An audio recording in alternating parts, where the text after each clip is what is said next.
Good afternoon. Welcome to this live proceedings of the Senate on this 16th day of October 2024.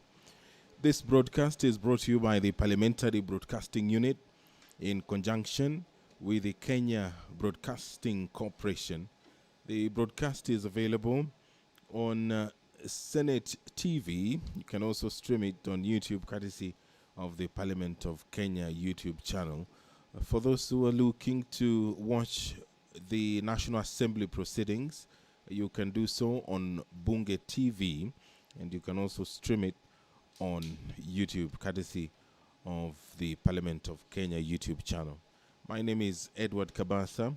We'll take a look at the order of business this afternoon, where the National Assembly, through its legal representation, is supposed to give a response to an objection that was raised by the Defense Counsel representing the Deputy President, Rigathi Gachagua, on the eligibility of Siaya County Governor James Orengo, who is the lead counsel representing the National Assembly in the matter that is before the Senate this afternoon. The Speaker of the Senate will make a ruling on that after the National Assembly has issued its response. The matter before the Senate is the impeachment of Deputy President Rigathi Gachagua, which was conducted in the National Assembly and forwarded to the Senate for trial.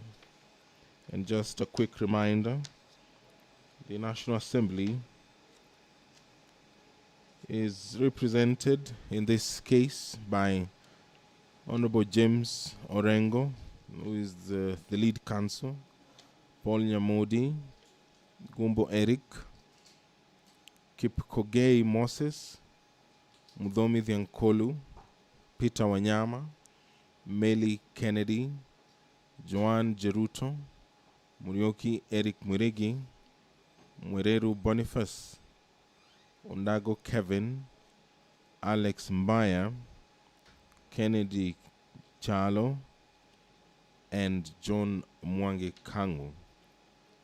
The National Assembly shall call the following witnesses: Honorable Ekomas Mwengi Mutuse, Mr. Andrew Mulwa, Ms. Mercy Wanjau, Honorable Johnson Sakaja, and Mr. Peterson Njomo Mushira.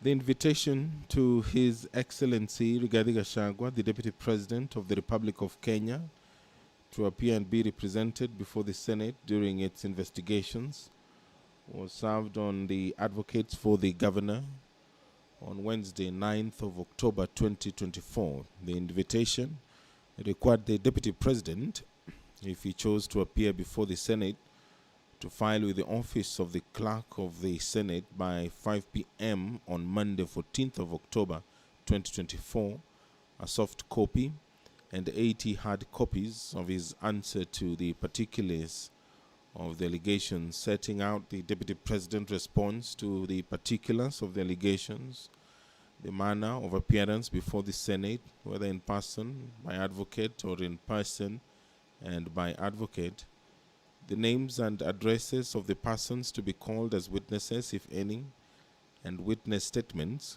containing a summary of the evidence to be presented by such witnesses before the Senate, and any other evidence to be relied on. The invitation to appear and affidavit of service are attached to the documents that the senators have been given.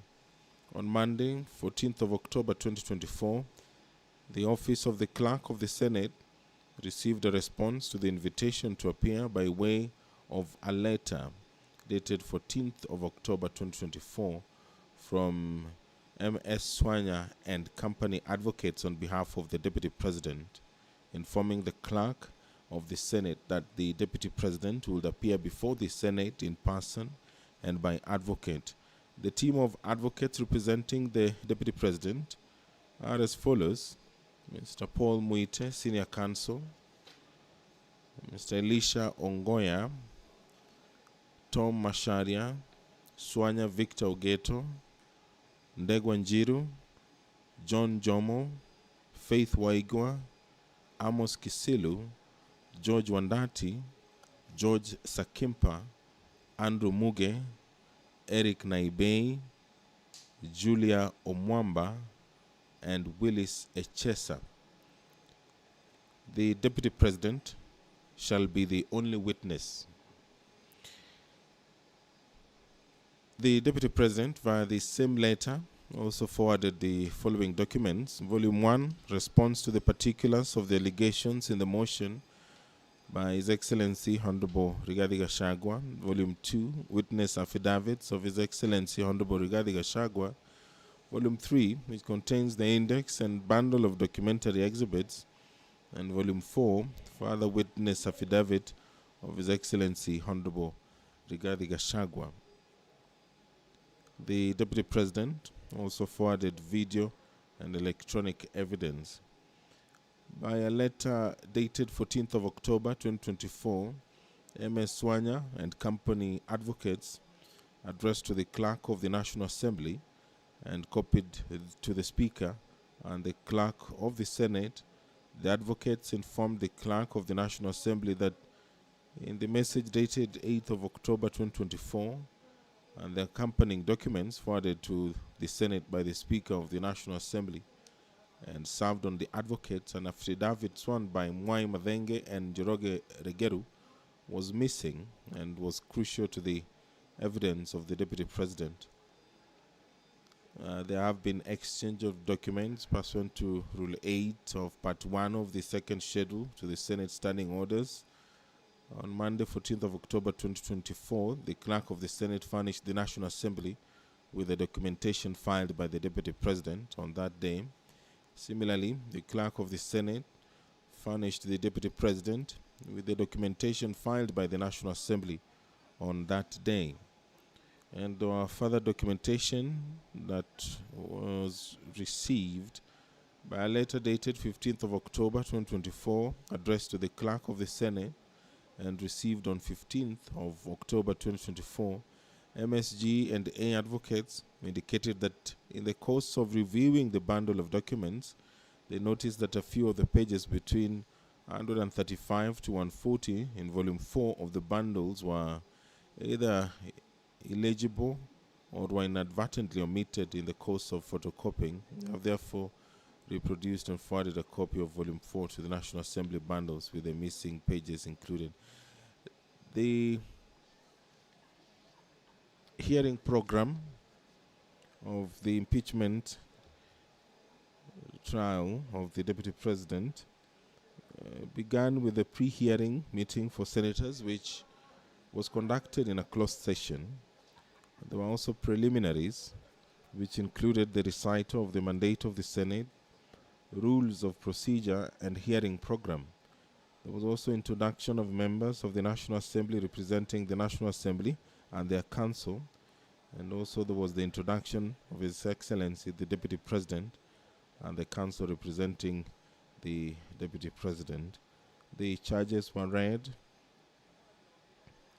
and the Deputy President pleaded not guilty to the 11 charges that were leveled against him and forwarded to the Senate for consideration by the National Assembly.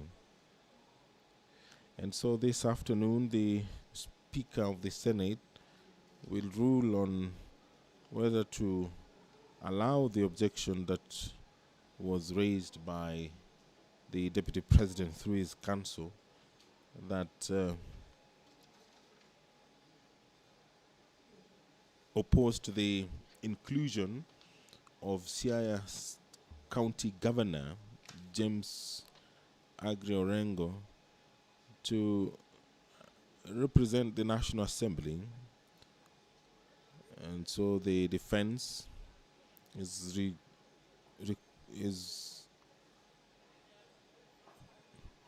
the defense wants the senior counsel to recuse himself from the proceedings this afternoon. The Speaker will give a ruling after the National Assembly has given its response. If you're just joining us, in a few moments the Senate will resume its sittings, where it is hearing the impeachment case against Deputy President Rigathi Gachagua.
Good afternoon. If you're just joining us, this live proceedings from the Senate chambers, and the business of the Senate will begin anytime from now.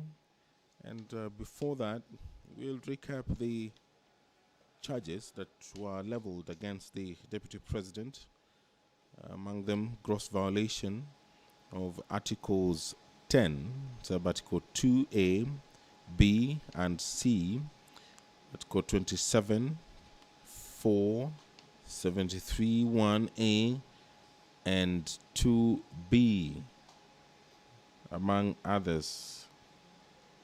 The other ground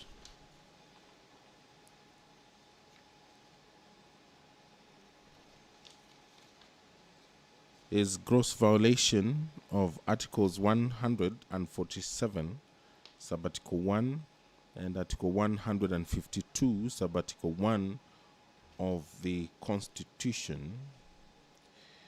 That His Excellency Rigathi Gachagua has on several occasions throughout the last 2 years made public statements contradicting the President on critical matters of governance and the exercise of the President's functions as a symbol of national unity. Ground 3, gross violation of Article 6, Subarticle 2, Article 10, Subarticle 2A, Article 174, Article 181, Subarticle 1, Article 189, Subarticle 1 of the 4th Schedule to the Constitution, undermining devolution. That His Excellency Rigathi Gachagua publicly disparaged the leadership of the Nairobi City County Government and its decisions. Moreover, His Excellency Rigathi Gachagua has interfered with the proper discharge of county government's constitutional functions regarding alcohol control and regulation.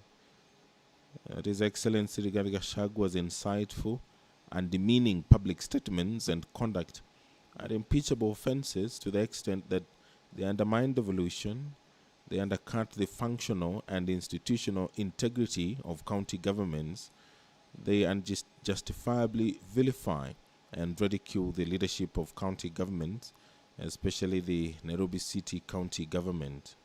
Consequently, His Excellency Rigathi Gachagua has grossly violated Articles 6 Subarticle 2, Article 10 Subarticle 2A, Article 174, Article 186 Subarticle 1, and Article 189 Subarticle 1 of the Constitution, as read with the fourth schedule to the Constitution.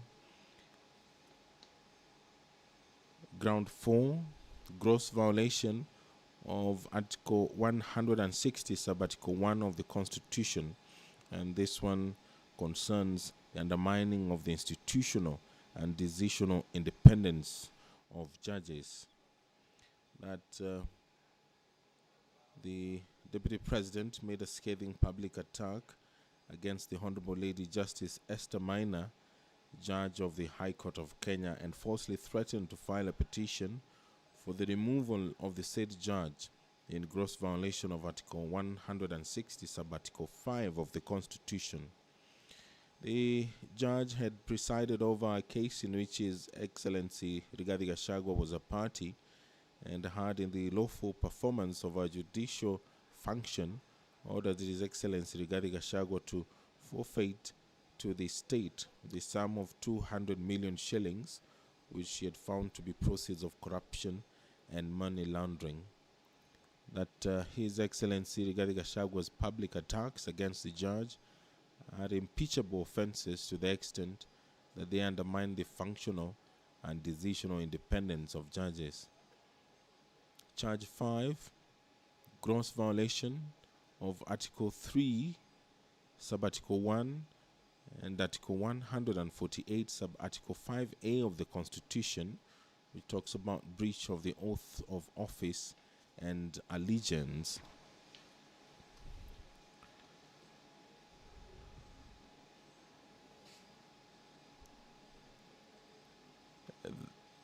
Part B of that ground is serious reasons to believe that the Deputy President has committed a crime under national law pursuant to Article 150, Subarticle 1B, Part 2 of the Constitution.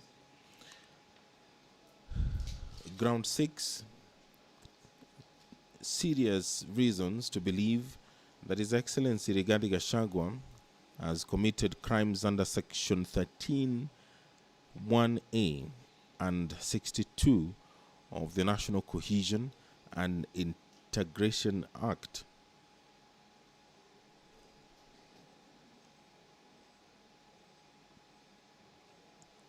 That His Excellency Rigathi Gachagua was persistent, inflammatory, reckless, insightful public utterances over the last 2 years, the details of which are set out in grounds 1, 2, 3, and 4, establish serious reasons to believe that he has committed crimes under Section 13(1) and Section 62 of the National Cohesion and Integration Act. Ground 7,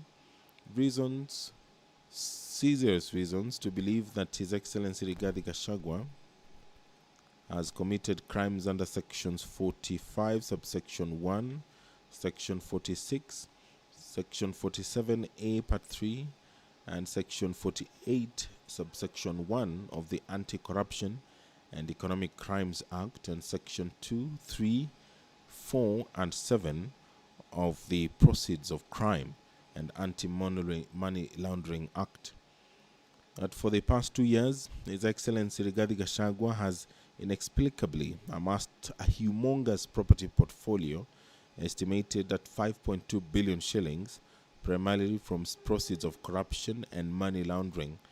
The value of the property and wealth that His Excellency Rigathi Gachagua has acquired over the last 2 years is incompatible with his legitimate income, that is 12 million shillings per annum or thereabouts. That His Excellency Rigathi Gachagua has acquired the above-mentioned property and wealth using his 2 sons, Kevin Rigathi Gachagua and Keith Ikinu Rigathi, and other close family members and associates as proxies. That His Excellency Rigathi Gachagua and his proxies, especially the 2 sons, have used the companies listed to massively launder money, conceal proceeds of crime, corruption, and benefit from influence peddling. Among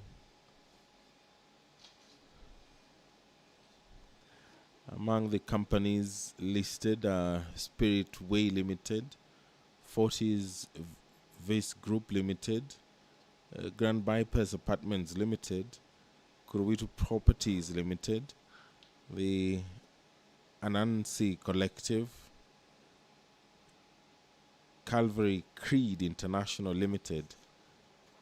And these are some of the companies that have been listed by the National Assembly as those that have been used in violation of the provisions of the Constitution.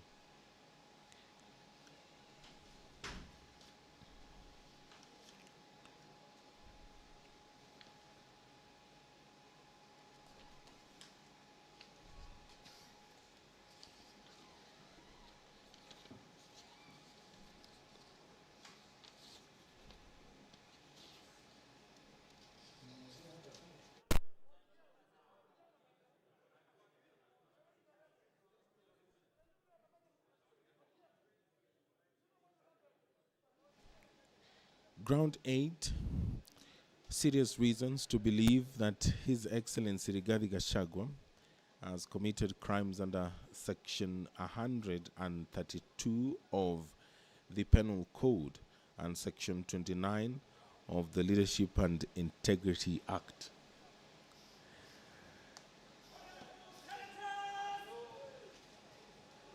The Sergeant at Arms is announcing the arrival of the Speaker of the Senate, signaling the commencement of the afternoon sitting where the Senate is trying the Deputy President.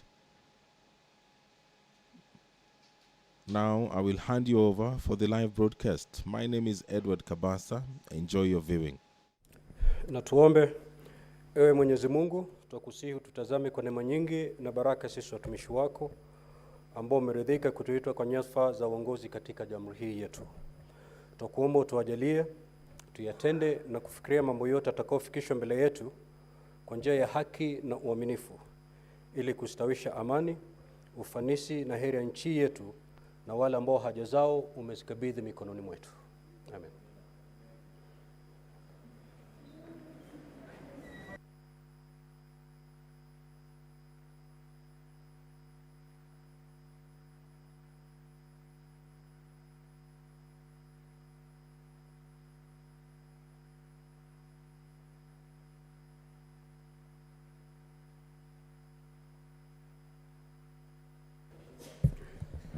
Clerk, do we have quorum? And you proceed to call the first order.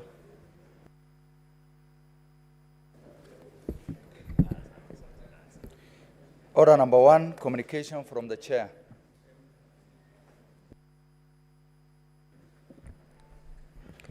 Now, honorable senators, this morning at the commencement of the hearing for the removal from office by impeachment of His Excellency Rigathi Gachagua, the Deputy President of the Republic of Kenya, Legal Counsel for the Deputy President, Mr. Ndego Njiru, Learned Counsel, raised a preliminary objection on the legal representation for the National Assembly.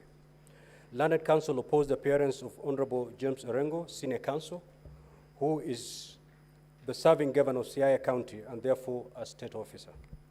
Learned Counsel submitted that the Honorable James Orengo is a full-time serving state officer, as per Article 260 of the Constitution, as read together with Section 26, subsection 2 of the Leadership and Integrity Act, which bars a full-time state officer from engaging in any other gainful employment. Counsel further submitted that it would be prejudicial to the Deputy President if the Senate allowed Honorable James Orengo to represent the National Assembly in these proceedings. Counsel drew the attention of the Senate to the precedent set in the matter of the proposed impeachment of the Deputy Governor of Kisii County, Honorable Richard Monda, in which a decision was taken to bar Honorable Sylvanus Osoro, Majority Whip of the National Assembly and Member of Assembly for South Mugirango in Kisii County, from appearing as counsel for the Kisii County Assembly. In his submission, counsel cited Article 77 of the Constitution and Section 26 of the Leadership and Integrity Act, as well as the decision of the High Court in Office of the Director of Public Prosecutions versus Orengo, Manduka, and two others, interested parties, Constitutional Petition 204 of 2019-2021, KHEC 456 KLR 27 April of 2021, where Honorable Justice Ogola found and ruled that the continued representation of the first interested party, Mr. Manduku, by the respondent, Honorable James Orengo, as then was, or any other state officer is against the spirit of Chapter 6 of the Constitution for failing to conform to the mandatory provisions of the Leadership and Integrity Act. The judge ruled that in that case, there was an inescapable conclusion of conflict of interests in Senator Orengo representing the petitioner, highlighted by the fact that the interested party, Mr. Manduku, the managing director of KPA, may at one time be summoned to appear before a committee of the Senate to answer to some of the matters that the petitioner was being investigated on. In response, Mr. Eric Gumbo, Learned Counsel for the National Assembly, submitted that Article 77 of the Constitution is the primary law that restricts activities of state officers, and it specifically prohibits a state officer from engaging in any other gainful employment. Counsel further relied on Section 26 of the Leadership and Integrity Act, which he submitted has defined gainful employment, and in this matter, no evidence had been laid that the Honorable James Orengo was participating in gainful employment. Counsel referred the Senate to the decision of the High Court in Busia Election Petition number 3 of 2013, where the court interpreted Article 77 of the Constitution and Section 26 of the Leadership and Integrity Act 2012. Counsel also cited the decision of the court in the Mwilu case, which defined conflict as where one is confronted by two different interests, where one is competing with the other. Learned Counsel for the National Assembly submitted further that no prejudice has been demonstrated that would arise or be occasioned to the Deputy President by the participation of Honorable James Orengo in these proceedings. Learned Counsel for the National Assembly sought to distinguish the decision by Honorable Justice Ogola in the Office of the Director of Public Prosecution versus Orengo on the basis that this case turned on the fact that Honorable James Orengo was at that time a sitting senator before whom the matters in respect of which his client was charged could potentially come for adjudication in the Senate, and that no possibility exists into the current matter with Honorable James Orengo as the governor of Siaya County. In his rejoinder, Mr. Njiru, Learned Counsel, submitted that Honorable Orengo is the serving governor of Siaya County and therefore a full-time state officer, and by that fact alone is a violation of Article 77 of the Constitution. Further, Mr. Njiru submitted that prejudice is not one of the applicable tests under Article 77 and Section 26 of the Leadership and Integrity Act, but that the only applicable test is whether or not Honorable Orengo is engaged in gainful employment. He argued that the National Assembly had not proved that Senator Orengo was providing pro bono services in this matter. Honorable Senators, Article 77(1) of the Constitution provides that a full-time state officer shall not participate in any other gainful employment. Further, Section 26 of the Leadership and Integrity Act provides that a full-time state officer shall not participate in any other gainful employment. while Section 26(2) defines gainful employment as work that a person can pursue and perform for money or other form of compensation or remuneration which is inherently incompatible with the responsibility of the state office or which results in the impairment of the judgment of the state officer in the execution of the function of the state office or results in conflict of interest in terms of Section 16. Having considered the matter, it is important to state that a state officer must inspire confidence. However, it is trite law that he who asserts must prove. In this regard, I wish to observe that the learned counsel for the Deputy President did not adduce evidence to prove indeed and demonstrate that the allegation of gainful employment. In fact, it is somewhat surprising that counsel attempted to shift the onus of proving gainful employment to the National Assembly. That argument is untenable. As to the ruling of the Senate, that barred Honorable Osoro from appearing for the County Assembly of Kisii in the impeachment proceeding of the Deputy Governor of Kisii County Government, it is clear that what was objectionable was that Honorable Osoro was not only a member of Parliament for a constituency in the same county whose Deputy Governor's impeachment was an issue, but also a high-ranking member of the leadership of the National Assembly, and by extension of the same Parliament before which the impeachment was being undertaken. It was ruled that in these circumstances, it was clear that in the minds of the public, the fine distinctions of the bicameral Parliament would be lost, and their confidence in the impeachment process would entirely be undermined. In the same breath, as rightfully contended by counsel for the Deputy President, it is true that in both Article 77 of the Constitution and Section 26 of the Leadership and Integrity Act, no test of prejudice is expressly provided for. It therefore follows that both the contention of the counsel for the Deputy President that his side will be prejudiced by the appearance of Senior Counsel James Orengo and the rebuttal by the National Assembly that no prejudice will be occasions are moot. Honorable Senators, ladies and gentlemen, having analyzed the preliminary objection raised and for the reason I have given, the preliminary objection raised on the appearance for the National Assembly by Senior Counsel James Orengo is hereby dismissed.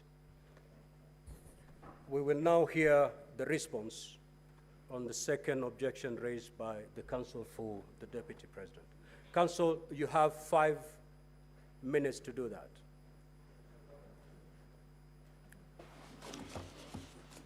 Thank you very much, Mr. Speaker, sir. I'll endeavor to respond to the preliminary objection within the time allowed to us. Mr. Speaker, sir, the objection was premised on Rule 20 governing the proceedings that are currently before this House. The rule reads that in presenting its evidence, the Assembly shall not introduce any new evidence that was not a part of the allegations against the President by the National Assembly as forwarded by the Speaker to the National Assembly to the Speaker of the Senate. Mr. Speaker, sir, the context of this rule is important. A true reading of this rule would indicate or would mean that every material that was available before the National Assembly while deliberating the motion that was before it is what is contemplated to have been sent to the Speaker of the Senate. The question, therefore, that we'll be asking ourselves this afternoon is whether there's any new evidence that has been adduced by the National Assembly. Our answer to that, Mr. Speaker, sir, is an emphatic no. And why do we say no? We say no for the first reason that the reference to the letter forwarding the material that came from the National Assembly contained, amongst other items, paragraph 21, which spoke to a report of a public participation that was conducted by the National Assembly. Mr. Speaker, sir, that report was tabled on the floor of the House, was adopted by the House. Deliberations in relation to that report were made. Not a single objection arose. It certainly follows, therefore, that that material from public participation became a necessary part of the material that was considered before the National Assembly. To give it context, Mr. Speaker, sir, in addition to the material that was presented by the mover of the motion to the National Assembly, the honorable members of the National Assembly had their deliberations, which also captured in the Hansard. In that Hansard, material was introduced by way of questions, by way of contribution from the floor of the House.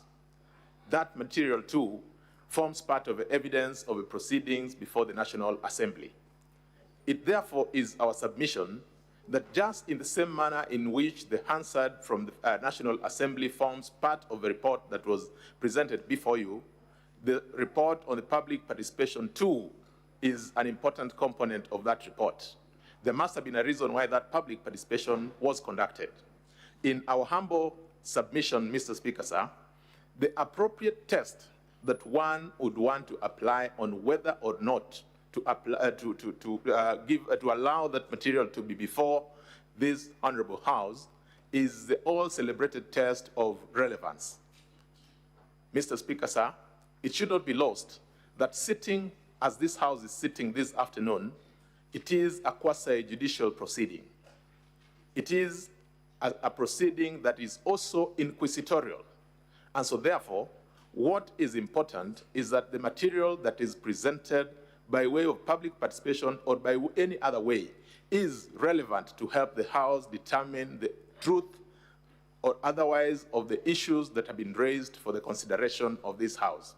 How then, Mr. Speaker, sir, do we get to answer that question? Mr. Speaker, sir, I've had a look at the specific document that my learned friend, Mr. Njiru, objected to. And Mr. Speaker, sir, it is an affidavit by one Mr. Peterson Njomo Mushira. Mr. Speaker, sir, Mr. Njomo Mushira says that he followed the proceedings before the National Assembly.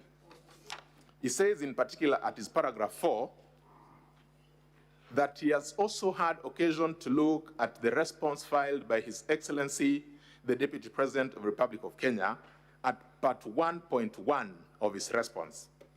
And he says that he has personal knowledge of the items that were contained or that would give clarity to part of the assertions in response by His Excellency, the Deputy President. Mr. Speaker, sir, for context, that part 1.1 is contained in volume 6 of one of the volumes that were presented before you. It is the volume speaking to the response by His Excellency, the Deputy President. At part 1.1, Mr. Speaker, sir, it speaks about a hotel called the Olive Garden Hotel. In particular, at part 1.1.4, His Excellency, the Deputy President, says, in accordance with his instructions, the hotel was sold by executors to a third party. Mr. Peterson Njomo Mushira, on the other hand, says, I have information that could help. Counsel for the National Assembly, 1 minute. Thank you very much, Mr. Speaker. Mr. Peterson Njomo, Mr. Speaker, sir, then says that he has information which indicates that number one is a shareholder to the company which bought that hotel, and that according to him, Mr. Speaker, sir, he got into a secret transaction with His Excellency, the Deputy President, to buy that hotel. Mr. Speaker, sir, it is our submission that that is material that is relevant for purposes of consideration of the matter that is before this House. Mr. Speaker, sir, I urge that that objection be dismissed. I'm most obliged. Thank you. Honorable Senators, ladies and gentlemen, we need not take a break to allow me prepare my ruling. Just give me a minute. I put my thoughts together so that we make progress.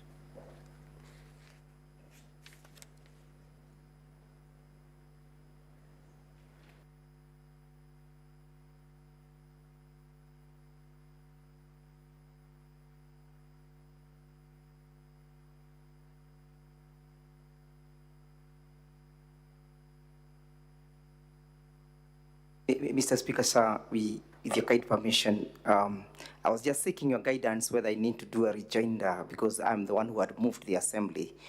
in respect to the... Very well, you may go ahead as I put my thoughts together. Thank you very kindly, Mr. Speaker, sir. In response to what my learned friend has raised,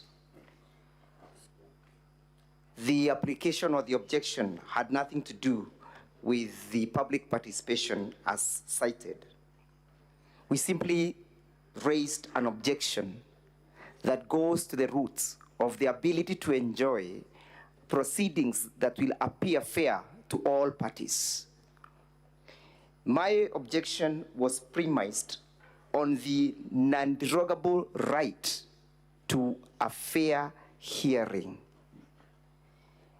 Counsel has addressed you that the deponent of that affidavit, One Jomo, was responding to the Deputy President's response.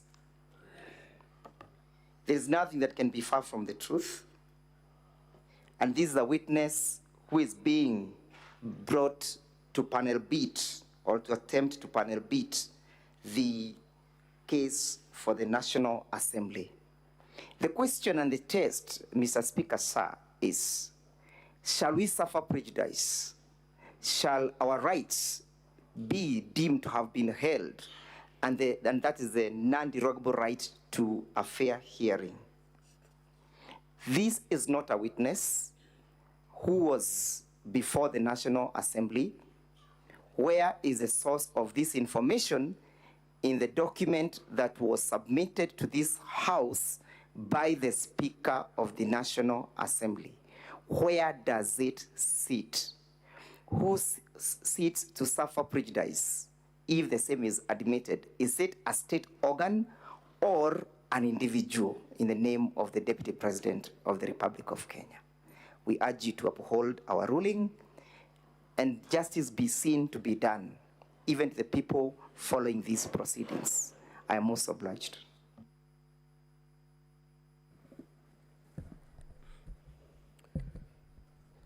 Now, Honorable Senators, the second preliminary objection raised by the Counsel for the Deputy President was that the following documents which were submitted by the National Assembly on Monday, the 14th of October 2024, were not part of the bundle of documents of the National Assembly that was served on the Deputy President on Wednesday, the 9th of October 2024. These are an affidavit sworn by Mr. Peterson Jomo Mushira, and B, the document of the National Assembly marked as Volume 8A, responses from various government agencies.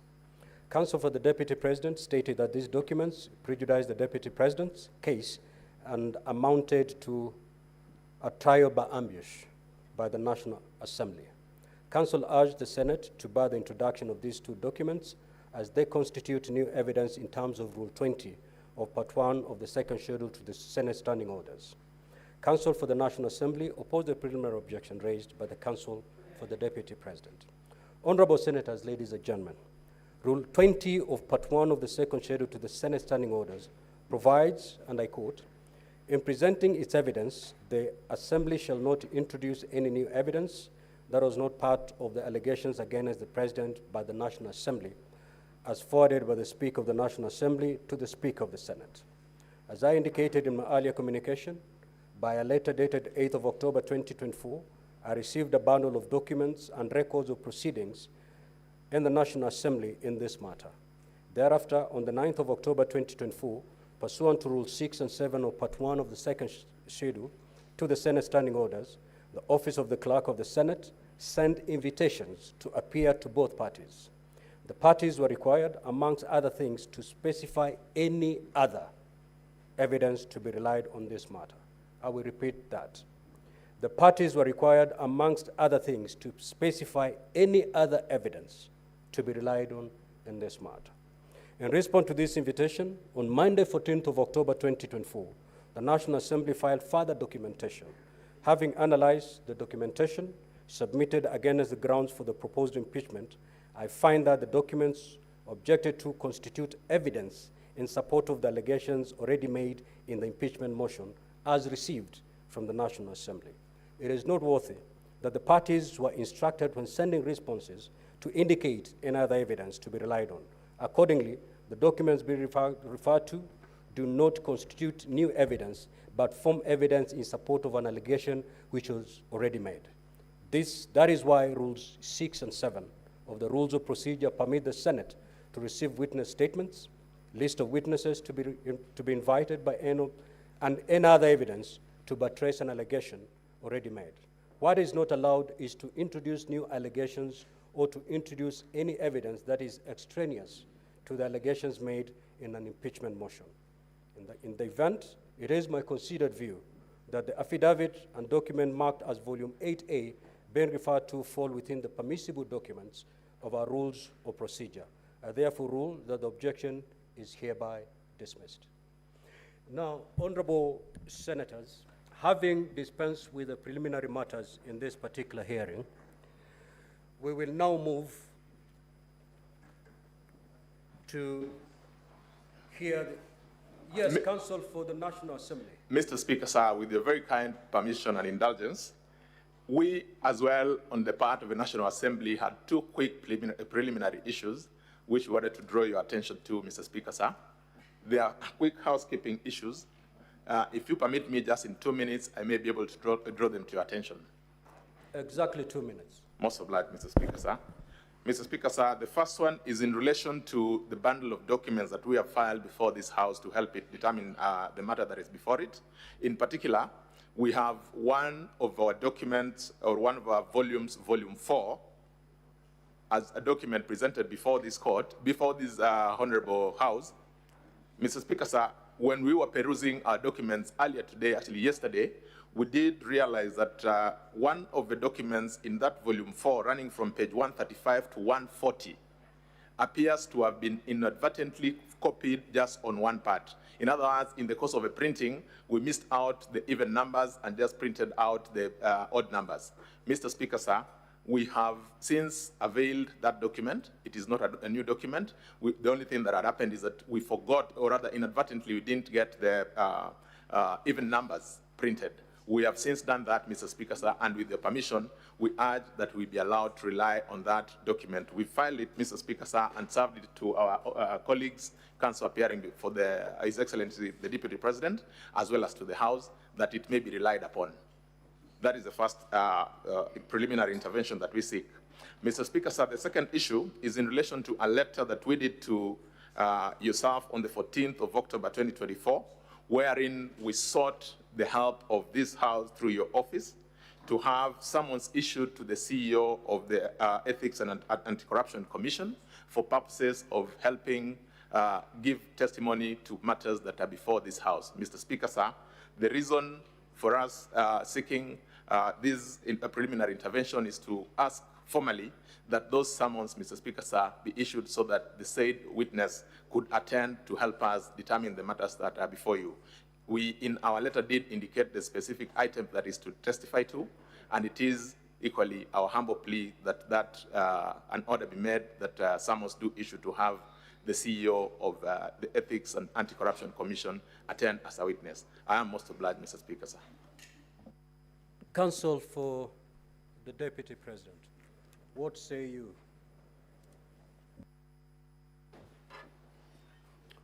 Mheshimiwa Speaker, honorable senators, with regard to the first request, which I understand to mean that when they were photocopying, some pages were left, we are going to examine that and see what was served on us and what those pages that are now being introduced contain.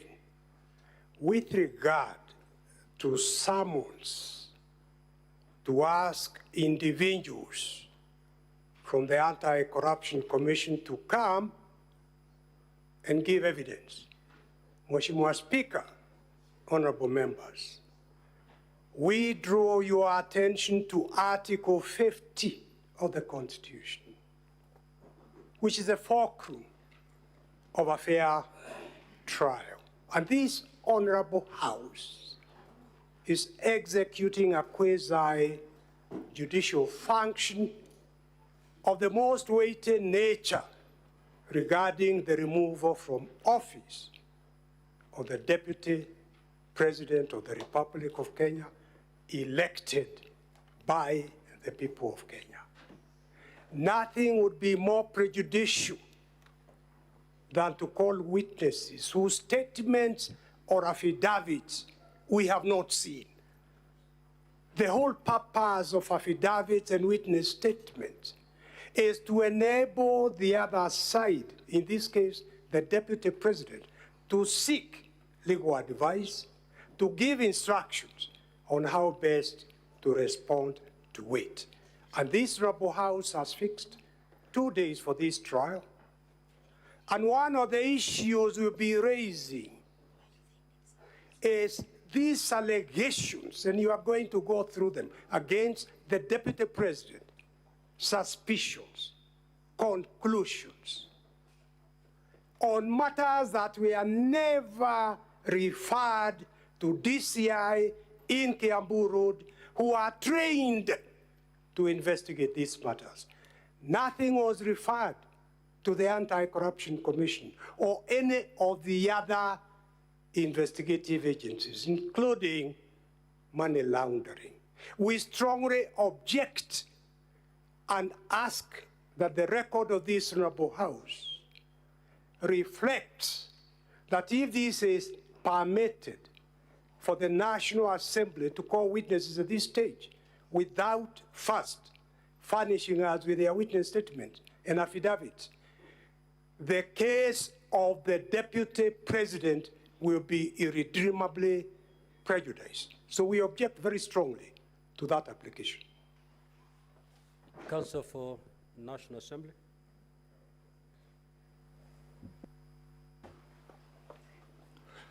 Mr. Speaker, sir, in brief rejoinder to the objection by learned senior counsel for the Deputy President. Mr. Speaker, sir, in the invitation to attend that was extended by this House to the National Assembly, the invitation included a request as to a list of witnesses the National Assembly required summoned.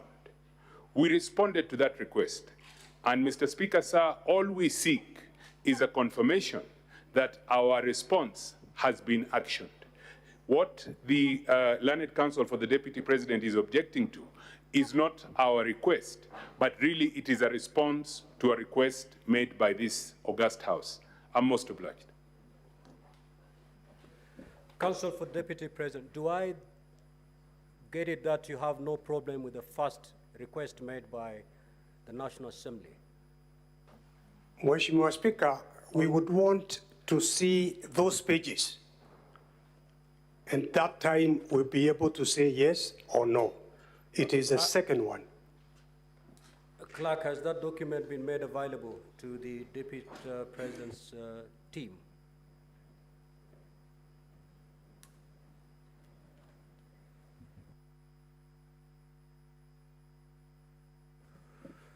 Kindly, in the next few seconds, make it available so that we make progress.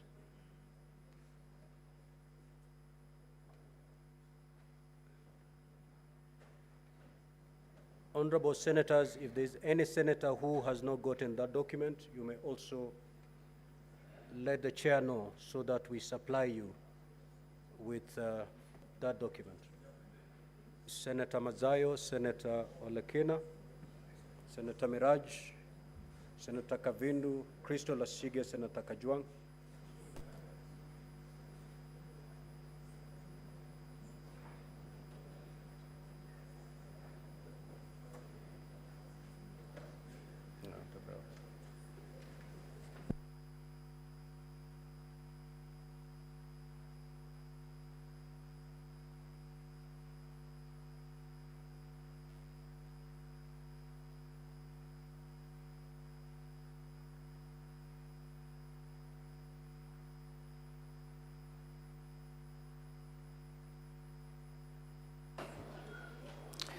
Honorable Speaker, if I may, with your permission, just to highlight one point based on what my learned friends for the National Assembly have said. The letter they refer to is a letter dated the 14th of October, 2024. It is addressed to the Honorable Speaker of the Senate by the Clerk of the National Assembly. The letter does not contain any information about any other witnesses being sought.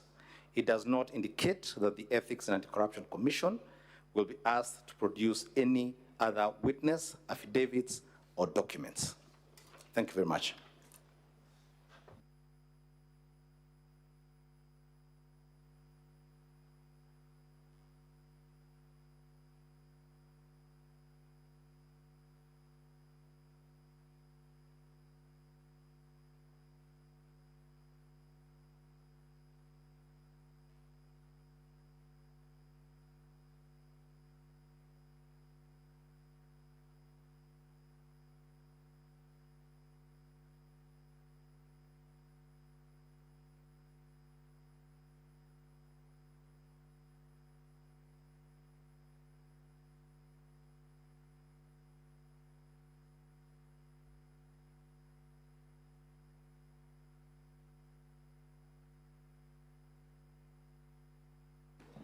Mr. Speaker, sir, if I may. Just take your seat for a minute.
Senior Counsel Paul Mwite, are you in receipt of the document now?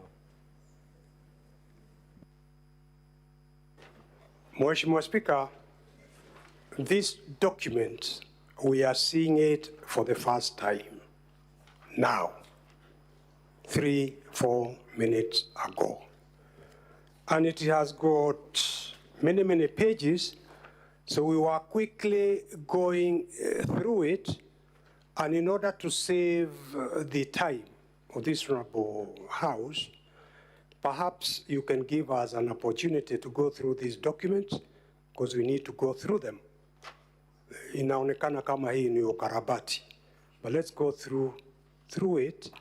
Perhaps if you agree, Mheshimiwa Speaker, perhaps we can get on with the first prosecution witness giving evidence, and as soon as we've gone through this, then we shall come back to you, Mheshimiwa Speaker.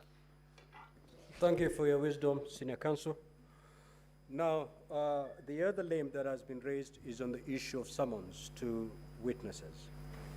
Now, if you look at our rules of procedure, more particularly rule number 10, which provide as follows, that the Senate may, at the request of the National Assembly or the President, and in this particular matter, the Deputy President, invite or summon any person to appear and give evidence before the Senate. So the summons that have been sought are in line with the spirit of Rule 10 of our Rules of Procedure.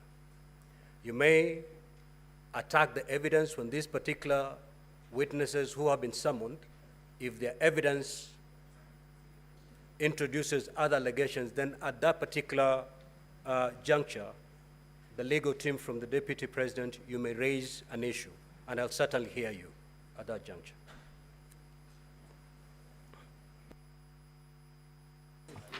Permit me, Mheshimiwa Speaker, to place it on record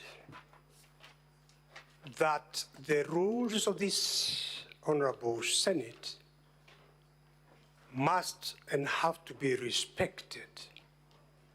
But even above respecting the rules of this Honorable House, our Constitution has to be respected. Article 50, the right to a fair trial, which in terms of Article 25C, Mheshimiwa Speaker, you will remember, you are aware, that is a right that cannot be compromised in any manner. There has been no explanation why the EACC was never asked to investigate the allegations before they were tabled before the National Assembly and before a decision was taken, because the National Assembly cannot investigate criminal offenses. In fact, in implementing Chapter 6 of the Constitution, the Act of Parliament said a conviction is necessary. And now you want to reverse the will of the Kenyan people in electing the Deputy President without him being reported or the matter being investigated or him being convicted. Mheshimiwa Speaker, I plead that you reconsider your exercise of that discretion in permitting witnesses from the EACC to be called in order for the Deputy President to have a fair trial before the Senate. Thank you. Senior Counsel Paul Mwite, Mheshimiwa Speaker. You're actually arguing your case. What I said, there was some invitation that was sent to both parties, and each party was requested to submit a list of witnesses. The National Assembly submitted a list of witnesses with a request under Rule 10 of our rules procedure for the Senate to summon. That is the request that has just been made by the National Assembly, and it is permissible and it is within our rules of procedure. Mheshimiwa Speaker, you are Senior Counsel Paul Mwite, I will refer you to Rule number 30 of our rules of procedure, where the ruling of the Speaker is final. So let's leave the matter there. I've made my ruling. Let's make progress, Senior Counsel. Mheshimiwa Speaker, I agree entirely. You are the one sitting in the seat of power. Your word is final. I have said what I've said. Your rules are subject to the Constitution. I accept your ruling. Now we'll move to the second limb of this hearing. Honorable Clerk, you may now proceed to call the next order. Summons to issue to those witnesses.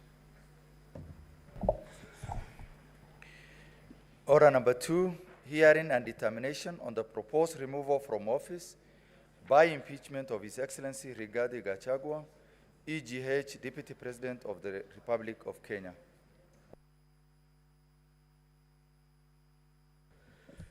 Now, honorable senators, ladies and gentlemen, we are going to move to the opening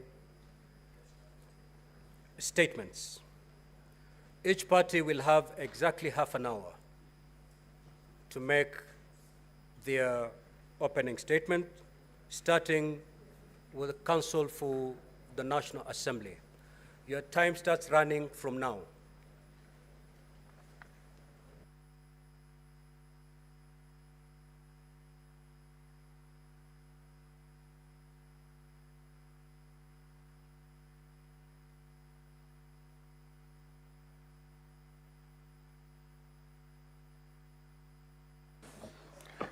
Thank you very much, Mr. Speaker and honorable members of the Senate.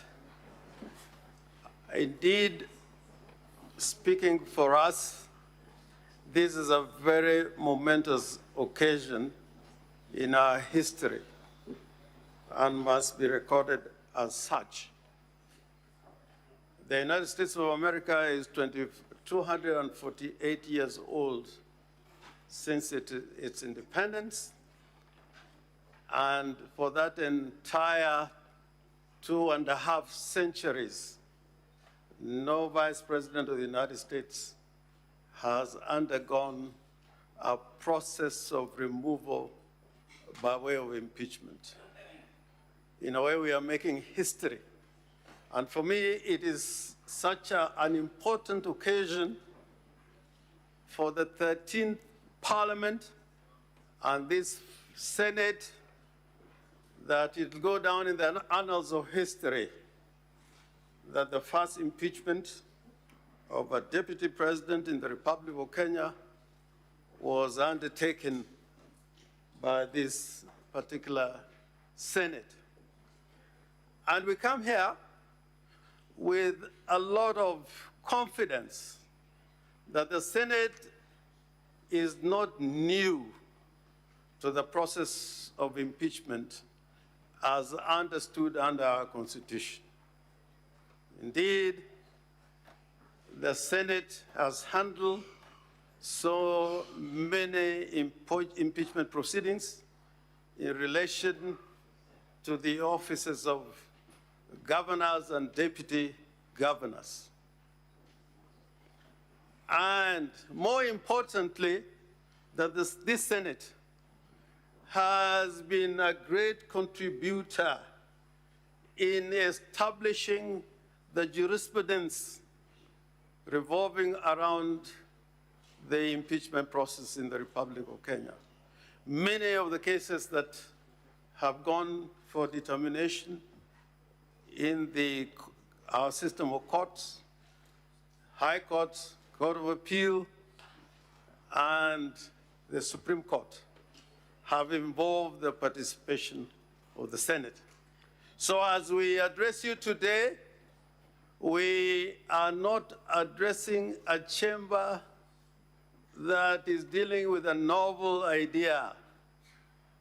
Indeed, by dint of Article 10 of the Constitution, which requires all state organs and state officers to make any decisions or apply the law and the Constitution, they are required to apply the Constitution of the Republic of Kenya. That is by dint of Article 1, Article 10, Sub-Article 1. So it should not be lost to anybody that the application of the Constitution in decision-making is entirely in the province of the courts. This Senate, on this particular issue, you are seized of this matter. It is an exclusive jurisdiction that is granted to the Senate to undertake a trial for the impeachment and removal of a deputy governor or governor or deputy president or president. This is an exclusive jurisdiction that even the courts have spoken about many times. The courts can intervene in limited and justified occasions that merit their intervention. But it should never be lost that this is the trial court, if I may put it that way. And we also come here knowing that the Senate now is a repository of the law in regard to impeachment. All the cases involving the impeachment of governors and deputy governors that have gone to the courts have involved the participation of the Senate.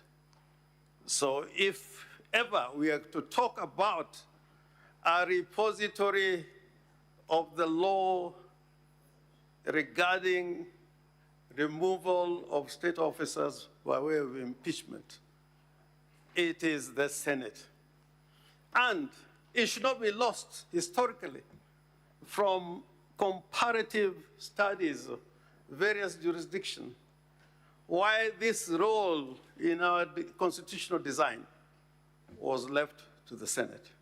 It was a decision by the framers of our Constitution that this should be an exclusive matter to be dealt by the Senate. Having said that, I was advised by the leadership of our National Assembly, who are clients, to read a certain passage from the Bible. I think I have a copy here.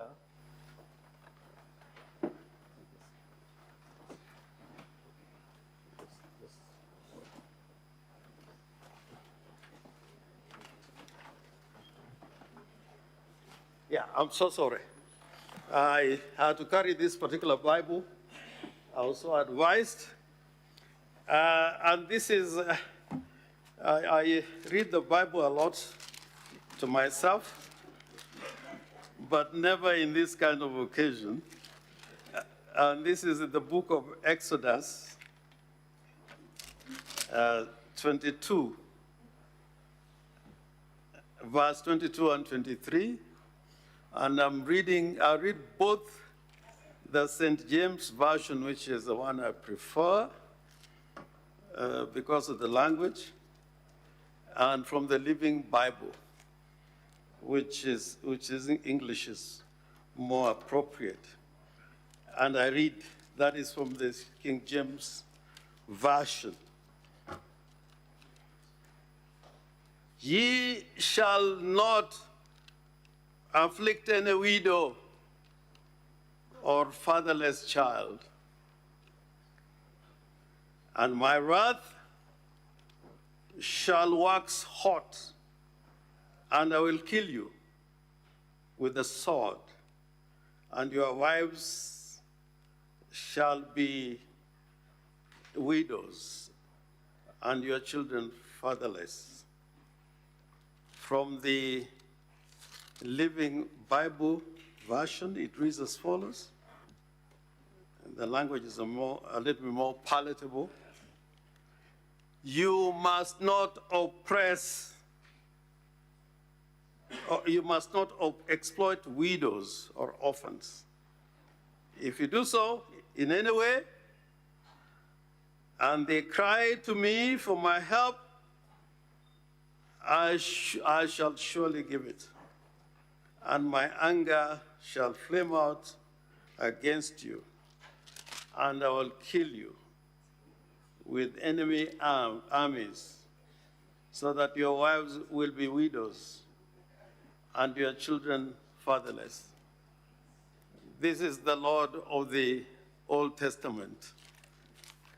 Now, I will come back to this matter later, but for now, I want to walk a constitutional journey with the Senate in giving a panoramic view of what our constitutional order is in regard to the office of the president and the deputy president. Under the old constitution, we had no provisions like the ones we have in this constitution. But this constitution, and I want to persuade the Honorable Senate, that it does not just address rights as contemplated in the Bill of Rights, but it also addresses fears. Fears out of a long struggle and experience of the people of Kenya. And in the Kenyan people having given themselves this constitution, they were addressing rights and fears, and more importantly, they wanted to establish a system of government that can work. And with that, I want to take the Senate to Article 75 of the Constitution, just to draw the attention of the House of the seriousness of the matter we are dealing with, which is provisions in relation to oath of office of state officers.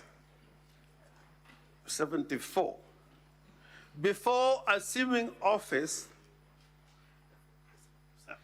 before assuming a state office, acting in a state office, or performing any functions of the state office, a person shall take and subscribe the oath or affirmation of office in the manner and form prescribed by the third schedule or under an act of Parliament.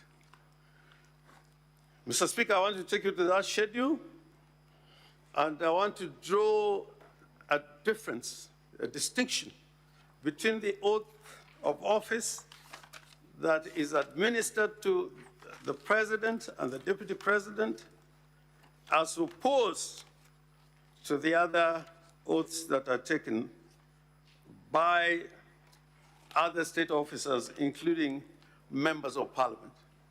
And there's a big distinction. And when it comes to the oath of the due execution of office for the President and that of the Deputy President, which is found in the third schedule of the Constitution, there are words there that I would plead to the Senate to consider in consideration to the matters which are raised in the motion of impeachment by the National Assembly and the charges as they've been read out here. Now, the motion, the oath for, or solemn affirmation for due execution of office for the Deputy President reads as follows. I do swear solemnly affirm that I will always truly and diligently serve the people and the Republic of Kenya in the office of the Deputy President. I pause there to emphasize those words that are found in the Constitution, that I will always truly and diligently serve the people of Kenya, that is the Republic of Kenya, and it continues to say as follows, that I will diligently discharge my duties and perform my function in the said office to the best of my judgment, that I will at all times, when so required, faithfully and truly give my counsel and advice to the President of the Republic of Kenya, and that I will do justice to all without fear. I emphasize the word doing justice to all. Those three words in the oaths and affirmations for due execution of office, which are found in the third schedule, are not contained in similar words when it comes to the Speaker of the Senate, the Speaker of the National Assembly, the Chief Justice. It only applies to the Deputy President and the President. Why am I saying this? Because if you look at the Constitution in terms of the election of the President and and the Deputy President, you'll find that, Mr. Speaker, sir, that the President and the Deputy President are elected at constituencies. At constituencies.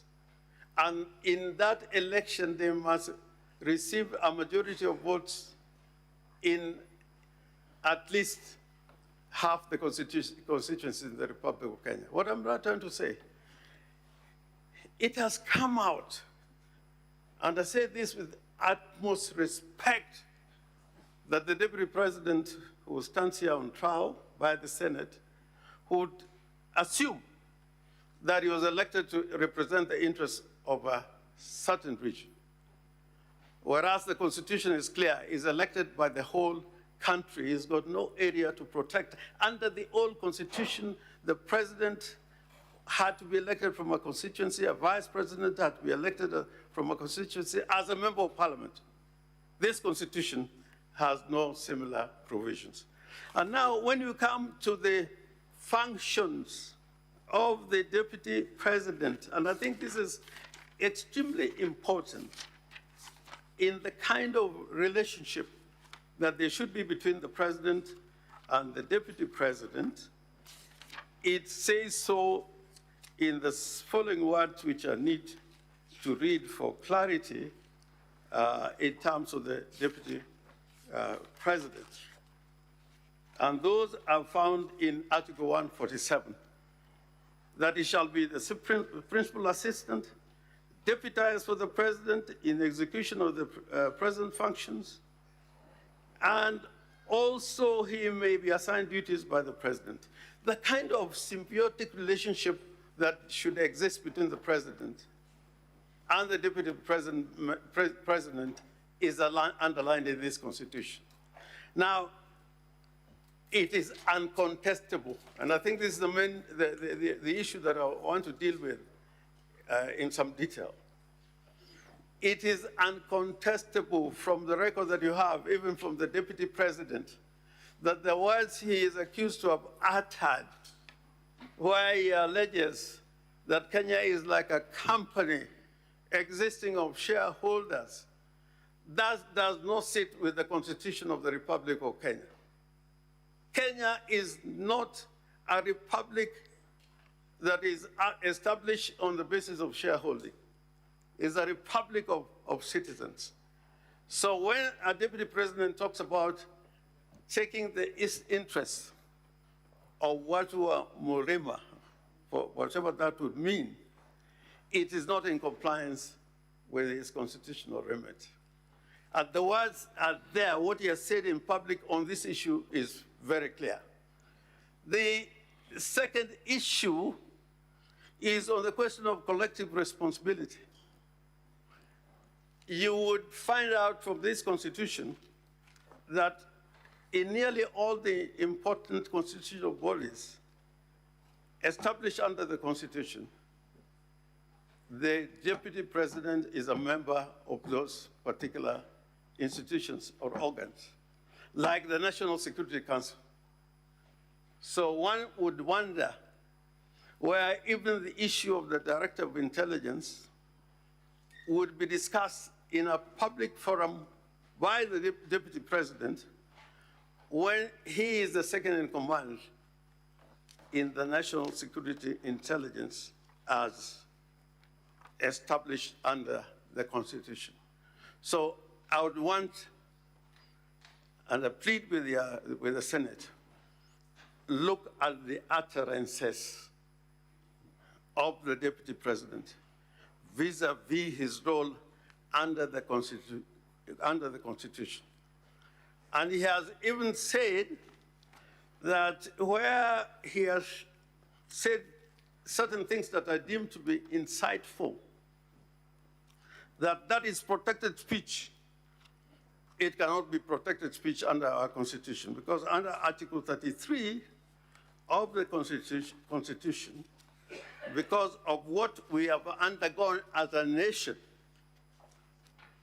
Article 33, sub-article 2, has a limitation that the expressions that extend to propaganda for war, incitement to violence, hate speech, advocacy of hatred, that cannot be protected speech.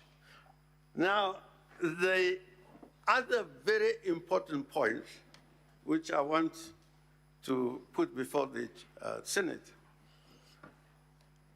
sometime in February 2017, the deputy president traveled to London, and he went to a hospital in London where his brother was admitted in ICU. When he arrived the next day, he prevailed upon his brother to execute a will. That was on the 17th of February, 2017. In that trip, there is no evidence at all that he tried to talk to doctors or physicians who are looking after his own brother.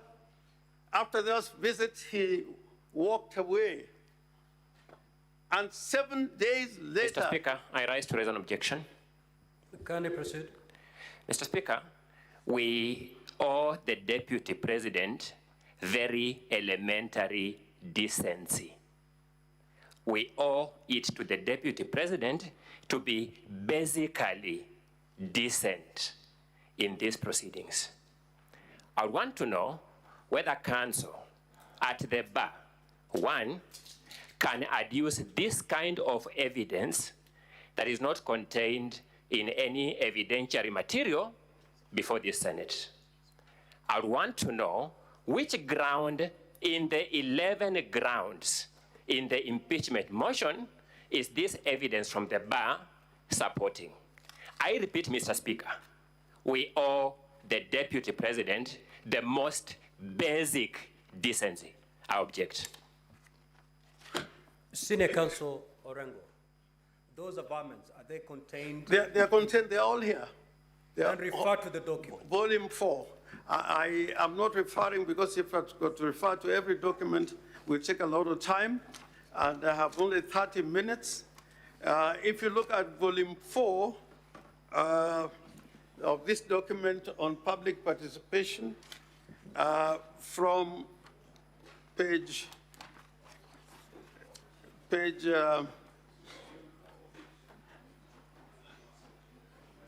Volume 4 of the National Assembly. Of the National Assembly. Pages? Pages 114 to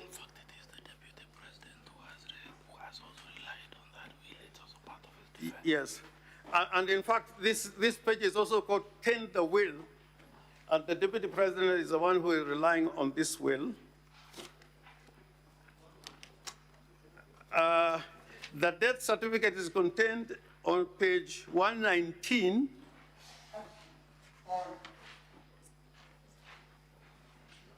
And it shows the only person who attended the deceased, the brother of the Deputy President at that time, was his daughter, was the only person present.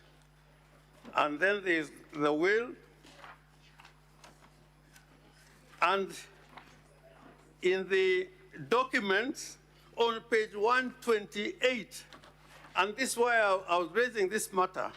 On page 128, there's a letter by Mr. Madenge and Mr. Njoroge Rigeru, who together with Mr. Rigathi Gachagua were the joint will executors.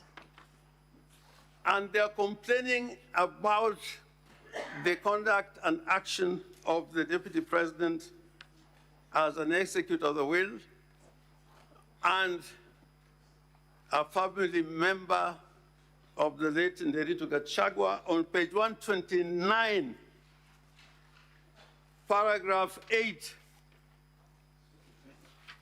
there, and it says, from bank statements to this, for this account seen by us, you transferred some funds from these accounts to other persons as follows. On the date when Rigathi Gachagua died on the 24th, the Deputy President was already withdrawing money. On the day he died, and that day when he died, he was there only with his daughter. And then they say on the 19th of May, 2017, again, another money was withdrawn and paid to Mrs. Wamunyuro Investment Limited. This story, you will find it in the documentation. And part of it is what Mr. Njomo was saying. Counsel for Deputy President, just have your seat. When your time comes, you'll be able to make the rebuttals. Proceed, Senior Counsel. How many minutes do I have?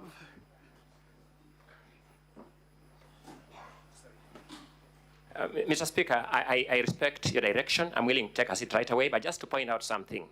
The document you are being referred to is the document you held in abeyance because it was given to us later for purposes of our consideration. That's number one. Number two, Mr. Speaker, you remember that my learned colleague talked about how my client traveled to London, how without talking to any doctor. These are factual claims, Mr. Speaker, that are just coming from the bar. Mr. Speaker, number three, the opening statement speaks to the motion and the grounds in the motion. I beseech this House direct that parties restrict themselves to the motion and the grounds in the motion. The facts you are now being referred to have no basis in the motion and the grounds in the motion, unless Senior Counsel, His Excellency Governor Rengo, can draw your attention to any ground in the motion that those facts are not addressing. I repeat what I said earlier, Mr. Speaker. The ruling is yours. We owe it to the Deputy President and the integrity of our check and balances institutions to maintain basic decency in these proceedings. I rest. In fact, Counsel, I cannot tell you how you're going to make your opening statements. If you're going outside the allegations, that's up to you. The senators are here listening, and they'll be able to make the necessary decision at the end of it. Now, Senior Counsel Orengo, there's an environment that you've made that the Deputy President of the Republic of Kenya, on a certain date that you indicated, traveled to London. Yes. The evidence is his sick brother. Yes. And on the side of the sickbed, he made his brother sign a will. Is that contained anywhere in the documents from the National Assembly? My Lord, Mr. Speaker, if you look at volume 4 from the pages that I indicated, right from page 113, it shows what flight he took, at what time, a British Airways flight on the 16th, and arrived in London on the 17th. The only business that comes out from that document and his documents is that he got a will signed, and there is no further evidence of his activities in London until 24th, when the only activity in which he didn't participate was to be present when his brother died in London. But all this I'm saying in relation to the allegations that we have against the Deputy President. Mr. Speaker, sir. Counsel, ordinarily, no objections are raised during the 30 minutes of the opening statement. Ordinarily. I have tried to accommodate, but now you're stretching my generosity a bit too far. Allow Senior Counsel Orengo to conclude. In your opening statement, you may choose to make a rejoinder. What I want to conclude is this. From what I've said, from the way his brother's accounts were raided, that was continued to the time when All Life Guidance was acquired for a sale by proxy of 412 million shillings.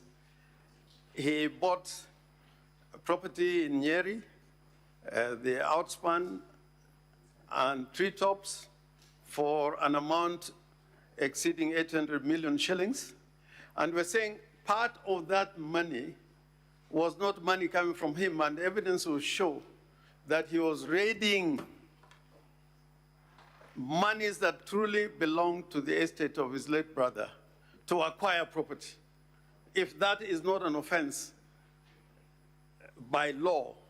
These were proceeds of crime committed by the deputy president to acquire property. And to drive this point home, the judgment by Justice Minor, which is also part of the record, where she made a determination, and that judgment stands, that the 200 million shillings that was found in an account with a financial institution, in excess of 200 million shillings, were proceeds of crime.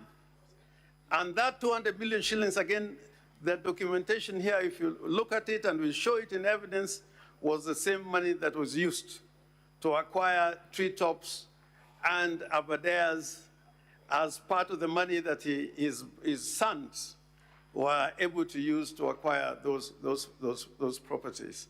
So we are saying that the acquisition of these properties came out of criminal conduct, and all the particulars of the criminal conduct is found in the documents that were presented before the Senate. Now, Mr. Speaker, I think that it is critical that we look at the authority of the office of the Deputy President vis-a-vis that of the President, the doctrine of collective responsibility. And I showed why the office of the Deputy President is so important in carrying certain functions so long as he lives to the true spirit of the Constitution. Many times, and the incidents have been shown, acts of insubordination, like when he issued a press statement in Mombasa after the president himself had issued a statement that went contrary, absolute insubordination to the president, who is his boss. And if really one can talk about insubordination, that was an act of insubordination. Lastly, the other issue that I need to bring out quickly is that the Constitution and the Senate is aware of the fact that at the end of, at every 5 years, you pass a basis for allocation of resources here in the Senate. And they abide by certain principles which are contained in Article 203 of the Constitution. This issue about certain areas being preferred because they're shareholders goes against the very spirit of the Constitution. Or the notion that people can be appointed into government on the basis of how they voted or on the basis that they are shareholders, that is not again borne by the Constitution, because the executive authority that is granted to the executive requires that even in allocation of revenue and appointment of people to serve in the public service must depend on regional balance. So to talk about shareholders, to talk about some people being able to reap on the basis of shareholding, that is repugnant and in conflict with the provisions in our Constitution. Now, Mr. Speaker, I would want to say this with all the seriousness it deserves. This Constitution is supposed to work. It's supposed to work. And it can only work if state officers are compliant with the provisions of the Constitution. 2 minutes to wind up. Yeah. Well, if they're compliant with the provisions of the Constitution. The doctrine of collective responsibility and the authority of members of the cabinet spring from the fact that they are all individually and collectively responsible to the president. If that primary principle cannot be applied, then it will be difficult for any government elected to function in a manner that he can deliver services to the people of the Republic of Kenya.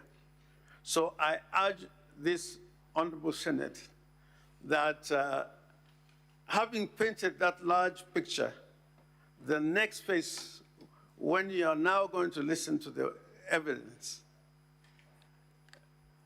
and look at the exhibits that we have attached, you'll find that a strong case has been made out for the impeachment and removal from office of the Deputy President of the Republic of Kenya. And this Senate should not shy away from undertaking that responsibility. It does not matter that there is a matter that could be taken to DCI or to the AACC.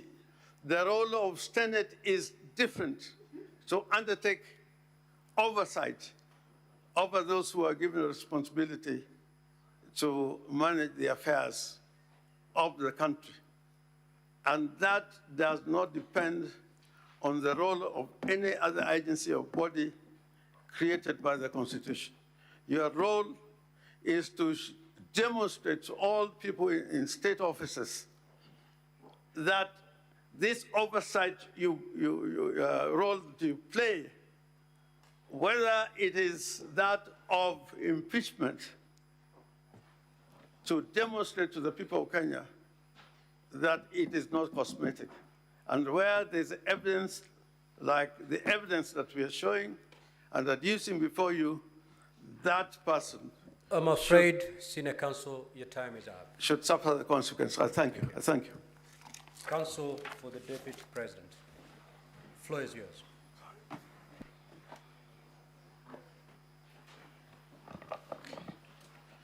Thank you, Mr. Speaker, sir, and thank you, distinguished senators.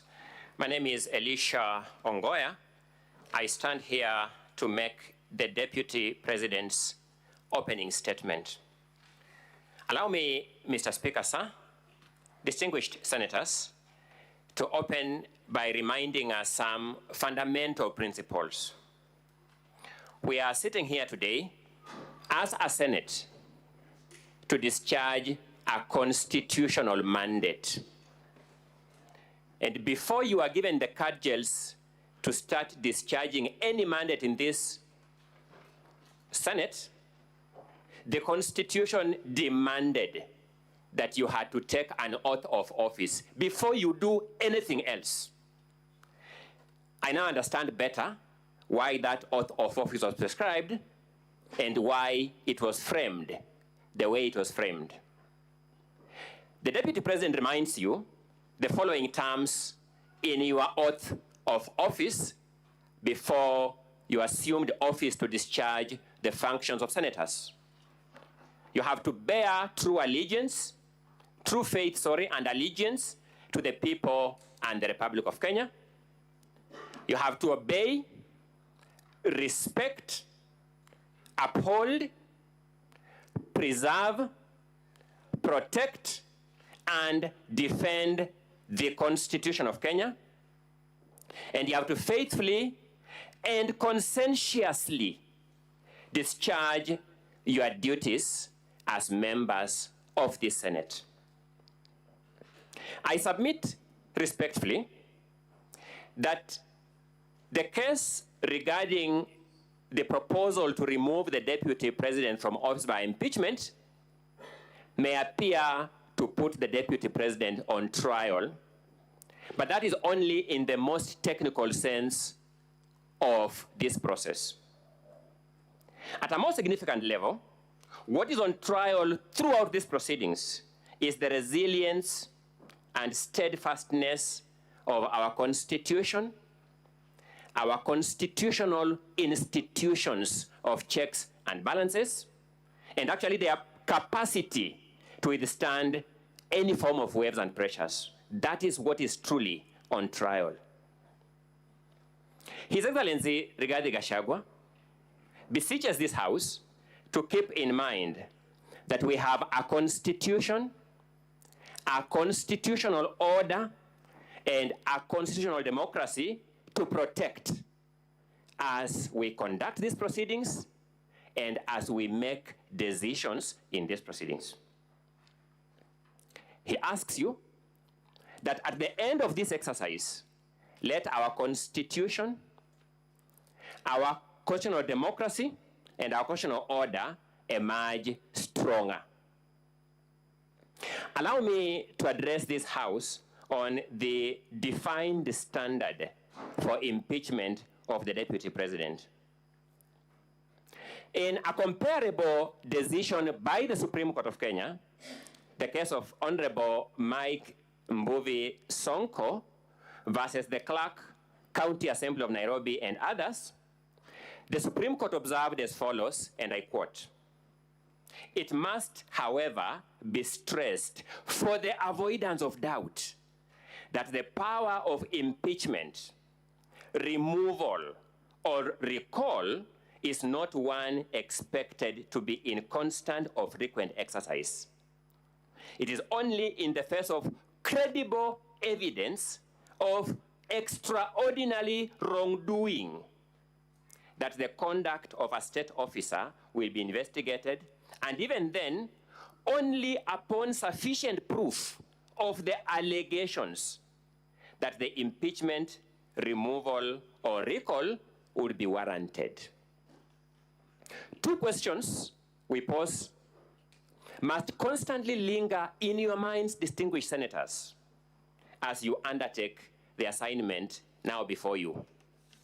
Question number one, we beseech you to bear in mind the question, is there credible evidence of extraordinary wrongdoing on the part of His Excellency Honorable Rigathi Gachagua before you? Number two, is there sufficient proof of the allegations leveled against His Excellency Rigathi Gachagua? Article 150, Clause 1, Paragraph B, sets out the grounds for removal of a deputy president from office by impeachment. These grounds are, number one, gross violation of the Constitution or any other law. We emphasize the drafter's use of the word gross. Serious reasons to believe that the deputy president has committed a crime under national or international law. Again, we emphasize the word serious, then gross misconduct. Surmises, conjecture, street rumors cannot pass muster. This conduct must be the conduct of the person of the deputy president. It is sufficiently notorious for this court to take judicial notice of when the late Rigathi Gachagua, whose will is now referred to here, died. You are told to investigate the conduct of His Excellency Rigathi Gachagua at a time, or at the time around which his brother, His Excellency Governor Rigathi Gachagua, as he then was, died. It is sufficiently notorious that His Excellency Rigathi Gachagua was not Deputy President of the Republic of Kenya. But that's not enough. You will peruse the motion before you with a view to finding which ground in that motion is sought to be established by these allegations around what may or may not have happened around the time the late Rigathi Gachagua died. You will find absolutely no ground supported by those allegations. Let me disclose here. It is designed to whip your emotions. It has no other purpose. Looking at your oath of office that I've alluded to, there is no room for your emotions to be whipped as the basis of decision-making in any act that you engage into in the discharge of your constitutional mandate and responsibilities. What does our Constitution expect of the mover of the motion in proceedings of this nature.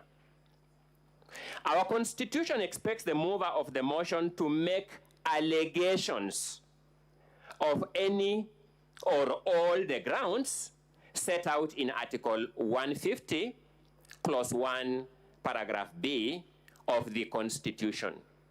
And to begin by submitting, it is true that the mover of this motion has written down some allegations in Volume 1 of the documents from the National Assembly.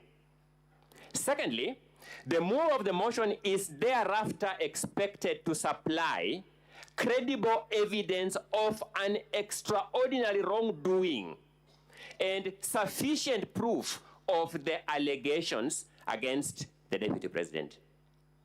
Mr. Speaker, sir, distinguished senators, we submit that is where the mover of this motion ought to start having problems with this House when he's called upon to account. It is the submission of His Excellency Rigathi Gachagua that the motion now before you has fallen short of the threshold set by law by multiple miles. When you examine the material before you, you will discover that it will oscillate between the following categories of stages. One, you will have material before you that just plainly false. Then from falsehood, it will go to the ridiculous ones, and I'll demonstrate that shortly. There'll be ridiculous claims here. Then finally, it will end up into embarrassing claims.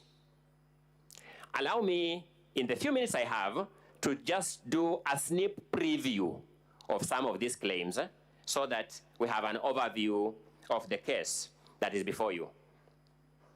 At paragraph 74B of the first volume, which is the impeachment motion, you will find an allegation of this nature that His Excellency Rigathi Gachagua has influenced his family members, allies, associates, and proxies to take control of a local cooperative society in Madeira, which they are financially hemorrhaging.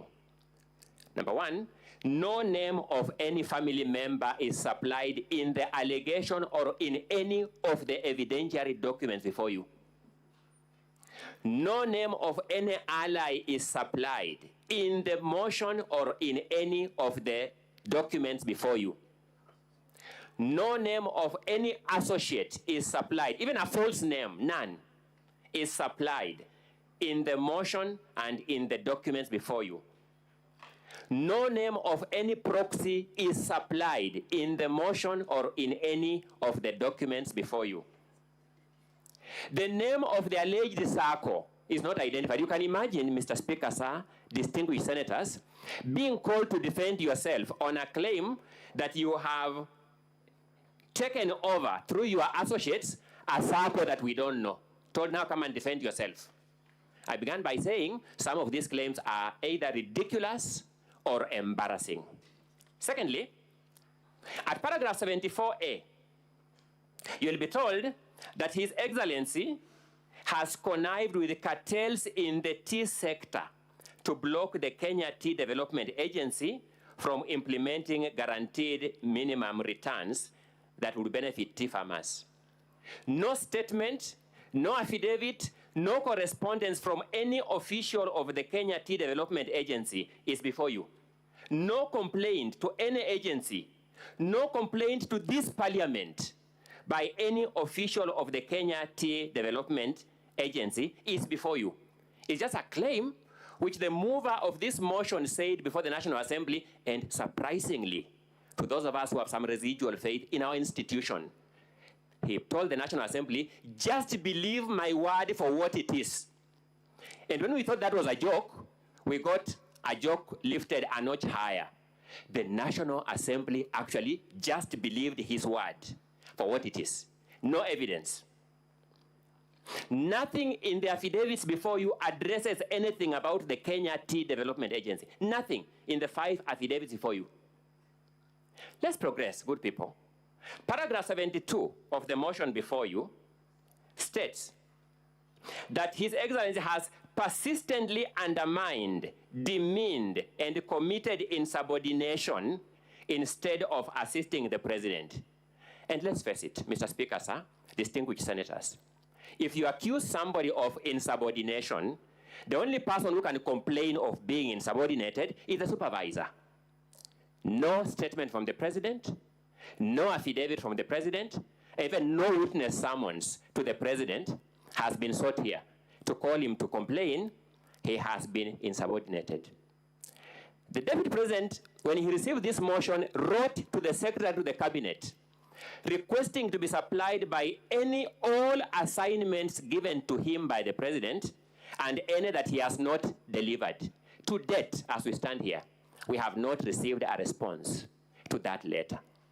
And yet we shall be told, just believe the mover of this motion, the Member of Parliament for Kibwezi West constituency, that when he is oscillating between the National Assembly and Kibwezi West to serve his people, he knows better than the supervisor of the Deputy President that the Deputy President has insubordinated his boss.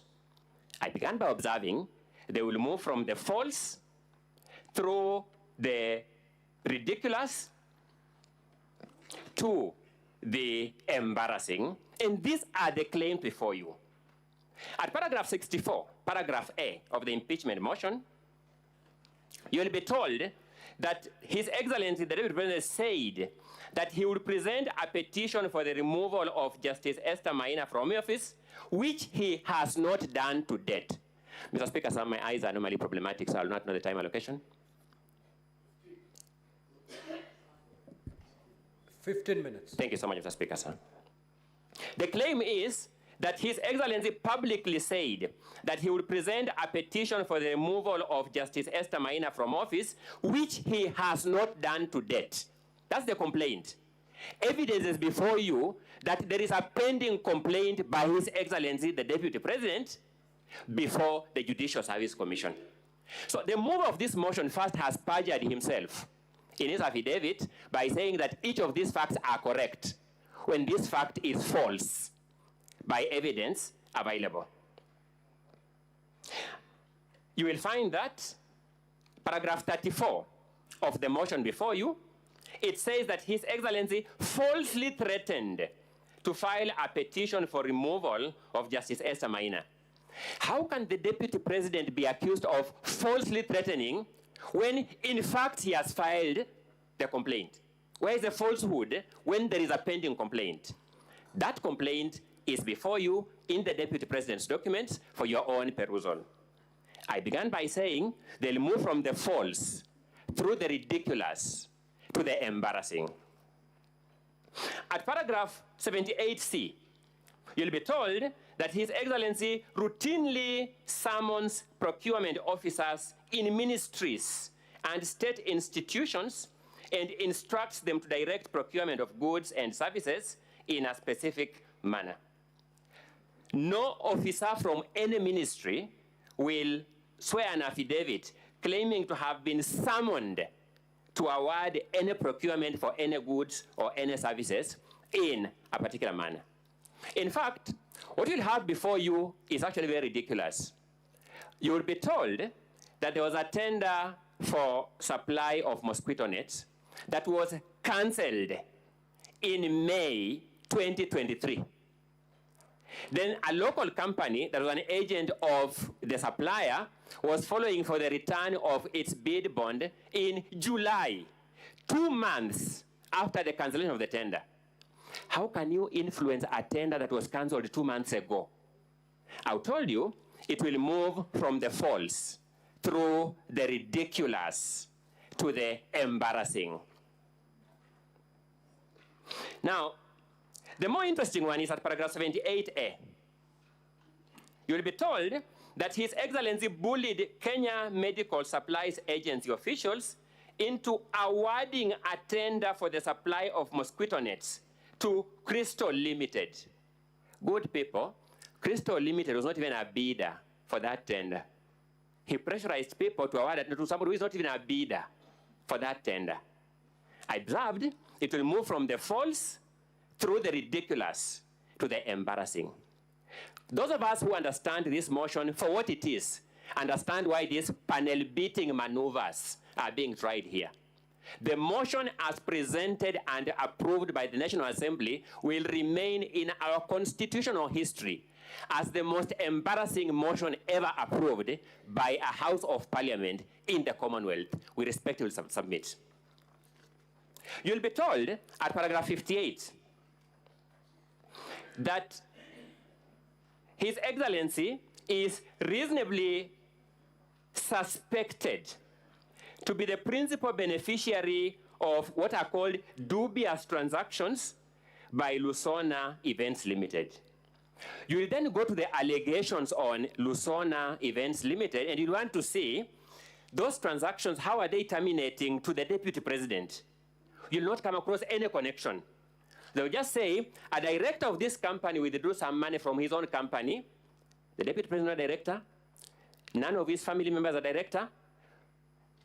That person withdrew money from his company, bought a motor vehicle in his own name. The mover will say, I'm therefore drawing a reasonable conclusion that the Deputy President is the beneficiary of this. Good people, the word reasonable has meaning known to law. I submit very respectfully that this falls short of the definition of the word reasonable suspicion. I submit it actually gravitates towards unreasonable suspicion. Now let's look at this. You'll be told that His Excellency has acquired 40 acres of land in Kakuret, Kamburaini, in Nyeri. Evidence before you will show that this is land that the Deputy President, in fact, bought from a current member of the National Assembly. So he knows that member. In 2015, before he even joined state office as a member of parliament, you are told that the purchase of this land in 2015 shows that in the last 2 years, the Deputy President has amassed immense wealth. I began by saying, let's be elementarily decent. One of the most frustrating things about preparing for such a hopelessly conceptualized, hopelessly crafted, and hopelessly presented case is that you begin doubting yourself because you begin wondering, what am I not seeing? Land bought from a sitting member of the National Assembly in the year 2015 is supposed to be evidence that in the last 2 years, His Excellency Rigathi Gachagua has amassed immense wealth from the office of the President to acquire that property. Now, let's look at paragraph 45G. You'll be told that His Excellency has acquired 80 acres of land in Meru County. No land registration number is provided. Not even an affidavit of a neighbor who says, I know yes, this land is my neighbor. Just an allegation by the mover of this motion like that. And the Swahili say, ukistaajabu ya Musa utaona Firauni. This mover of this motion stood before the National Assembly and said, just believe me for this statement as it is. The first joke. The second joke, the National Assembly actually believed him and approved the motion.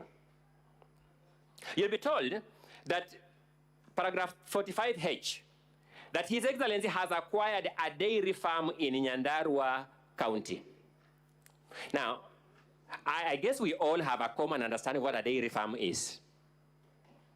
His Excellency has no dairy farm in Nyandarua County. The move of this motion does not give us any evidence of this dairy farm in Nyandarua County. You'll be told that His Excellency has used the office of the Deputy President to corruptly influence unnecessary and expensive renovation of his official residence in Karen and Mombasa. What will shock you is this, good people. The contract for the renovation of the official residence of the Deputy President was signed by the controller of State House. Unless the move of this motion wants to make a claim that the Deputy President conspired with the State House to have this contract executed. Number two, it will be known to all of us as members of Parliament that the money for renovation of this official residence was approved by the National Assembly. Is the National Assembly conceding that it approved money for unnecessary expenditure by government? How can the National Assembly approve money for use for renovation of the residence of the Deputy President, then after that money is used for the intended purpose, the renovation of the official residence of the President, now drag the Deputy President for impeachment for the reason of that renovation? I said it will move through the ridiculous to the embarrassing. You'll be told that the Deputy President has a helicopter landing facility at his land, Ruguru, Kiamariga, 1223 in Madeira. The Deputy President simply has no helicopter landing pad on that farm, a small parcel of land with napier grass, unless the mover of this motion can now convince us that new technology has emerged, that napier grass is the constructing material for landing pads for aircrafts. That's the only way it can make sense. But because it doesn't make sense, good people, you'll agree with me, it moves from the false through the ridiculous to the embarrassing. Now let's deal with it. You'll be told the Deputy President has amassed a wealth portfolio amounting to 5.2 billion shillings. Elementarily, we must then look at the particularization. Tell us which one is what plus which one is what plus which one is what to amount to this 5.2 billion. This figure, the origin, is only known to the mover of this motion. There is nothing on the body of the motion. There is nothing in the documents attached to the motion. There is nothing in the video clips to be played by the mover of this motion that tells us mathematically how he arrived at this figure of 5.2 billion shillings. Then when the charges were read, distinguished senators, you had some 22 companies being read one by one. Thank you. 22 companies. A number of things will surprise you. You'll just find a company listed called Spiritway Limited. Nothing in this motion tells us what wrong has this company done. Nothing in the motion, completely. It just listed there the way it is. Fortis Vis Group Limited. Nothing in this motion tells us what wrong has Fortis Vis Group Limited done. They're just companies whose names have been listed, and we have spent the taxpayers' money this afternoon listening to these companies' names being written with nothing in this motion telling us. So what wrong has Dorcas Rigathi Foundation done? What act are you complaining of for that company? What omission are you complaining of in respect of that company? Heartland Supplies Limited, you just find a name of a company there. No wrongdoing is alluded to it. No allegation is made against it. They're just companies thrown there. Distinguished senators, the Romans called their assembly, which was the equivalent of this Senate, the patres. It was an advisory council. That name was derived from an old Latin word meaning father. Senate derives its name from the Latin word senex, meaning old man. All these words are supposed to address the sagacious, the state of wisdom of the Senate. If this Senate lives true to its historical origin as the patres, if this Senate lives true to its Latin origins as the senex, the old man, the wise man, it will see through these lies, it will see through this ridiculousness, it will see through these embarrassing statements. If time were to permit, I will take you through other allegations that meet the same test of falsehood, ridiculousness, and embarrassment. Fortunately for us, the rules of procedure permit us to cross-examine the move of this motion and the respective witnesses as a way of bringing forth these lies much more clearly. We shall do that when the time presents itself. At the end of it all, we shall beseech you to do two things: to be true to your oath of office as senators, to be true to your oath of office as senators, to pour through this evidence, to listen keenly to this evidence, to make a decision premised on the evidence as tested here in cross-examination. And if you do that, we have no doubt in our mind, you will reach the same conclusion that what has been presented before you as a most consequential motion, perhaps in our lifetime, is false, is ridiculous, is embarrassing. I rest the governor's opening statement. That is the Deputy President Counsel. He's not the governor. My apologies, Mr. Speaker. I have been here multiple times on governors, and I think that is what was reigning in my mind. I rest the Deputy President's opening statement. My apologies for that. Very well. Now, honorable senators will now move to hear the case of the National Assembly. Now, the National Assembly has 3 hours to present its case, meaning all the witnesses, evidence in chief, cross-examination will be given 2 hours. The legal team for the Deputy President, you'll have 2 hours to cross-examine the witnesses as presented by the National Assembly.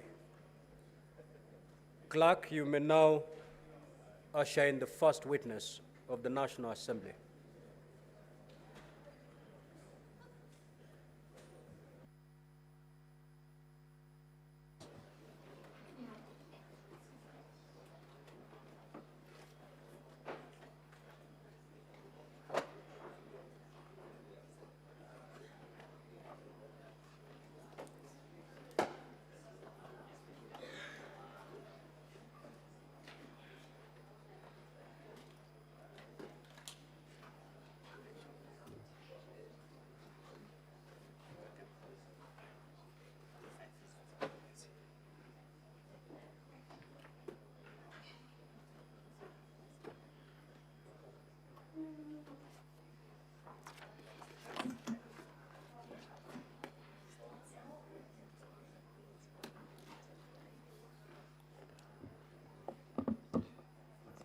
Mr. Speaker, as we wait for the witness, I crave, if it finds favor with you, one of my assistants could come to help us with turning the pages.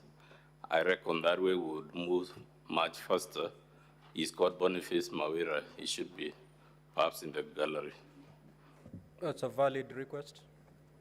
You may proceed.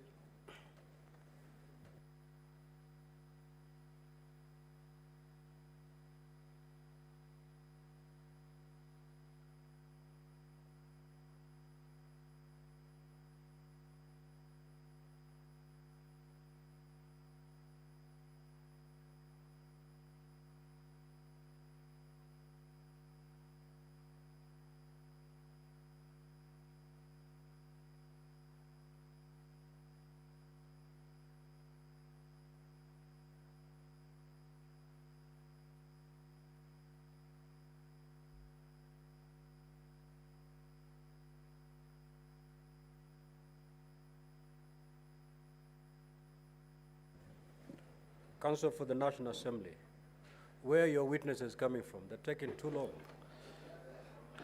I think they must be in room 4, Honorable Speaker. Our first witness is the Honorable Ekomas Mwingi Motuse, who was the mover of the motion.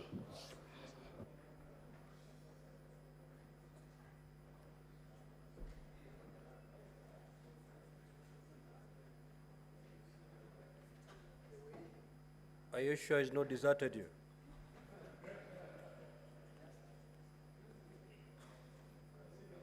It is always a risk in this type of business, Honorable Speaker, but I'm sure he's around.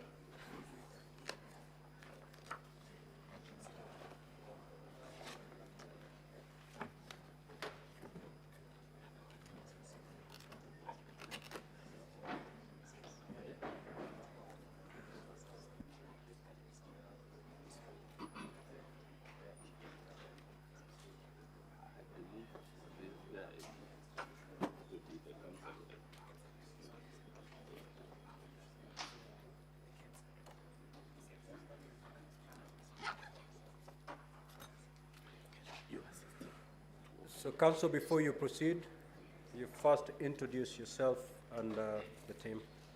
Yes, for the record, Honorable Speaker, my name is Mudhomi Thiankolu. I'll be doing the exam-in-chief on behalf of the National Assembly. I shall be assisted in that enterprise by my learned friend, Mr. Peter Manyonge Wanyama. I will cover grounds 1, 5, 6, and 7, and my learned friend will lead the witness in respect of the other grounds in the motion.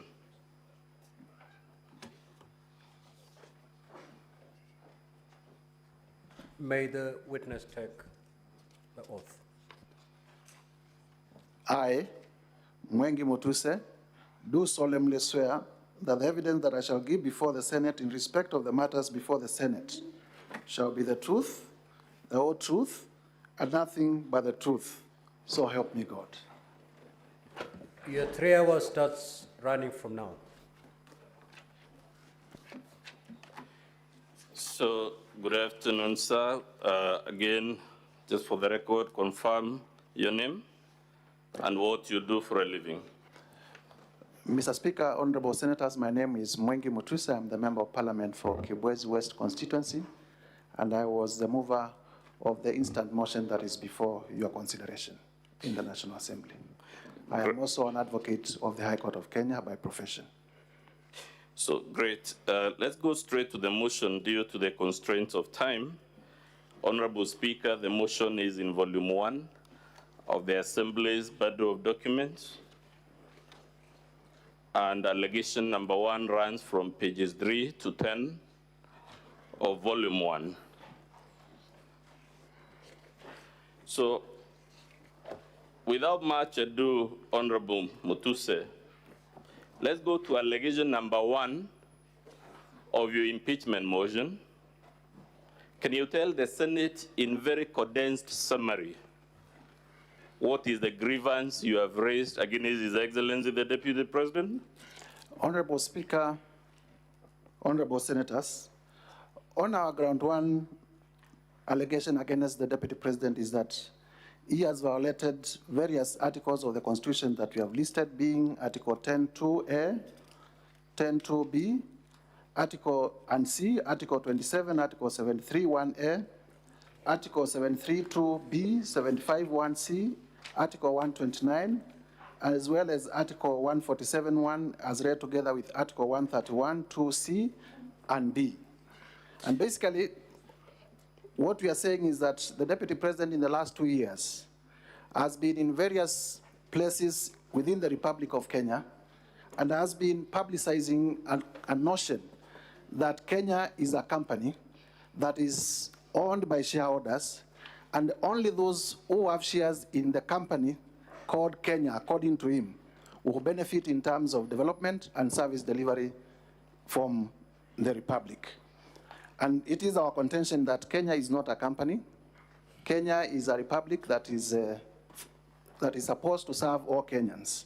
And the particular articles of the Constitution that we have cited because of time also speak to the functions of the Deputy President being able to promote national unity and the country, citizens of Kenya being able to receive services and development from the government, including appointments, without discrimination.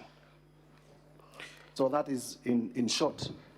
Let's quickly go through some of those provisions. If you could be shown the preamble to our Constitution, what does the third paragraph say? Mr. Speaker, honorable senators, the preamble to our Constitution, and I read the third paragraph, proud of our ethnic, cultural, and religious diversity. Underline ethnic, cultural, and religious diversity, and determined to live in peace and unity as one indivisible sovereign nation. One indivisible sovereign nation. We'll come to the evidence you have adduced to support this shortly, but are the utterances you complain about consistent with that constitutional provision? Definitely not at all. Let's go quickly to Article 10. What does it say? Article 10.1. The national values and principles of governance in this article bind all state organs, state officers, public officers, and all persons whenever any of them A, applies or interprets this Constitution, B, enacts, applies, or interprets any law, or C, makes or implements public policy decisions. But, Honorable Member, someone would say these are just utterances and we surely can't remove a deputy president from office because he has a loose tongue or something like that. What is the problem with these utterances in the context of our history as the Republic of Kenya? Number one, the constitutional context is that they bind all state officers and the deputy president is a state officer. So there are no two ways. You cannot choose the laws to obey and which not to obey. But number two, we have also had an history in our country. All of us would remember that we had clashes in Likoni in 1992 where populations were displaced. We had problems in Molo, every other cycle of election cycle, 1992, 1997. Even most recently, the country almost torn apart during the post-election violence of 2007 and 2008. There are examples within the region. Rwanda, Burundi is still struggling. As we speak today, Congo is fighting. Across the globe, Yugoslavia, there has been problems, Bosnia, all these countries. And they all began from utterances of this nature. So is it your testimony, therefore, that utterances of the type we're about to see are a threat to the very existence of Kenya as a republic? Indeed, that is my testimony. Is our lived history consistent with the submission that those are not utterances that should emanate from the Deputy President of the Republic? Not just the Deputy President of the Republic, but not from any citizen of the Republic.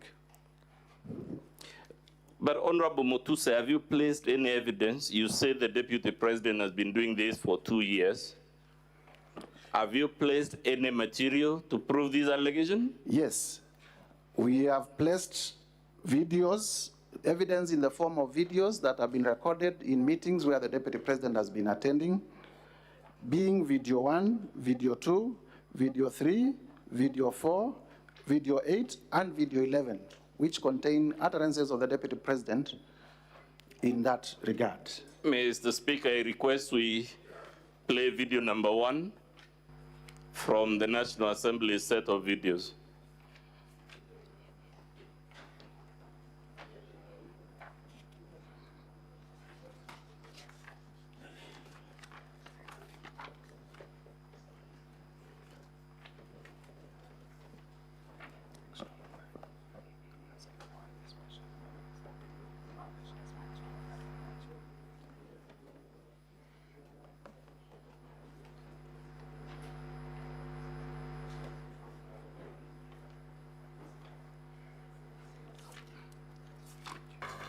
Sisi lazima tungeangalia nyinyi. Hii serikali ni kampuni na ni ya shares. Si ndio? Ni ya shares. Kuna wenye kampuni, wale wako na shares mingi, kuna wale wako na chache, kuna wale hawana. Sasa nyinyi mliinvest kwa hii kampuni ya William Ruto na Rigathi Gachagua. Sasa lazima mvune. Yule ambaye alipanda atafanya nini? Simulipanda? Simuliamuka mapema? Mukasema mutaki kusikia mambo ya ile system na nini?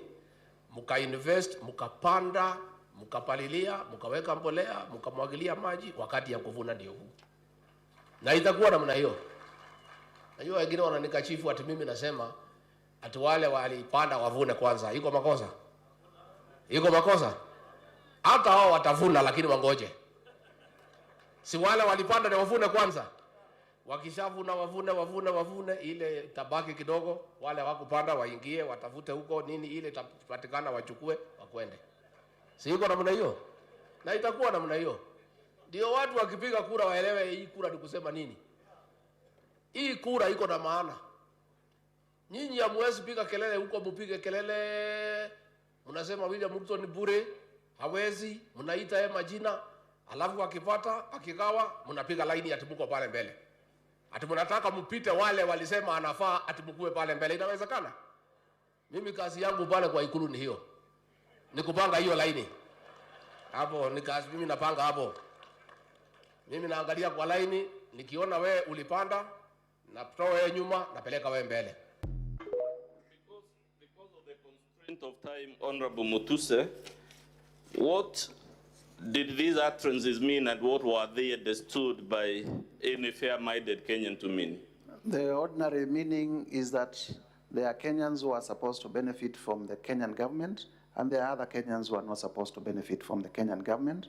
And His Excellency the Deputy President will make sure only those who voted for the present government benefit from the government. And those who did not vote for the government will not get any benefits because they are not shareholders.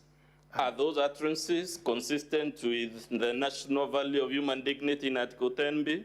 Not at all. Are they consistent with the value of national unity in Article 10A? Not at all. Are they consistent with social justice in Article 10(2)B? Not at all. What about inclusiveness? Indeed, they are divisive. What about equality? Not at all. What about non-discrimination? They are very discriminative. What about protection of the marginalized? They do not protect the marginalized, they marginalize them further. We could go on and on, sir. Are those utterances consistent with any of the articles you claim in ground 1 have been violated? Not at all. Let's play video number 2, Honorable Speaker.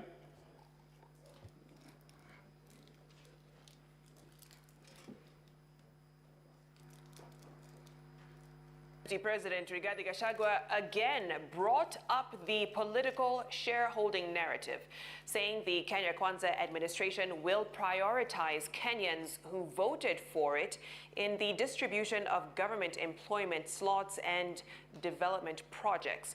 Well, Gachagua spoke in Nandi County, where he led other government officials in a church service and thereafter a fundraiser at Kurgung Boys High School. Ayub Abdikadir reports. Mosop constituency in Nandi County offered Gachagua a platform to amplify his narrative about the government being a shareholding entity that apparently belongs to those who voted for it, calling on the people of Nandi County to remain patient as the state works on development projects and employment opportunities that would prioritize Kenya Kwanza supporters. Rais ako pale, niko hapo, huyu Felix ako hapo. Rais mnamjua, mimi mnanijua msimamo yangu ya kwamba watoto wakiwa wengi kuna wale kwanza ya kuangaliwa, si mnajua? Sasa huyu Felix ako pale ndio mwenye kuunganisha mawaya. Mambo yetu tumepanga.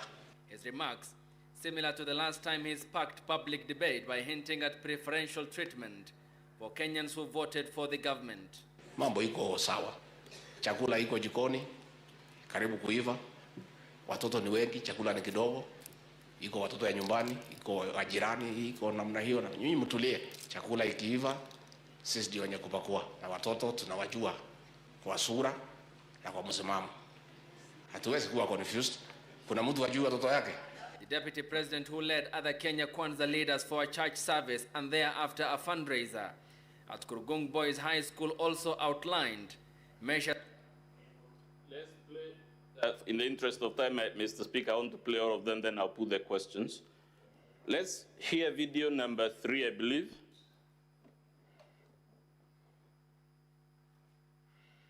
Gachagua says he has no apologies to make over his shareholders' narratives, saying those who voted in the Kenya Kwanza government should reap big from the government. Well, Gachagua, who was speaking in Nandi County, where he led a fundraiser towards the construction of the ACK Plaza in Kapsabet town, also dismissed claims that there are differences between himself and President William Ruto. Martin Munene has the details. Deputy President Rigathi Gachagua was in President William Ruto's Rift Valley backyard on Sunday, where he presided over a fundraiser in aid of Kapsabet ACK Church. And here, the DP made it clear that he was not backing down on his shareholders' gospel that has left a bad taste in many people's mouths. I am unapologetic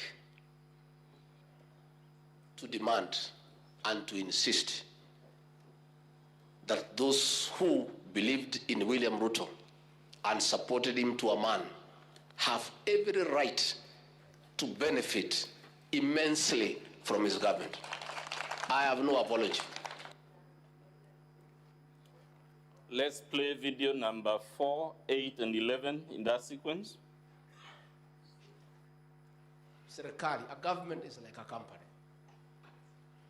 There is shareholding. Kuna wale who have invested a lot of shares. Kuna wale wameweka kidogo. Kuna wale wamekataa. Lakini wote ni wa Kenya. So ndio tukasema kama wewe umeenda kupanda mahindi, ama wacha nipeane example ya ng'ombe kwa sababu niko Kajiado. Wewe uko na ng'ombe yako ya maziwa. Hiyo ng'ombe imezaliwa ikiwa njao, umeichunga vizuri, umepatia majani, umenunulia dairy mill, umepatia chumvi, umepeleka kwa malisho, umepatia maji, imezaa, imeanza kukamuliwa. Wewe unatakiwa kwanza ukuwe mtu ya kwanza kukamua hiyo ng'ombe na kukunywa maziwa. Serikali, a government is like a company. There is shareholding. Kuna wale who have invested a lot of shares. Kuna wale wameweka kidogo. Kuna wale wamekataa. Lakini wote ni wa Kenya. So ndio tukasema kama wewe umeenda kupanda mahindi, ama wacha nipeane example ya ng'ombe kwa sababu niko Kajiado. Wewe uko na ng'ombe yako ya maziwa. Hiyo ng'ombe imezaliwa ikiwa njao. We can go to the next because we see an element of repetition. Let's go to the next video.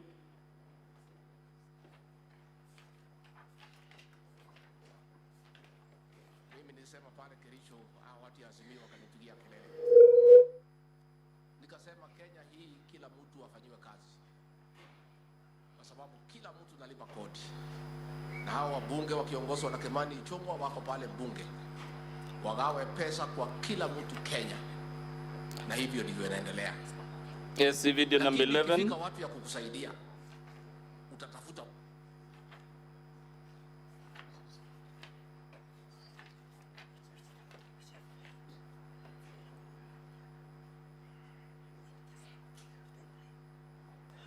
The good people of Homa Bay, that I am going to work with your leaders, the ones you have elected, so that we can develop our country together.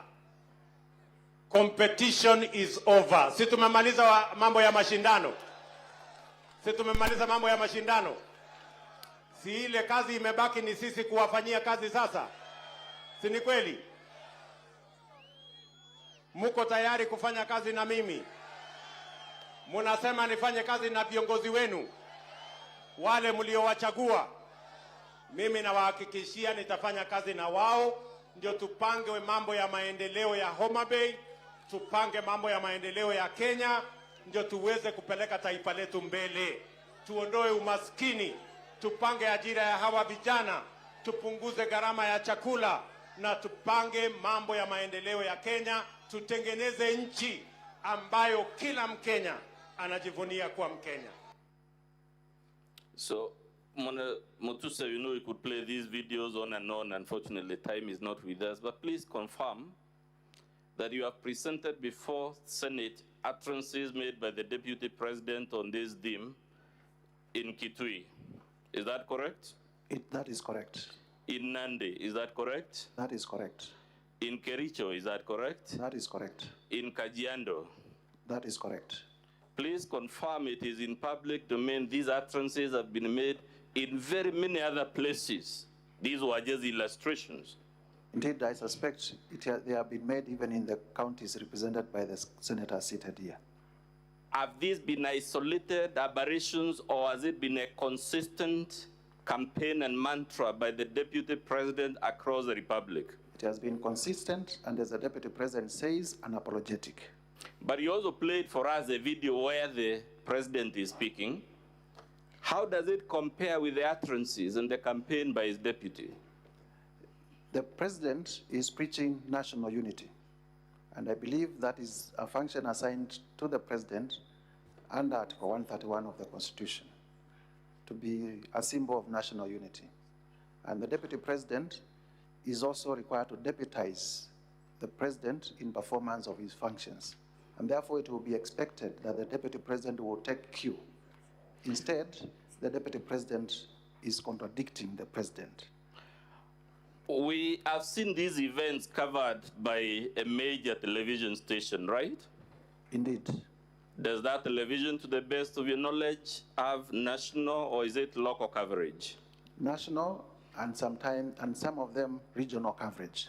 Should the deputy president of the republic have the wisdom to know his utterances will be conveyed to the country and the world? Indeed, yes.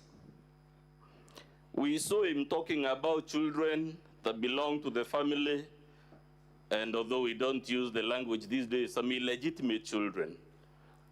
Who was he calling children from outside the home or the illegitimate ones? Looking in totality for Moi's videos, he must have made those who voted for Kenya Kwanza as the legitimate children, and those who did not vote for Kenya Kwanza as the legitimate children. We have seen him saying he has no apologies to make, notwithstanding that these utterances, to quote the media house, were leaving a bad taste in the mouths of many people. Is that correct or incorrect? Yes, he is very loudly clear that he has no apologies to make for referring to Kenya, for saying Kenya is a company belonging to shareholders for the benefit of the shareholders. That defiance and the stance that he has no apology to make, does it depict the deportment of a man or a woman who should be the deputy president of the Republic of Kenya? Not at all. But you heard his counsel say that there must be some extraordinary wrongdoing before we can impeach for mere utterances or for the things you have alleged. To the best of your knowledge, sir, how many vice presidents or deputy presidents has Kenya had since 1963? In your estimate, how many? 11. 11. 11 or thereabout? Let's say a dozen, 12, right? Yes. Do we have in our history since 1963 experience of a deputy president who traverses the country preaching ethnic exclusion? I don't remember any. The only incident I remember, two incidences, when Jaramogi differed with Kenyatta and he did the moral thing, resigned from government. I also remember an incident, I think it was Vice President Murumbi, who also differed with the then president and did the honorable thing and resigned from government. Those were the first two vice presidents. Daniel Arap Moi was at that. Do you know of any incident where Daniel Arap Moi was moving around this country as vice president, committing this type of wrongdoing? No, not at all. How about Mwai Kibaki? In fact, even when he was demoted, he continued working in cabinet. How about Josephat Karanja? Not at all. How about George Saitoti? Even when he was sacked, he continued being loyal to the government of the day. How about Musalia Mudavadi? In his short stint, nothing is heard about him undermining his boss. How about dividing the country? Mudi Awori? Not at all. Kalonzo Musyoka? Not at all. So when we are told there is nothing extraordinary about this wrongdoing, is that consistent with the lived reality of Kenya? There is everything extraordinary when a country of 46 tribes, someone advocates for the servicing of less than 2 of those communities. Where will the 44 go? Given the politics of 41 against 1 in 2007 and the post-election violence, would this allegation be extraordinary wrongdoing? It is an extraordinary wrongdoing. In fact, the post-election violence that resulted from that particular kind of campaign was in itself extremely dangerous to our social fabric and extremely dangerous to our economy. Given the experience of the Molo and Likoni clashes in the 90s, would this be extraordinary wrongdoing coming from the second senior-most state officer? Indeed, and also when it is remembered that he was a district officer in Molo when those clashes were happening. Given what is going on right now as we speak in Tana River, would conduct like this emanating from none other than the deputy of the president be extraordinary misconduct? I have seen in news that there are families that are displaced, people have lost property, and if that is not extraordinary, then I do not know what extraordinary means. Given, sir, and I will summarize this, what this type of campaign achieved in Rwanda, in Burundi, in Sudan, in South Sudan, in former Yugoslavia, in Nigeria, the Biafra War, and we could count and count until the cows go home. Can anyone be heard in good conscience to say that this is not extraordinary misconduct? Indeed, this is very extraordinary, requiring impeachment. Please confirm, because we are pressed for time, that the evidence you're relying on this ground applies equally to allegation number 5 of your motion. Just a minute to confirm. What is your complaint in allegation number 5? Allegation number 5, Mr. Speaker, will be at page 16 to 17 of volume 2. Allegation number 5. Just a minute. Mr. Speaker, honorable members, our allegation number 5 relates to gross violation of Article 3(1) of the Constitution and Article 148(5)(a) of the Constitution, which specifically is in relation to the breach of the oath of office and allegiance. Does the oath of office require the deputy president to promote national unity or the shareholder politics? The oath of office demands of the deputy president to promote national unity. And what is your complaint in ground number 6, sir? In ground number 6,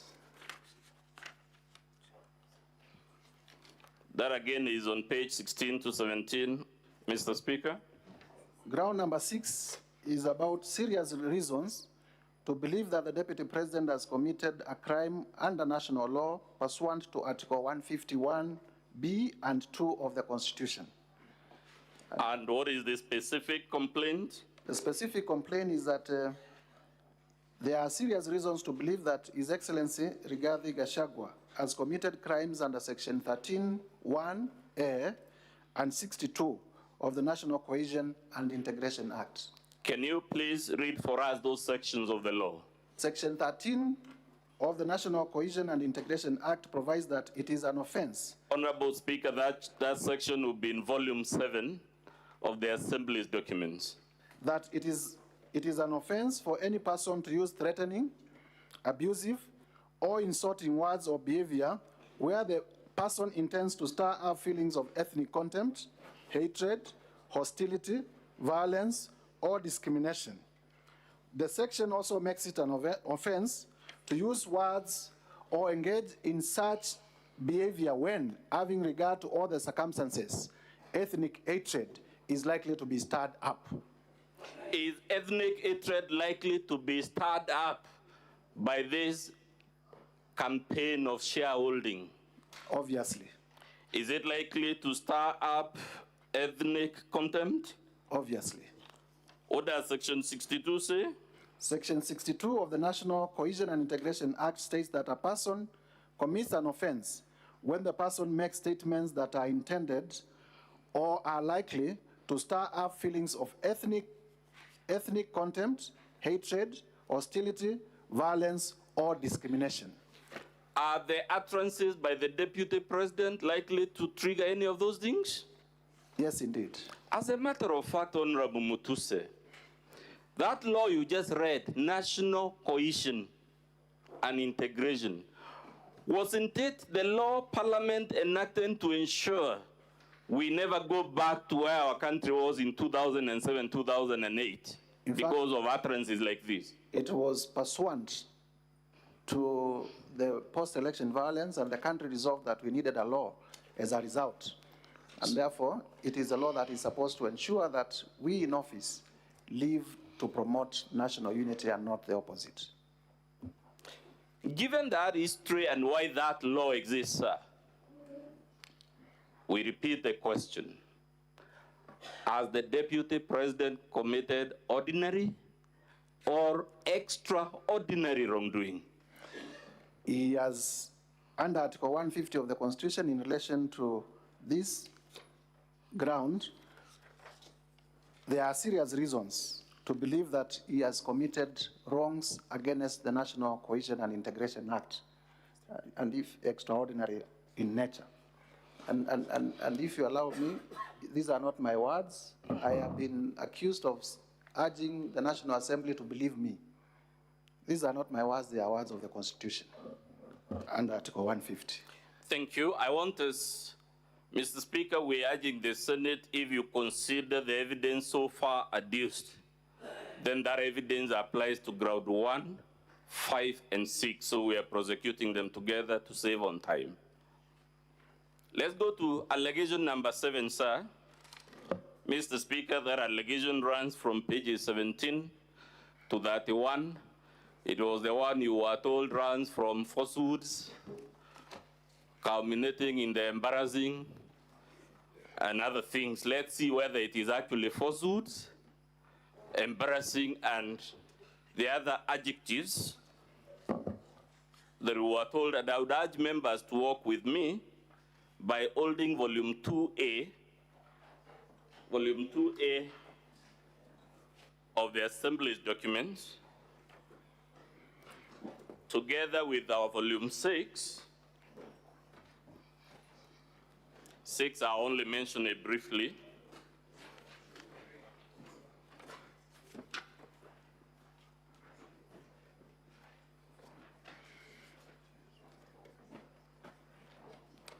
Please confirm, sir, at page 2 of volume 6, who, as between you and the Deputy President, as passions were cast, that you're referring to irrelevant material about the estate of the late Rigathi Gachagua. Between you and the Deputy President, who has brought up this issue of the estate? Is it you or is it him? In the response by the Deputy President, on page 2 of volume 6, he did bring out the issue of the estate of his late brother in response to the allegations that he has acquired properties worth 5.2 billion within the period that he has been Deputy President. So we'll come back to that document much later. I'm only mentioning it now, sir, to clear the air, whether it is you trying to whip emotions by bringing up this matter, or it is the Deputy President attempting, by his own response, to hide behind the shadow of his late brother. I never mentioned any of my deceased relatives. I have them, but I never mentioned any. The Deputy President is the one who mentioned his deceased relatives. He's actually the one who has brought this material, isn't it? Indeed. Good. Now we'll come to it. Let's go back to your allegation. Ground number 7, sir. Can you tell the Senate in summary? We are so pressed for time. What is... Mr. Speaker, honorable members, under ground number 7, our allegation is that there are serious reasons to believe that His Excellency Rigathi Gachagua has committed crimes under Section 45(1), 46, 47A3, and 48(1) of the Anti-Corruption and Economic Crimes Act, as well as Sections 2, 3, 4, and 7 of the Proceeds of Crime and the Money Laundering Act. And in short, during the short period that I was doing research on this motion, I have come across properties that are registered in the name of the Deputy President or in the name of his children or other proxies that run cumulatively to a value of about 5.2 billion. And there is no clear trace of where the monies to purchase those properties came from, and therefore, under the Anti-Corruption and Economic Crimes Act, qualify to be unexplained assets. Number two, I have also listed companies that are associated with the Deputy President, 22 of them. And these companies, you look at the objects and purposes, they are all the same. And it is our theory and our evidence that these companies have been used for money laundering. Similarly, I have also listed companies that have been transacting with the office of the Deputy President, the office held by the Deputy President, His Excellency Rigathi Gachagua, with tremendous respect. And they are being paid from that office, and we have laid ground for serious reasons to believe that these companies are actually conduits for corruption, and that political responsibility, even when he's not the accounting officer, rests with the highest holder of that office. And that is the case we are making here. And we shall be showing the connection between the properties and His Excellency Rigathi Gachagua. And in a case of unexplained assets, it is upon the person to show where they actually got the money to buy the assets. We have evidence that the assets belong to him. Let's begin with the companies, Honorable Mutuze. You said you have attached Form CR12 to your motion. Indeed, I have attached Form CR12 being evidence of ownership of those companies. Would that be the Form CR12 on pages 8 all the way to 32 of Volume 2A? Indeed, yes. Honorable Speaker, it's Volume 2A, pages 8 to 32.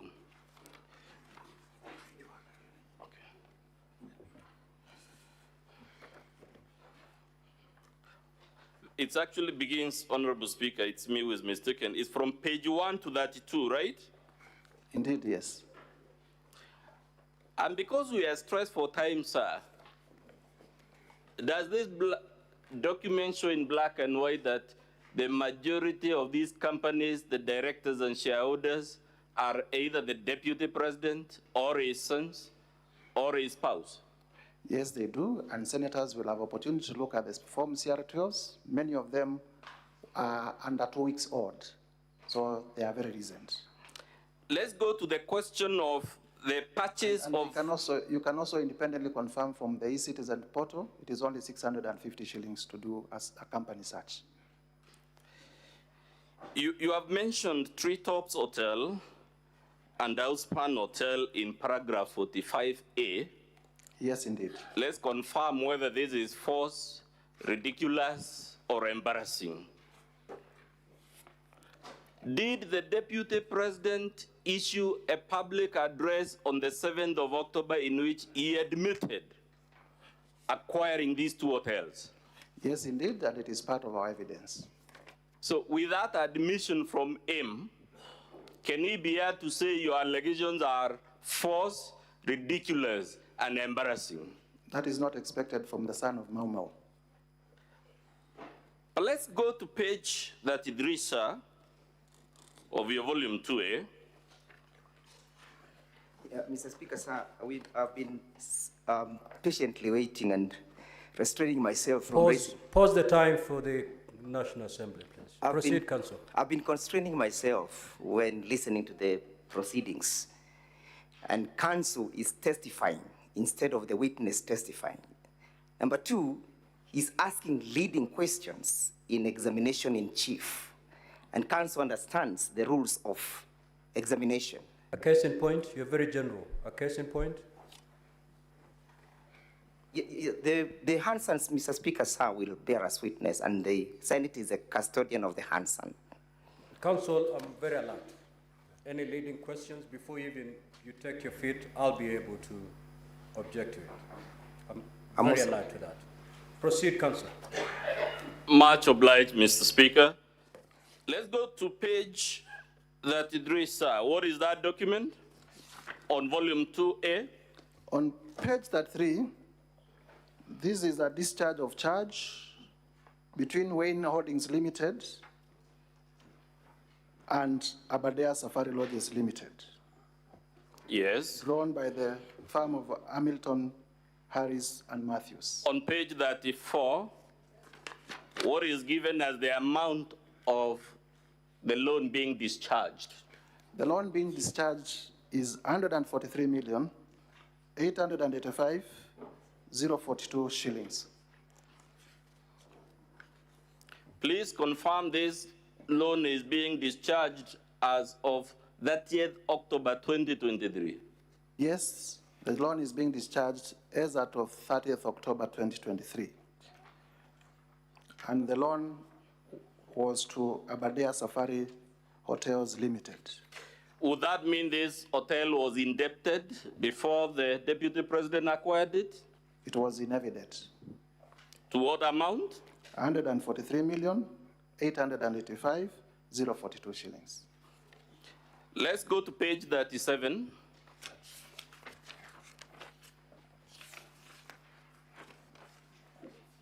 What is that document you have annexed, sir? The document I've annexed here is the transfer instrument. Transfer to companies and limited liability partnerships. Yes.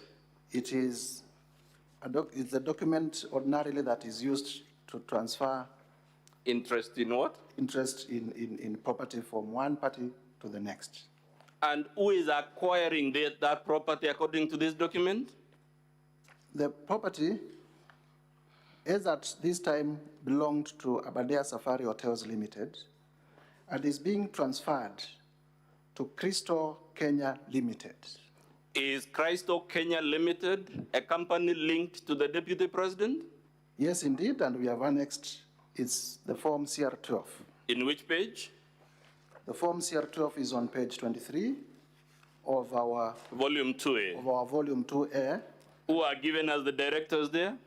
The directors are one, H.E Rigathi. Who is that? That is a son to Honorable Rigathi Gachagua. Yes. And the second director is Kevin Gachagua Rigathi. Yes. Also a son. Now let's go back to 37.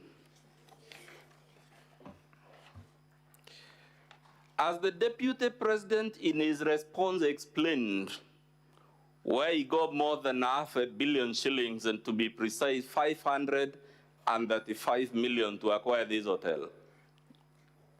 To begin with, the consideration for this transfer was Kenya shillings 535 million, and this needs to be added to the loan of 143 million. Yes. Cumulatively. Yes. So that you get the value, because the value of in terms of what was the purchase. Yes. In his response, and I have seen it, the Deputy President alludes that he got a loan of 600 million, that when he became Deputy President, he used to run this company called Crystal, but when he became Deputy President, he gave it to his children to run it. And he goes further to say that he got a loan of 600 million from the Credit Bank of Kenya. Has he actually placed before this Senate evidence of the disbursement of any such loan? I have seen a letter of offer for that loan, but I have not seen any evidence of disbursement nor any charge in respect of that loan. Is a letter of offer a loan evidence that a loan has actually been given? A letter of offer is just that, an offer. That letter is annexed of offer, says that as security for the supposed loan, there will be directors' guarantees. Has he annexed those directors' guarantees? I have, to the best of my recollection, I have not seen them. It says the loan will be secured by personal guarantees. Has he also annexed those personal guarantees? I have not seen them. Has he annexed any security known in the banking world for acquiring a loan of this amount? What I have seen is, what I've seen in the letter of offer is at, I'm looking at it, is in terms of the lien and set-off at Yes. page 132 or 534, is that lien and set-off of a fixed Please deposit. say which volume you're referring to and the page so that the Senate will work with you. Council, the senators would wish to know where the letter of offer is contained. Which volume? The letter of offer, Mr. Speaker. Which page? What page? It's in volume 6. Is in volume 6, starting from page 98.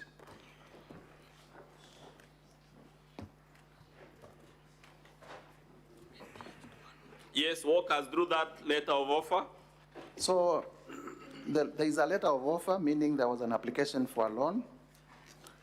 And this is to the directors of Crystal Kenya Limited. Crystal Kenya Limited is the company that is acquiring Aberdare Safari Lodges. And the loan is in respect of an amount of 600 million. And in the clause for lien and set-off, I have seen that a lien and set-off or fixed deposits, this is on page 99, in respect of INO Crystal Kenya Limited for an aggregate amount of 300 million to be obtained. Interest accrued shall be credited to your deposit settlement account. Let's stick to that one for now. From elementary banking knowledge, what do we conclude from this issue of the 300 million?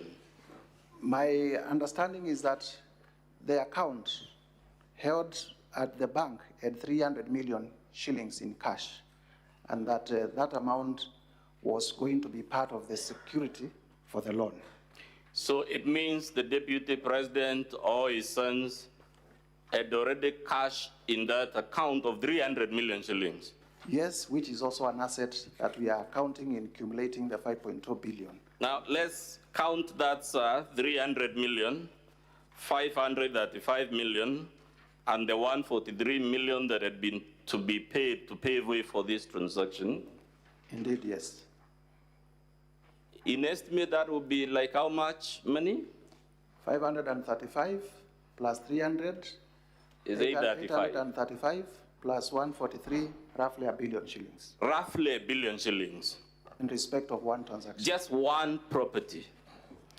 Now, if the deputy president were to save all his net salary for 10 years, would he be able to have savings of a billion shillings to acquire this hotel? Not at all.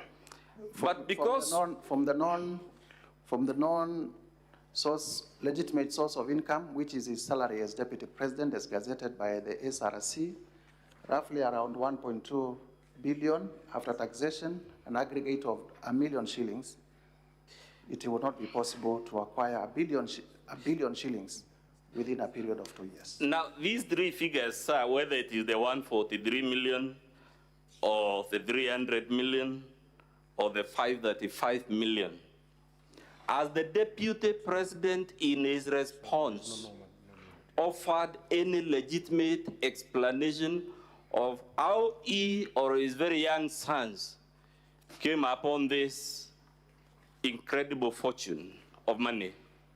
Nowhere in the response, other than the letter of offer that is in itself not evidence of acquiring a loan. At page 39, who are shown as the parties to this transaction for Abadea's Hotel? Page 39 of volume 2A. At page 39 of volume 2A,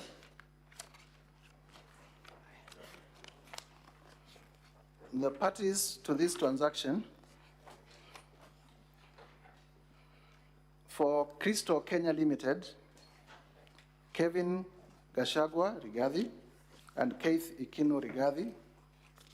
For Aberdare Safari Hotels, there is Robert Gadenji, yes, and Kenneth Waiboshi. Are those two gentlemen you mentioned first related to the deputy president? Indeed, they are his children. As a matter of fact, Honorable Mutusa, and we'll do it in the closing statement, does our Public Officer Ethics Act or the Leadership and Integrity Act, faced with facts like this, permit the deputy president to hide behind his sons? Not at all. Is he allowed to hide behind any of his relatives? Not at all. What about his spouse? Not at all. So even if the Senate were to accept, for argument's sake,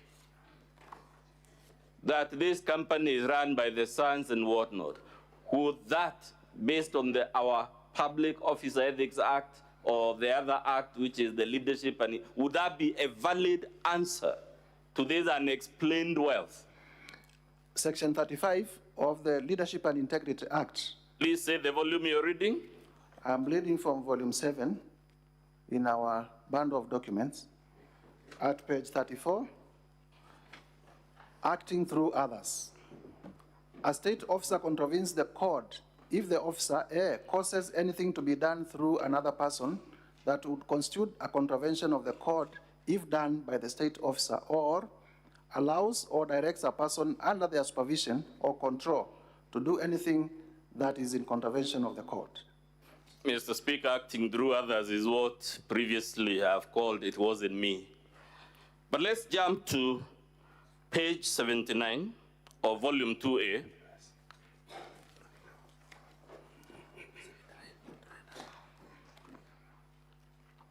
Yes, we are here. Again, this is documentation for that same property the Deputy President admits he acquired, right? Yes, through Aberdare, just for contextualization, Aberdare owned 2 hotels. Yes. There is Treetops Hotel. Yes. And there is which one? Outspan. Yes. Outspan is the one that we have demonstrated how it was purchased. Treetops is a property developed by the Kenya Wildlife Service, but it was under the same management of Aberdare, so they were acquired together. So let's pause at it is owned by the Kenya Wildlife Service. Yes. Is the Kenya Wildlife Service a public or a private entity? A public entity funded by the taxpayers. Under our Chapter 6 laws, that is the Public Officer Ethics Act, the Leadership and the Integrity Act, if you want, you can even draw the Public Procurement and Disposal Act, whichever law. Is it consistent with all those laws for the Deputy President of the Republic to acquire without competitive bidding an interest in a resource owned by the Kenya Wildlife Service? It is not. And in fact, the Deputy President is on record in these proceedings as having said that he advised his family not to transact with government. But we are going to demonstrate that he actually transacted with KWS. And KWS is a public entity? And KWS is a public entity. If this hotel were to be leased or sold, or whatever the language, would there be a requirement for open, competitive, and transparent bidding? Section 45, which we said we have reasonable grounds to believe that the Deputy President has breached of the Anti-Corruption and Economic Crimes Act. And I'm reading our volume 7 at page 23, states as follows: protection of public property and revenue. A person is guilty of an offense if the person fraudulently or otherwise unlawfully A, acquires public property or public service or benefit, B, mortgages, charges, or disposes of any public property, C, damages public property including causing a computer or another electronic machinery to perform any function that directly or indirectly results in a loss or adversely affects any public revenue or service, or fails to pay any taxes or any fees, levies, charges payable to any public body, or effects or obtains an exemption, remission, reduction, or abatement from payment of any such taxes, levies, and fees. Section 46, about abuse of office.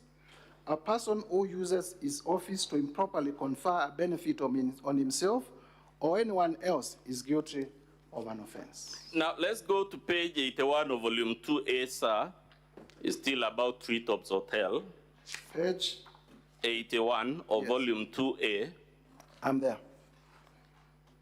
Can you read for us the last sentence of the second paragraph? This is a letter. This is a letter from the Kenya Wildlife Service. Yes. To Mr. Amos Kisilu of Kisilu and Wandati Company Advocates. It's a letter dated when?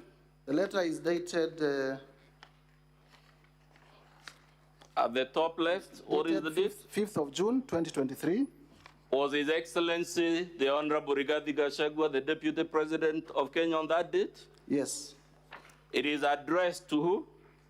It is addressed to Kisilo Wandati and Company Advocates. In the Deputy President's own response, is that law firm indicated as one of the law firms he uses? Yes, indeed. Good. Now read for us the second paragraph of that letter, beginning with the word however.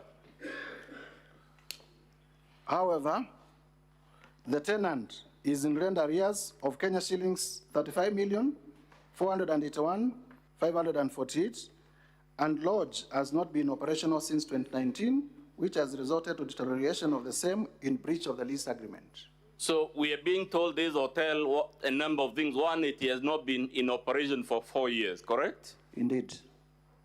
And as a result, it has accumulated rent arrears, correct or incorrect? And deteriorated, which in effect means it requires renovation money. Now let's go to page 80 where the Deputy President develops interest in the hotel. I'm here. Can you read the opening line of that, the first paragraph of that letter? Mr. Speaker, honorable senators, this is a letter from Kisilo Wandati and Company Advocates to the Director General of the Kenya Wildlife Service. The opening sentence reads as follows. We act for a party, into brackets our client, who is interested in taking on an assignment of lease of the Treetops Hotel Lodge as defined in the lease agreement dated 31st December 1998 between yourselves and Aberdare Safari Lodges Limited, the lessee. Please confirm this is a letter by the Deputy President's lawyers. This indeed is a letter by the Deputy President lawyers, but funny enough, against any all professional knowledge in terms of how you write letters, they do not disclose their client. They just say, we act for a party. Who is our, does that letter disclose the identity of the client anywhere? No, it doesn't. And it is a requirement that you must disclose the client even as you move ahead. Is that how lawyers usually write letters in honest, genuine transactions? Not at all. Good. Now let's go. And I am one of them, so I know. Let's go to page 83 of volume 2A. What is written there? Page 83 is a letter to Dr. Kanga, Director General Acting, Kenya Wildlife Service from Aberdare Safari Hotels.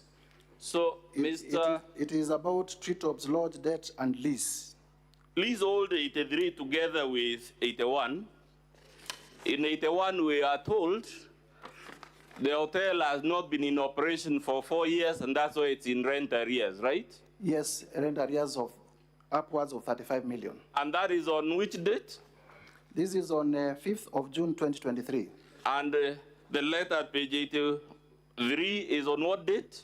It's 7th of July, 2023, a month later. How many days in between, roughly? Roughly a month, 30 days or so. Roughly a month. And what does this letter say?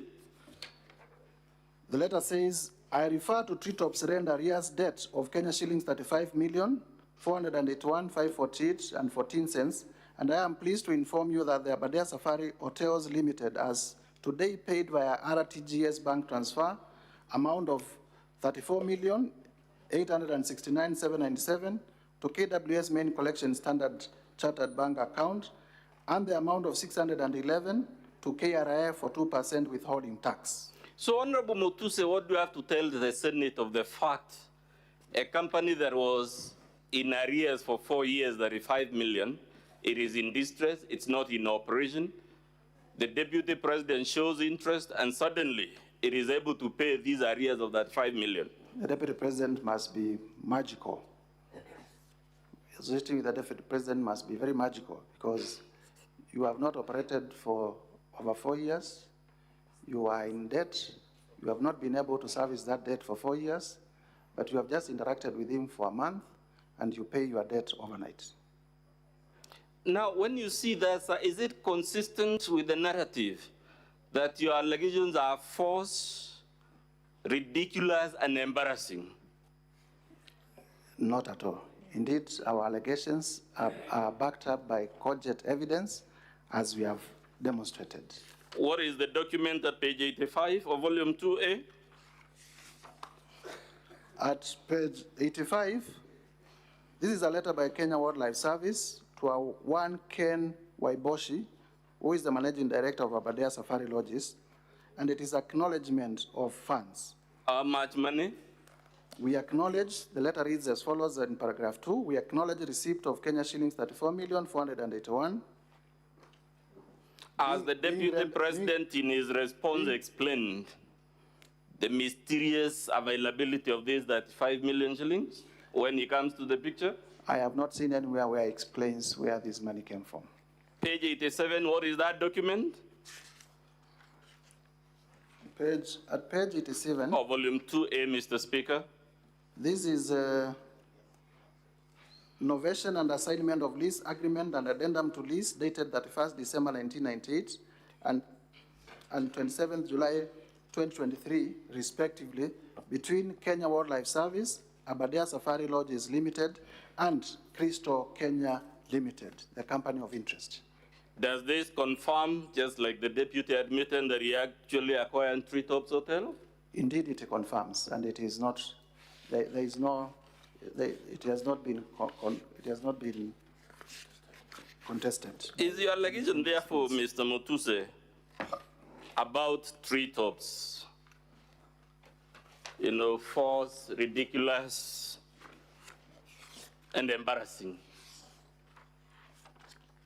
Come again? The evidence you just taken the Senate through about Treetops Hotel, is it consistent with the narrative of a move of motion who makes ridiculous, false, and embarrassing claims? Not at all. It demonstrates that our allegations are not malicious. They are backed. Let's go to his response in volume 6.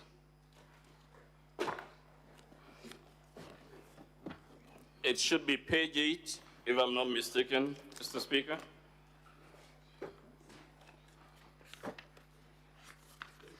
Eight of volume 6. Yes, there we are. Volume 6. On page.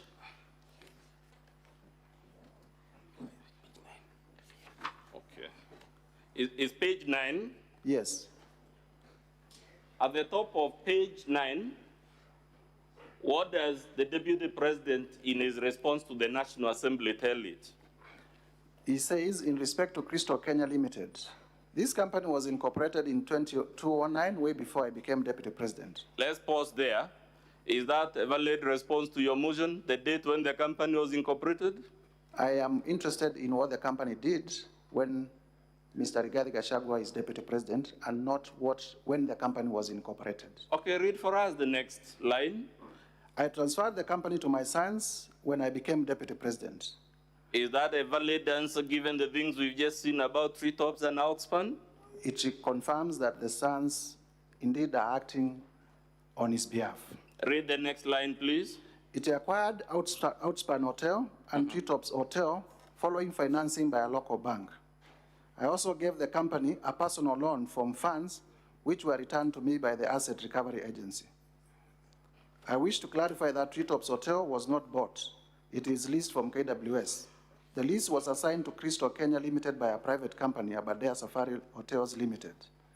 I have annexed the facility letter dated 24th October, as well as the company resolution to borrow Kenya shilling 600 million and marked as Annexure RG 14 and Annexure RG 15, respectively. Let's go to page 44. This relates to the property called Rogoro Kiamariga 1223. This is in volume 2? 2A. Volume 2A, Mr. Speaker, page 44. Please confirm from the Deputy President's response whether he has admitted acquiring this property. Yes, he admits acquiring the property, but goes ahead to make some justifications. Page 44, Mr. Speaker, volume 2A. The justification he makes is to what effect? Is that the acreage is different. Yes. And also that he bought it for 3.5 million and not 5 million as alleged. Now, let's go to that page 44. What is that document? This is a document transfer by personal representative to person on intestacy. Basically, and who is given that transfer? Who is making it? A certain Naftali Guandraru Gadhogo. Can you read the opening line of that document? Public Trustee of the Republic of Kenya, or PO Box 49672 Nairobi, as personal representatives of Naftali Garandau Gadhogo, deceased, hereby transferred to Hannah Gadhongo Mugo. Absolutely. Who is the public trustee a public officer? The public trustee is a public office. Under what circumstances, to the best of your knowledge, does the public trustee obtain letters of administration of an estate, in this case, the estate of the deceased Naftali Gwandaru Gadhogo? In terms of the law of succession, the public trustee only steps in where there are no beneficiaries of a deceased person's estate. The person to whom the trustee is transferring, is there a picture given there? Yes, it is given, and I will invite honorable senators to look at it. What observation do you want them to make about it? Well, this is a photograph of, I do not want to say disheveled, old lady who signs by appending her thumb, signifying probably she was not even aware of the transaction. Has she signed or affixed a thumbprint? A thumbprint. On the face of it, does that look like a privileged or vulnerable and marginalized Kenyan? The very vulnerable.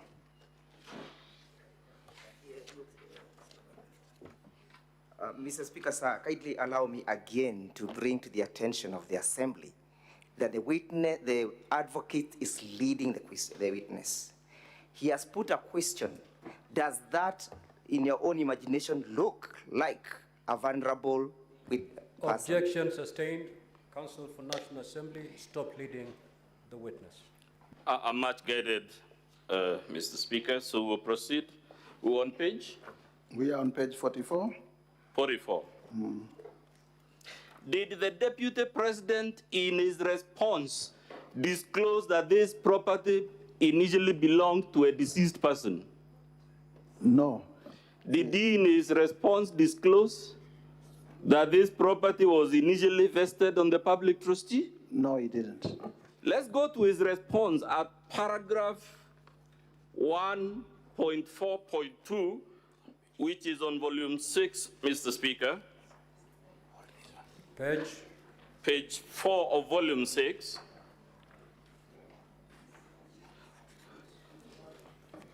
Can you read paragraph 1.4.2 of the Deputy President's response? I purchased the land in the year 2023 for Kenya shillings 3.5 million for my farm proceeds. Some of you are aware that I have dairy farm with close to 200 cows. Now, let's see who is saying things that are embarrassing, false, and ridiculous. What is the price he has said he acquired it for in that page? 3.5 million Kenya shillings. Let's go to the agreement he has attached to show how he purchased this property. It is at page 63 of the same volume. I am here. Clause number 3, what is given as the purchase price? The purchase price is Kenya shillings 5 million only, to be paid as follows. Is that consistent? Volume 6. We are holding, Mr. Speaker, volume 6, pages 4 and 63. No, it is page 4 of 534 and page 96 of 534. The problem, Mr. Speaker, is there are two sets of pagination. So the one we refer to is the one that says of 534. So we are talking of page 4 of 534. You hold that together with page 96 of 534. My apologies, Mr. Speaker. In other words, go to page 4 and page 96 of 534. Or volume 6? Yes. We'll shortly take you to the paragraphs. Mr. Speaker, you know I'm under a lot of pressure because of the time. That's why sometimes. So, are we all there, honorable senators? Good. Can you read again for the Senate on page 4 of 534 what the Deputy President says was the purchase price for this property? This is land parcel number Ruguru, Kiamariga, 1223 in Madeira East constituency. That is on page 3. And on page 4, the Deputy President says, I purchased the land in 2023 for Kenya shillings 3.5 million for my farm proceeds. Let's pause it there. He bought it for 3.5 million. Let's go to the document he has annexed to prove that he acquired this property for 3.5 million. It is at page 96 of 534. Indeed, this is agreement for sale of the whole of LR number title Ruguru Kiamariga 1223, measuring approximately 2.5 acres. And under clause 3, the purchase price is Kenya shillings 5 million to be paid as follows. Given this inconsistency, sir, is it fair for the Deputy President, when he is lying on his own document, to accuse you of presenting material that is false, ridiculous, and embarrassing? It is not fair, and also, especially when one of our allegations against the Deputy President is that he consistently misleads the public. He says that he bought it in the year, back to page 4 of 534, in the year 2023. Was that during his tenure as Deputy President? Indeed. He says he has a dairy farm there with 200 cows. Indeed, he says so.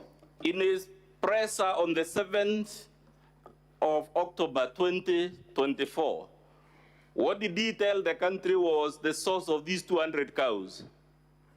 If I remember correctly, in the televised address by the Deputy President on that fateful night, he did say that the Kalenjin people of the Rift Valley have gifted him the cows that he keeps in his farm. Can you now read for us Article 76(1) of the Constitution, what it says about gifts given to public officers?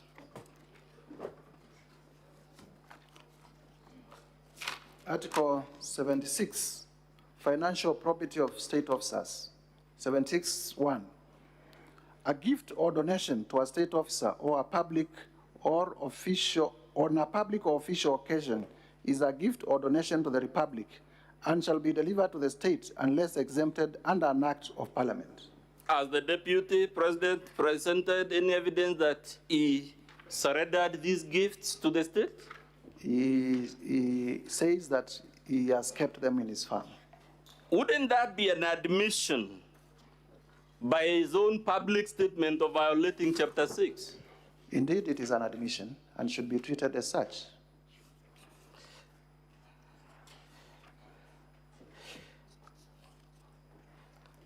Let's go to the land in Meru. Have you placed any evidence to prove this allegation? I have placed evidence to prove that the Deputy President indeed acquired land in Meru, and to the best of my recollection, he has also admitted in his response to having bought land in Meru. I now want you to quote volume 8 against, again, the Deputy President's response.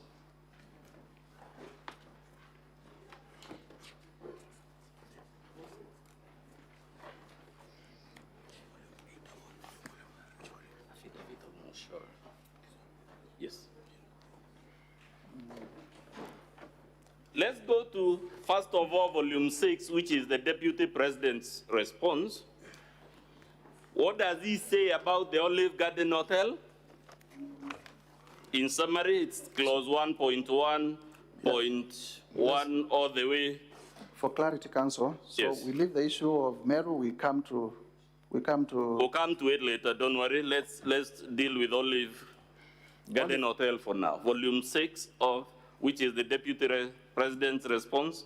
We made an allegation that the Deputy President has bought Olive Garden Hotel through proxies. Volume 6, page? Volume 6, page 2 of 534. 2? Yes, page 2 of 534. Mr. Speaker, honorable senators, in my motion, I made allegations that the Deputy President has bought the Olive Garden Hotel, initially owned by his late brother. And in response, the Deputy President said as follows: the allegation that I own Olive Garden Hotel is false. The truth is that Olive Garden Hotel used to belong to my deceased brother, the late Honorable James Nderito Gachagua, and therefore has never been my property. This is information that most of you may be aware of, as it is in the public domain. Upon his demise, my late brother left a will in which, in his recognition that I am an honest man. We can leave it there. An honest man is written in bold, right? He appointed me as one of the executors of his estate. Now, is the DP's response about Olive Garden, which runs from page 2 to 3, consistent with the affidavit in the National Assembly's Volume 8 by Peterson, Jomo Mushira? Maybe so that we can point members. On Volume 8, we have the affidavit of Mr. Peterson Jomo Mushira. And tell us in summary, because we are so pressed for time. Peterson Jomo Mushira says, I have personal knowledge of one of the issues raised in the special motion for the removal from office by impeachment of Mr. Rigathi Gachagua, the Deputy President. I have personal knowledge of the facts relating to the sale of Olive Garden Hotel, which initially formed part of the estate of the late Nderito Gachagua. Given the matters set out in the preceding paragraph, I am competent to swear this affidavit. I decided to swear this affidavit after my attention was drawn to contradictions between the contents of Part 1.1 on pages 1-2 of the response that His Excellency Rigathi Gachagua filed at the National Assembly on 8th October in opposition to the special motion for his removal. B, remarks made by Honorable Okomas Mwengi Mutusa when prosecuting the motion at the National Assembly, and remarks made by Honorable Kimani Ichung'wah at the National Assembly. Remarks made by members of the Assembly. Let's go to the next paragraph in the interest of time. I wish to clarify and state as follows. I am a shareholder and director of TM Civil Engineering Limited, the company referred to in the agreement annexed on pages 10 to 34 of the Deputy President's response to the motion. On around 31st of March 2023, the Deputy President approached and convinced me to purchase the Olive Garden Hotel, which was at the time part of the estate of the late Nderito Gachagua. Let's go to D. In D, he averts that in summary... Let's go to C. No, C. The Deputy President persuaded me to enter into an informal secret arrangement, the secret arrangement, regarding the transaction embodied in the agreement annexed on page 10 to 34 of his response to the motion. In summary, the terms of the secret agreement were that, 1, the Deputy President would buy the hotel for me by refunding the purchase price of 412 million set out in the agreement annexed on page 10 to 34 of his response. 2, the Deputy President would instruct and pay a contractor to renovate the hotel after the completion of the transaction embodied in the agreement. 3, to protect the Deputy President's undisclosed interest in the hotel, I would appoint Ms. Julian Jahenda as the signatory or agent for the hotel's account at the Cooperative Bank of Kenya. And 4, to further protect the Deputy President's undisclosed interest, Mrs. Juliani Jahenda will run the hotel. That Ms. Julian Jahenda, is it the same person mentioned in volume 8A on page 1 of 19? Volume 8A.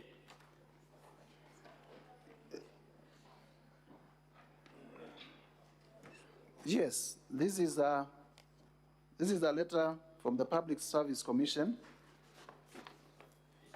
So does that mean we have two sources, one being Jomo Mushira? It is... We are on volume 8A, page 1 of 19.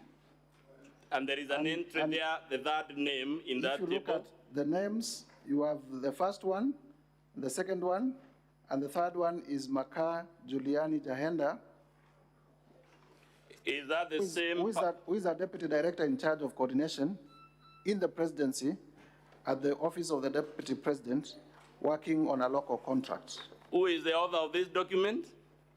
The author of this document is the Public Service Commission of Kenya.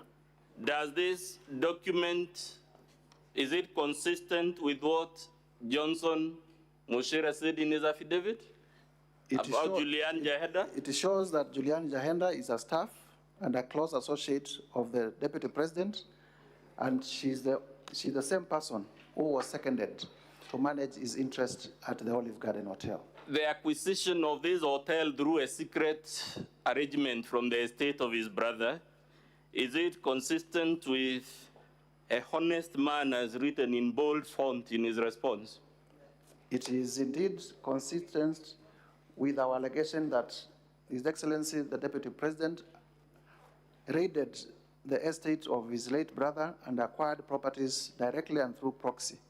Lastly, from me, so that Mr. Wanyama will wrap up, let's go to the Vipingo property that also belonged to the estate of his brother. And for senators to note, this is another 535 million,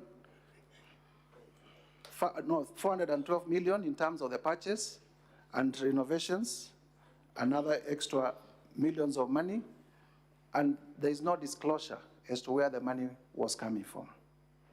Now let's go to Vipingo Beach Resort, which again the Deputy President wants to hide under the shadow of his late brother, who is given on page 18 of volume 2A as the directors of Vipingo Beach Resort Limited. Volume 2A, page 18 of 123. Volume 2A, on page 18, we have annexed Form CR12, dated 27th September 2024, for Vipingo Beach Resort Limited, and the directors are Keith Ikino Rigathi and Kevin Gachagua Rigathi, and the estate of deceased James Nderito Gachagua. So let's begin with Kevin, who is the son of the Deputy President. Was he an executor of the will that the Deputy President has annexed to his response?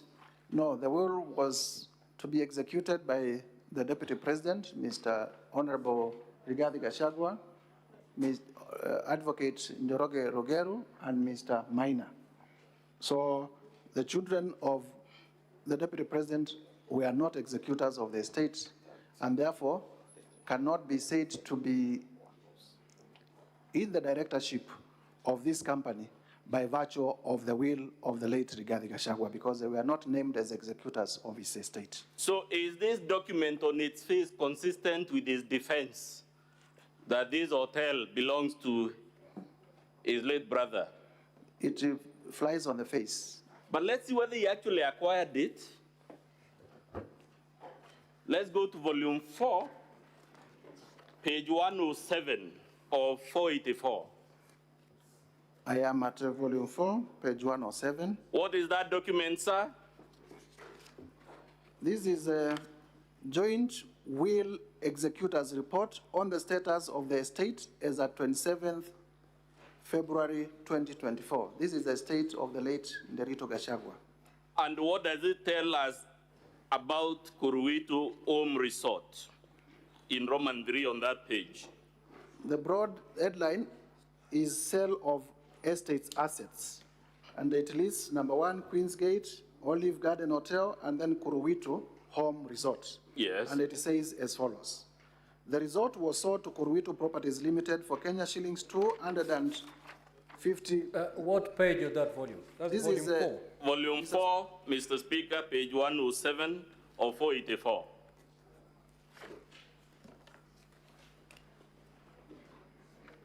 Volume 4, Mr. Speaker. We can continue? Yes, proceed. Kuruwitu Home Resort. The resort was sold to Kuruwitu Properties Limited for Kenya shillings 250 million only.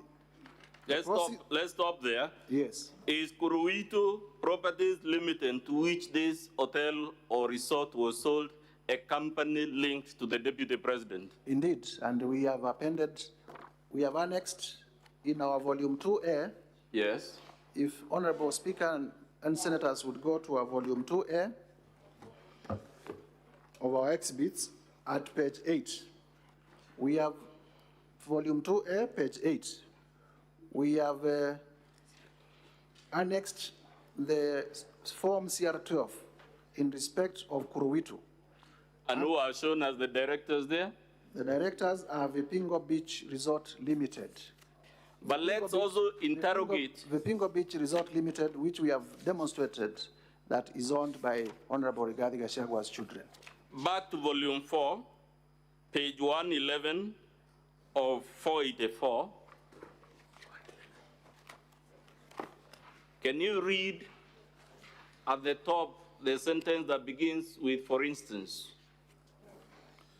This is, we are at page 111, and this 484, Mr. Speaker, volume 4. This is still, this is for, so that we, this is still the joint will executors report, and at the top there, at page 111, for instance, the sale of Kuruwitu Beach Resort cottages and Olive Gardens Hotel was done after beneficiaries were praised in the meeting of 24th June 2023, cited herein before.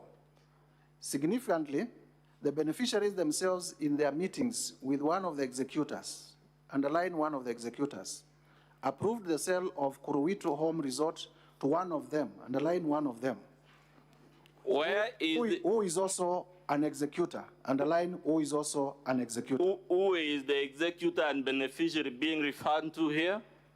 The only executor and beneficiary of the late Nderito Gachagua's estate, as named in the will and as named in this joint report, is one Honorable Rigathi Gachagua. Where is this property located, Honorable Mutuse? Vipingo Beach? Yes. Should be somewhere in the coast. Back to page 107 of volume 4. In his response, as the deputy president explained where he got the sum of Kenya shillings 250 million to purchase this property. In fact, he denies buying the property. Mr. Speaker, I will cede the floor now to my learned friend, Mr. Wanyama, to prosecute the remaining grounds of the motion.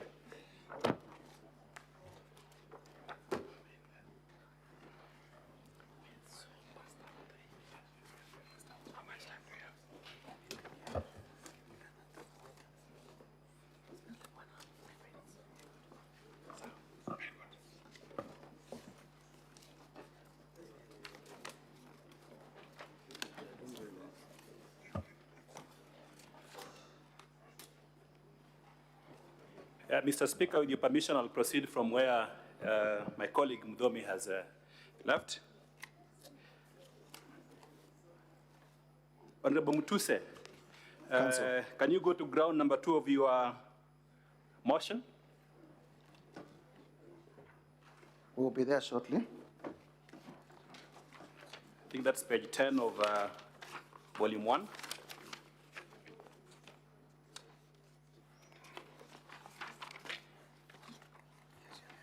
Here we are. Yes, what is the nature of this ground? What are you complaining about? We are complaining that the Deputy President has on numerous occasions violated Article 147(1), as read together with Article 152(1) of the Constitution of Kenya. And in particular, Article 147(1) provides that the Deputy President shall be the principal assistant of the President and shall deputize for the Presidency in the execution of the President's functions.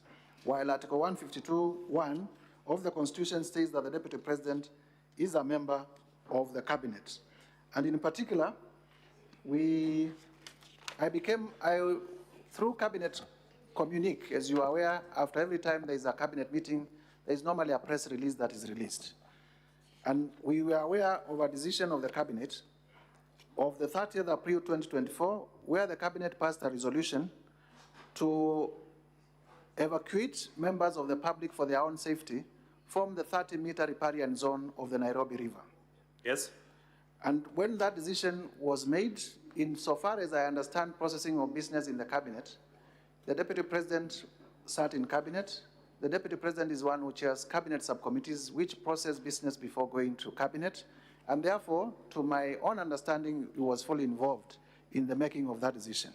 However, okay, just to cut you short because of time, the allegation is that the deputy president has been undermining the president. Yes. Do you have evidence in your motion that support this allegation? Yes, I have evidence. Which evidence is this? The evidence is in respect of the cabinet resolution regarding the evacuation of the riparian, of the settlers around the riparian area, in that area, and our evidence is contained in the affidavit of Ms. Mercy Wanjau. Where is this affidavit of Mercy Wanjau? The affidavit of Mercy Wanjau is to be found on page 78 to 80 of volume 1. Has the DP admitted these allegations? Yes, the DP has admitted the allegation to say there was a cabinet resolution, but he went against it. Where is the admission contained for purpose of the answer? The admission by the deputy president? If you look at paragraphs 10.1.1 and 10.1.3 of the DP's response. Yeah. Volume and page. Volume 6, page 19 of 534. Paragraph 10.1.1, he says as follows. The office of the Deputy President has undertaken extensive engagement with all parties in regard to the cabinet decision on eviction, which I fully support, including the Nairobi River, which is an entity under the ODP. Okay. I think we can hold, we can stop there. So in your opinion, as the mover of the motion, can the government of Kenya function if the Deputy President and the President are not reading from the same page? It will be very difficult for the government to function and to deliver effectively to the people of Kenya when the two highest office holders are reading from different scripts, and especially when the Deputy President, for political expedience, would disown decisions of the cabinet in a meeting that he sat through to make a decision. Yeah, thank you very much. Now, you have you annexed any videos to prove this allegation? Yes, indeed. Video number? We have annexed video number 10. Video number 10. Video number 10. And also video number 10. What does video number 10, what is it all about? Maybe they can play it for honorable senators to see for themselves. Can you play video number 10 briefly, Mr. Speaker? Watu ya Kayole, tangu mtupatie nafasi ya uongozi, sijapata nafasi ya kuja kusema asanti. Nataka kutoka kwa roho yangu, watu ya Kayole, asanteni sana. Mimi najua, nimeona iko shida ya watu ambaye walibomolewa, si ndio? Maybe you can, na nimeona mumeandika vizuri Mr. Speaker, sir, because of time we are requesting you play at mteue kamati ya watu wachache ndio mkuje niketi na nyinyi. 1.25 Mutakubaliana? Because of time. Mimi ningetaka wale watu ambaye walipata shida hii ya upomoaji, ambaye ni kitu tulikuwa tumeahidi wananchi haitafanyika kwa serikali yetu. Mimi ningetaka niwasikize na nitapanga na Mheshimiwa Meja Dong wakuje ndio tukue na nafasi ya kuongea. Let us not have a war with wananchi. Tusipigane na wananchi wale walituchagua. Let us be empathetic. Let us, if people must move, let there be an engagement and let people get adequate notice so that they can prepare for their next life ahead. You can't wake up one morning and terminate people's life. Let us not have a... Mr. Speaker, sir, we can stop there because of time. The video has been submitted as part of the evidence from the National Assembly. Honorable Mutuse, let's go to ground number, allegation number 3, ground number 3 very quickly. What is it all about? What is your complaint in the Senate? In ground number 3. Our complaint to the Senate is that the Deputy President has undermined devolution. Why do you say so, briefly? We say so because there was a lawful decision by the City County of Nairobi. Which is this lawful decision? You can be specific. The City County of Nairobi did make a resolution, yes, to relocate traders from CBD to Kangundo Road. Uh-huh. And the Deputy President, through evidence that we have. Is that decision to relocate traders a county government function? Yes, and Senate, because it is a house that is created under Article 96 to protect the interests of counties, would take notice that markets under Schedule 4 is an exclusive function of counties. Yes. Have you submitted any video evidence to support this allegation that the Deputy President has undermined the devolved government system, especially the county government of Nairobi? Yes, video 12 and video 13, where members of the Senate shortly will see that the Deputy President went to Wakulima Market and incited members of the public not to obey lawful directives of the City County of Nairobi. We have also, as part of our evidence, annexed the sworn affidavit of Mr. Johnson Sakaja, the governor of Nairobi, with averments to that effect. This is at page 81 to 85 of our volume 1. Okay, I think the video is part of the evidence. It's part of the record.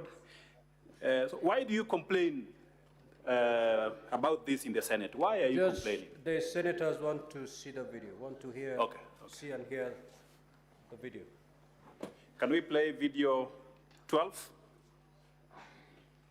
Nairobi Governor Johnson Sakaja appear headed for yet another round of an influence contest of the capital city, with the Deputy President putting the governor on notice over the alleged mistreatment of traders in the city.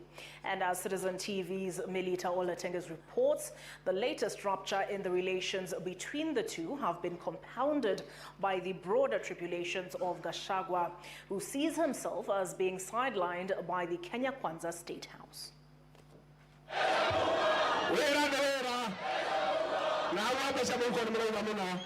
2 years ago, downtown Nairobi, in the thick of the campaign train, and fast forward to this on Friday. In the same style and fashion, he returned to Marikiti, heightening the standoff with Sakaja over traders' relocation. Gachagua says he made a promise that he holds dear, but the governor seems to be having a different vision for the county. Mimi siwezi laumiwa ati watu ya mlima ni wengi hapa Marikiti, kwa sababu hiyo ni Mwenyezi Mungu aliamua. Na hao watu ya mlima wanasema walikuwa wengi, wakikupigia kura kwa nini ukulalamika ni wengi? Nobody should imagine that they can micromanage the county of Nairobi from anywhere. No one should imagine that we will suspend devolution in Nairobi from anywhere. A stop. So Honorable Mutuse, is that act by the Deputy President impeachable? It is impeachable in the sense that the two levels of government have been assigned their roles and their functions under Schedule 4 of the Constitution. Yes. And the Constitution and Article 6 requires that the two levels of government, much as they are interdependent, they also respect their functional independence. And that if the county government makes a decision, it is upon them to implement that decision. You would realize, much as Nairobi is the capital city of Kenya, cosmopolitan, when the Deputy President went there, he addressed Kenyans in his native language. Is it compatible with the status of Deputy President to address these core issues at a marketplace like this? It is not consistent. The expectation was that through the intergovernmental relations framework that is already established in law, there would have been a formula to deal with that issue outside the rally. Which is this framework that you are talking about? The framework that you are talking about for intergovernmental relations, to be specific. Eh? Well, we have the Intergovernmental Relations Act. And it will be expected that the Deputy President, being the chair of the Intergovernmental Relations Committee and also IBEC, would have exercised his responsibility under the law and those responsibilities, yes, to call a meeting with the City County of Nairobi to deliberate on those issues if indeed there were complaints from the citizens of Nairobi in a manner that is consistent with the formal running of a government. Okay. I think because of time, we can move to allegation number 4. Are you there? Just go to your motion, allegation number 4. What is it all about? Explain briefly to the honorable senators. Allegation number 4, I believe it's at page 14 of your motion. 1 minute. Yes, here we are. Now, our ground 4, Mr. Speaker and honorable senators, is gross violation of Article 161 of the Constitution, specifically undermining the institutional and decisional independence of judges. Hold on, Honorable Mutusi. What do you understand by the word gross? You're using it in a context, and I think it is important you explain briefly. What do you understand by the meaning of the word gross? My understanding of gross violation of the Constitution, I don't know whether I will be speaking in my knowledge as a lawyer or just as a Just give your opinion. What is gross? It goes into the answer there. I think gross violation of the Constitution, the best would be found in the Wambora decision. Okay. The Wambora decision did define what gross violation of the Constitution means. Yes. And it is said it is the violation of Article 10, Article 1, and several articles of the Constitution. I do not have the particular citation, but to my mind, I think it's paragraph 46 of that decision. Okay. So let's go back to allegation number 4, ground number 4. What is it that you're complaining about in this ground? In summary. We are complaining that the Deputy President did threaten in a manner that displayed personal vendetta the person of Esther Maina, a judge of the High Court of Kenya, and the reason for threatening her with filing a petition for a removal from office was particularly in relation to a decision that she made in a case that was involving the Deputy President by finding that assets to the tune of cash 202 million that were held in his company's accounts were proceeds of corruption and money laundering. And for making that decision, the Deputy President, against the provisions of Article 161, threatened the Justice Maina with corruption and with removal from office. Yeah, this decision that you're talking about, Justice Maina's decision, where is it? You can point it out to the honorable senators. This decision, the judgment of Esther Maina. Honorable senators, Mr. Speaker, honorable senators, in our volume 2A, at page 60 all the way to page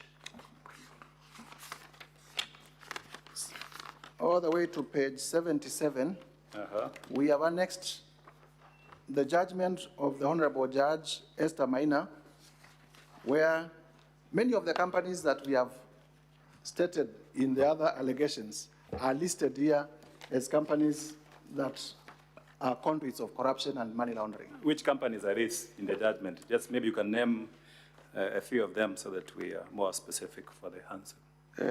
You have heard us talk about Crystal Kenya. Crystal Kenya is here. You're saying Crystal Kenya is mentioned in the judgment? Yes, this is on page 64. And many, many others. So that with Wamonyoro Investments, you have heard us mention Wamonyoro Investment. Wamonyoro is mentioned here several times. So what is the conclusion by the judge in that judgment, the decision that you are complaining about? The judge said that in the upshot, the originality motion is granted in terms of prayers 2. This is page 77 of 123 in our volume 2A. That a declaration is hereby issued that the following funds are proceeds of crime and therefore liable for forfeiture to the state. And they are listed there, 165 million held in a certain account at Rafiki Finance Bank, 35 million. in the name of Rigathi Gachagua, 773,000. How much in total did the judge find to be money that Rigathi Gachagua at the time had obtained through proceeds of corruption? An order is hereby issued that the above funds be forfeited to the government of Kenya and transferred to the Assets Recovery Agency, and the amount is about 200 million shillings. So he finds Mr. Rigathi Gachagua to have obtained 200 million shillings, is that correct? To have been unable to explain 200 million how he obtained 200 million shillings. What did the judge do after that finding? The judge directed that the amounts be forfeited to the government of Kenya through the Asset Recovery Agency, which is the body created under the Proceeds of Crime and Money Laundering Act to take care of money laundering. Yeah, Mr. Ongoya, for the deputy president who was here, and the family stated that that you have no ground at all to bring this allegation in the Senate. What is your specific complaint in the Senate on this allegation? My specific complaint is that when a judge in a functional democracy, in a country of rule of law like ours, when a judge makes a finding against, and the judges make findings against all of us every day, the civil way of challenging that decision is through an appeal. So you appeal the decision. You do not go to a rally and start threatening judges, because then you create fear, and you create fear in the judges so that they are not able to exercise their decision or independence. You can interfere with financing of the judiciary. You can interfere with many, many other things. But let's not take away the decision or independence. Honorable Mutuse, do you have any evidence that you've submitted to the Senate to prove this allegation of, you're calling it interference with the independence of the judiciary? Do you have any video evidence, any evidence? Yes, I have presented video number 14 and video number 15. I request the video, Mr. Speaker, to be clips Begin the bulletin with the war on the judiciary, where Kenya Kwanza administration is making good on its threat, with the Deputy President Rigathi Gachagua now filing a petition to push for the removal of a judge from office. Gachagua says he will on Thursday file a petition with the Judicial Service Commission to push for the removal of Justice Esther Maina, who handled an economic crimes case against him in 2022 for alleged corruption and misconduct. Now, speaking in Iten, where he accompanied President William Ruto for a church service, Gachagua told the Chief Justice to first clean up her house by dealing with pending cases with the Judicial Service Commission. Now, in the sustained onslaught against the judiciary, President William Ruto vowed to deal with unnamed government officers he described as incompetent, saying his administration will slay the corruption monster that has reared its ugly head in various arms of government. Chamitai Goin reports. After Chief Justice Martha Koome invited Kenyans with complaints over the conduct of judicial officers to submit their lamentations to her office, the Kenya Kwanza administration, through Deputy President Rigathi Gachagua, has taken the challenge, with the DP announcing that he will file a petition this week. Amechallenge sisi tutoe ushahidi. I will lead by example. On Thursday, this coming week at 2:15, I will personally present a petition before Lady Chief Justice Martha Koome against Justice Esther Maina for her removal from the judiciary for misconduct and corruption. Mimi mwenyewe nitaongoza because sasa unajua sasa si ametuuliza. Sasa tuko tayari, mimi ndio nitaongoza kwa executive. Gachagua reliving his July 2022 incident where 202 million shillings was seized to the state after Justice Esther Maina ruled the money was proceeds of corruption, having been acquired through dubious means. Huyo judge, through corruption, declared my hard-earned wealth proceeds of crime without giving me an opportunity to be heard. Against the rules of evidence, where he who alleges must prove. We made an application to cross-examine the investigator, akakataa kwa sababu anajua there is no case. Na evidence tuko nayo vile ilifanyika. The Kenya Kwanza Battalion hitting out at Koome for being quick to defend judicial officers, some of whom they claim were not beyond reproach. I think we can stop there. We can stop there. Now, Honorable Mutuse, it looks like in this public forum, statements were generally made against the judiciary. Is that correct? By all politicians who attended? Yes, it is correct that even others who were there made statements against the judiciary, and there is no problem with that. So what is so extraordinary? Mr. Ongoya said, there's nothing extraordinary about your complaint. My complaint is extraordinary in the sense that the Honorable Rigathi Gachagua was not complaining about the judiciary. He was complaining about a specific judge for a decision that she made, a finding that she made against him. It was not about corruption in the judiciary. It was not about inefficiency in the judiciary. It was not about how the judiciary runs. It was about huyu judge alisema mali yangu ni mali ya wizi. Now, in that public statement, the Deputy President says he has evidence on corruption against Lady Justice Maina. In his response filed before this House, have you seen any evidence adduced for corruption against Lady Justice Esther Maina? I have not seen any evidence to show that indeed he has evidence of corruption influencing the judge to make the finding that the 200 million were proceeds of crime. Okay. Now, this judgment which leads me to my conclusion that this is personal vendetta. What do you mean by personal vendetta? Personal vendetta is you are here in Senate representing your people, you make decisions in Senate, you make debate in Senate as part of your constitutional mandate.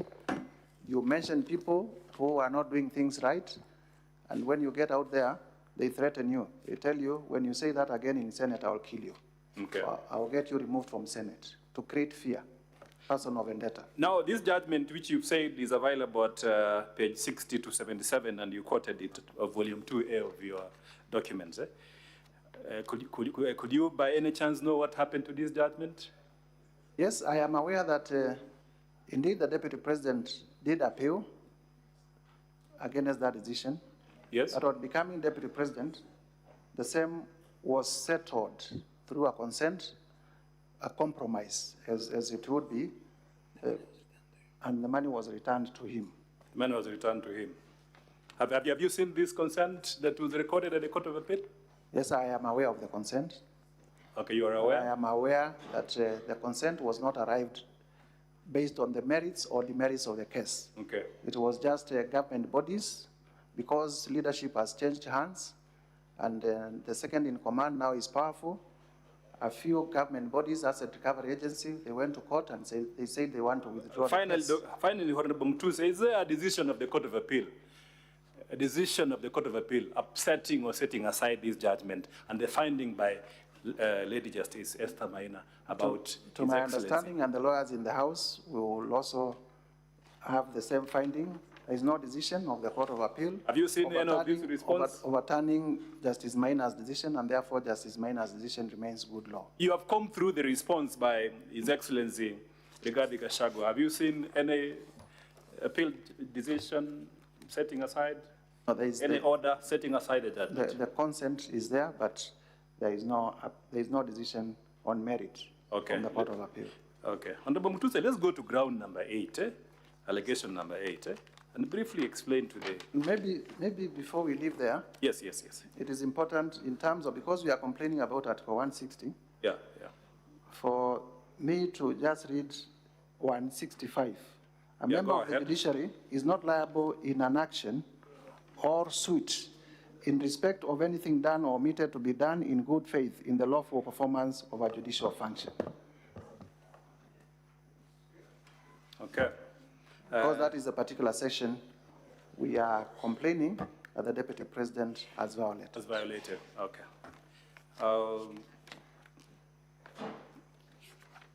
So in your opinion, does undermining the independence of the judiciary amount to gross violation of the Constitution? Indeed, it amounts to gross violation of the Constitution. It will be, remember that we have three arms of government: the executive, the legislature where we sit, and the judiciary. Is it proper for the Deputy President of the Republic of Kenya to make this kind of attacks? Is it proper in your opinion? It is not proper at all. Okay. And what, in your, again, to just wrap that point up, what channels... Counsel, before you get there, you refer to a consent. Is it contained in any of these bundles? The senators would wish to look at that consent.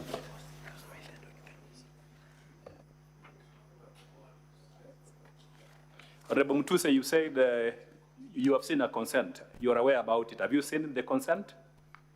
It is not filed in our documents, but in my ordinary course of business, I am aware of the consent. Okay.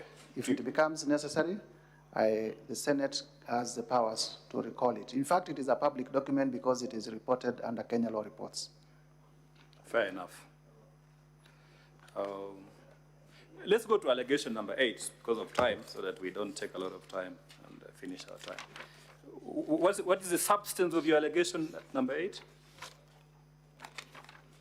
Briefly, ground number 8. Ground number 8 is that there are serious reasons to believe that His Excellency Rigathi Gachagua has committed crimes under Section 132 of the Penal Code and Section 129 of the Leadership and Integrity Act. And basically here, it is on two folds.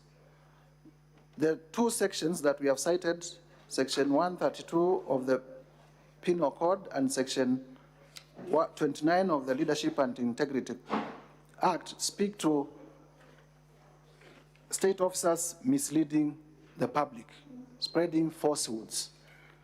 And on the issue of Justice Maina, as we have shown evidence, it was personal vendetta because the Deputy President was attacking the judge based on a decision the judge had made.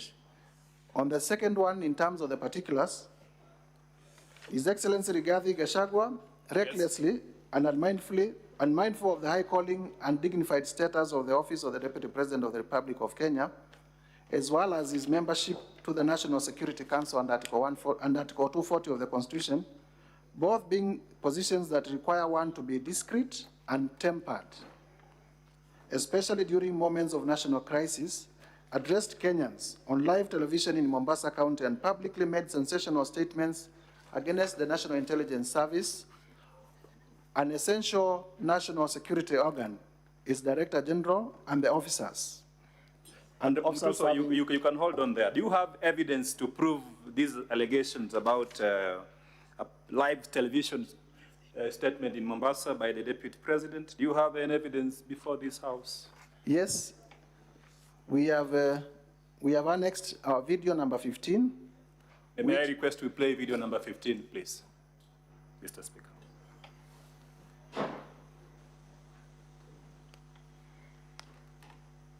Where did the rain begin to beat us? Where did we stop listening to the people? President William Ruto and I were the darling of the Kenyan people. By listening to them, by engaging them.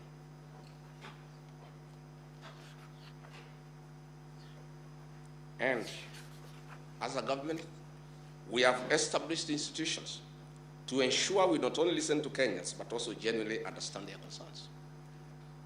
We invest significant resources in these institutions, particularly the National Intelligence Service, for this purpose.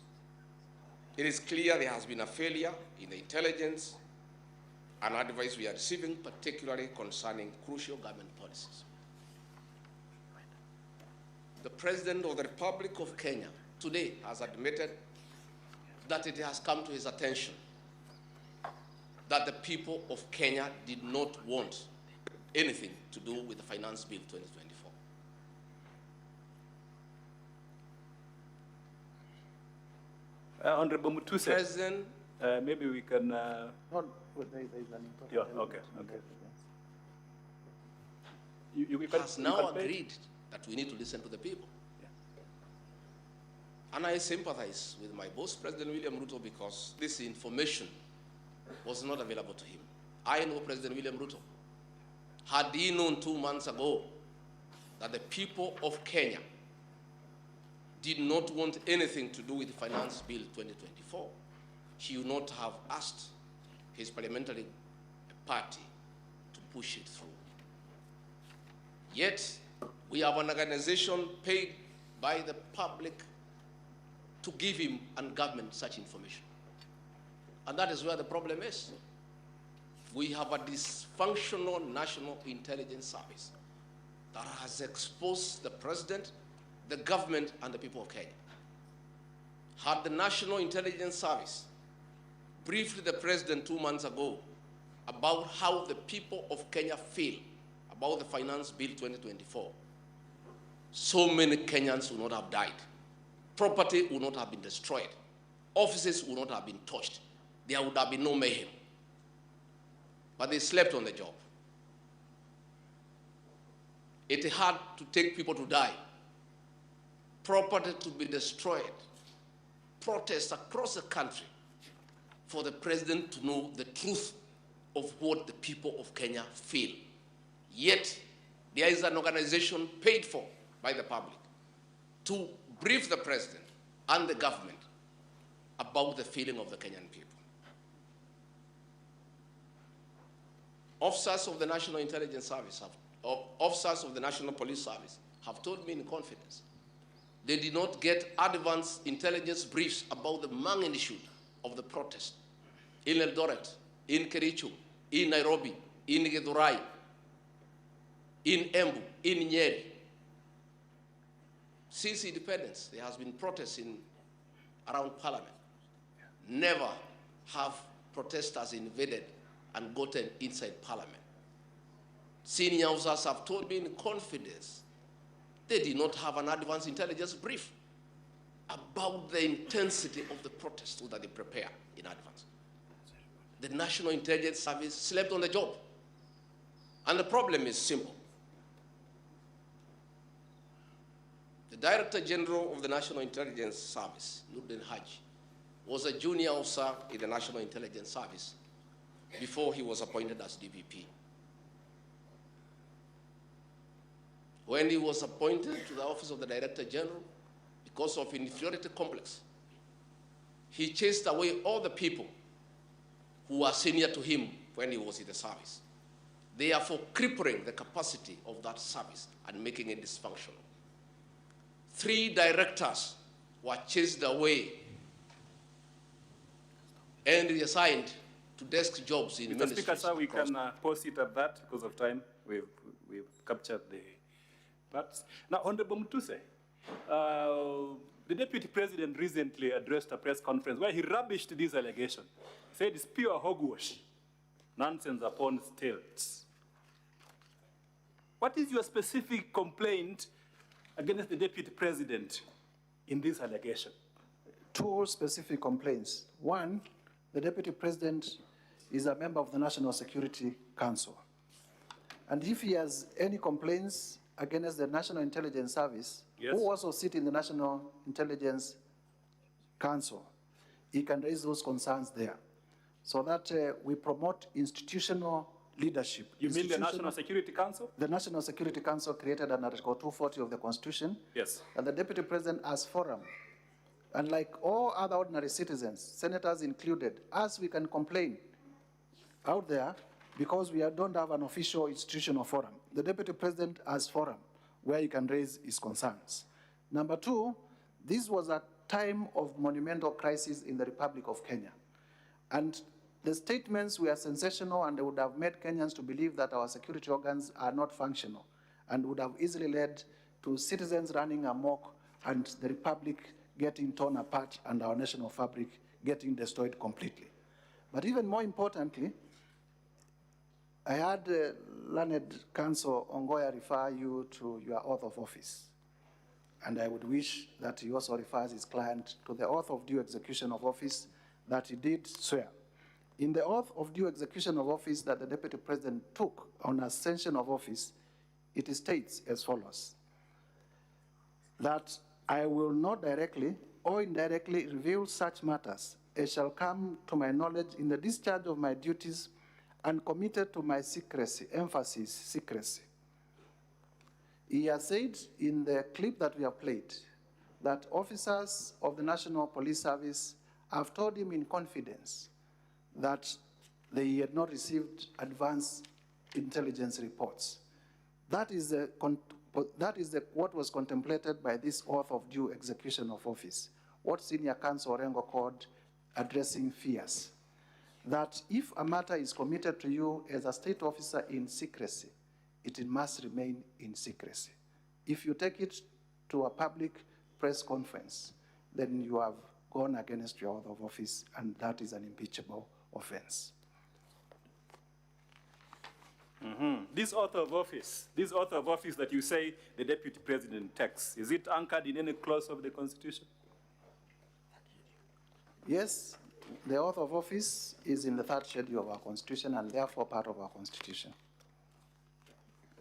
Can you read Article 148(5)(a) of the Constitution? To begin with, under Article 74 of the Constitution, before assuming a state office, acting in a state office, or performing any functions of a state office, a person shall take and subscribe the oath or affirmation of office in the manner and form prescribed by the 3rd schedule or under an act of Parliament. Okay. And what about Article 148, paragraph 5A? What does it say? Article 148, paragraph 5A. Yes, yes. It says the Deputy President-elect assumes office by taking and subscribing A, the oath of affirmation of allegiance, and B, the oath or affirmation for the execution of the functions of office as prescribed in the 3rd schedule. So it is a constitutional issue. Finally, the Deputy President in his press statement the other day, he said, even in other countries, the US, stable democracies, it's not uncommon to see heads of intelligence institutions being attacked or criticized by public officers. What is your comment about that specific remark? Even in our country, it is not uncommon, but it depends on who is doing it. The Deputy President of the Republic of Kenya cannot behave in a manner that disparages the institutions of the state that he was elected to superintend, especially so when he has official institutional forum to raise those concerns. Is there a forum where the Deputy President can conveniently raise these issues without undermining public confidence in the security system and public trust in these institutions that are paid by the taxpayer? I have said earlier, under Article 240, the membership of the National Security Committee is number 1, the President, and number 2, the Deputy President. Okay. And the National Intelligence Service is a member, and therefore that can be canvassed behind closed doors in a formal way and a decision made so that we do not break down our institutions, instead we empower them. Which article of the institution are you referring to, where the National Security Council is established? Article 240, if my mind serves me right. Okay. And we can read it if we have time. The other explanation by the Deputy President is that these agencies are accountable to the civilian authority and therefore not immune to criticism. Article 240, establishment of the National Security Council. There is established the National Security Council. The council consists of the President, the Deputy President, so is a member by dint of Article 240. Okay, okay. He says they are subject to civilian authority because of Article 1. Okay. Yeah, because of time, let's go to the last allegation. Last allegation. That's ground number 11. Are you there? Yes, I'm there. Okay. Can you explain to the senators your specific grievance about this ground? It is we are saying that the Deputy President has committed gross misconduct by bullying state officers. What specific ground on that gross misconduct that you we are want saying that to take into consideration? His Excellency Rigathi Gachagua bullied Kenya Medical Supplies Agency officials into awarding a tender for the supply of mosquito nets to Crystal Limited, his proxy company, that it submitted an irregular bid bond with the sole intention of fraudulently acquiring public property. That His Excellency, and basically in relation to KEMSA, so that we can paraphrase. KEMSA advertised a tender funded by the Global Fund, which is one of our major development partners in terms of delivery of healthcare in Kenya. Yes. The tender was valued at about 3.7 billion. At the time, the procurement process got botched up, and Senate would take notice that at that time, the peers in charge of public health and the CEO at KEMSA were dismissed by His Excellency the President. Yes. And then an acting CEO was appointed, and the acting CEO also saw an affidavit to this regard. And the problem here was that there is a company, an Indian-based company, called Shobika. Shobika. And Shobika, because we have been told we are bringing in a company that was not part of the tender. In the evidence of the Deputy President, this company called Shobika is represented locally here in Kenya by a company called Crystal Kenya. And that is by the admission of the Deputy President himself in his own response. And Crystal Kenya is the company that we have demonstrated all the way from Nyeri to Malindi to Kilifi, that is the major special purpose vehicle that the Deputy President has been using to acquire property and to launder money. So this company is as an agency agreement with Shobika to represent them locally. And what happens, the evidence that we have placed on record is that when Dr. Andrew Mulwa is appointed the new CEO of KEMSA, at that time, investigations are going on into the irregular procurement of the 3.7 billion mosquito nets. And then one of the issues of interest in that tender is how Shobika submitted their bid bond, because the main complaint was that they submitted their bid bond outside the tendering period. So when investigations are going on, the Deputy President, who admitted live on television, called Dr. Andrew Mulwa, the acting CEO of KEMSA, and told him, I have sent my people, please give them that bid bond. And he said he did it because the people were wondering. And then we have annexed messages, WhatsApp excerpts, in the affidavit of Dr. Andrew Mulwa that is contained on page 67 to, in the volume, if you go to volume 1, page 67 to page, all the way to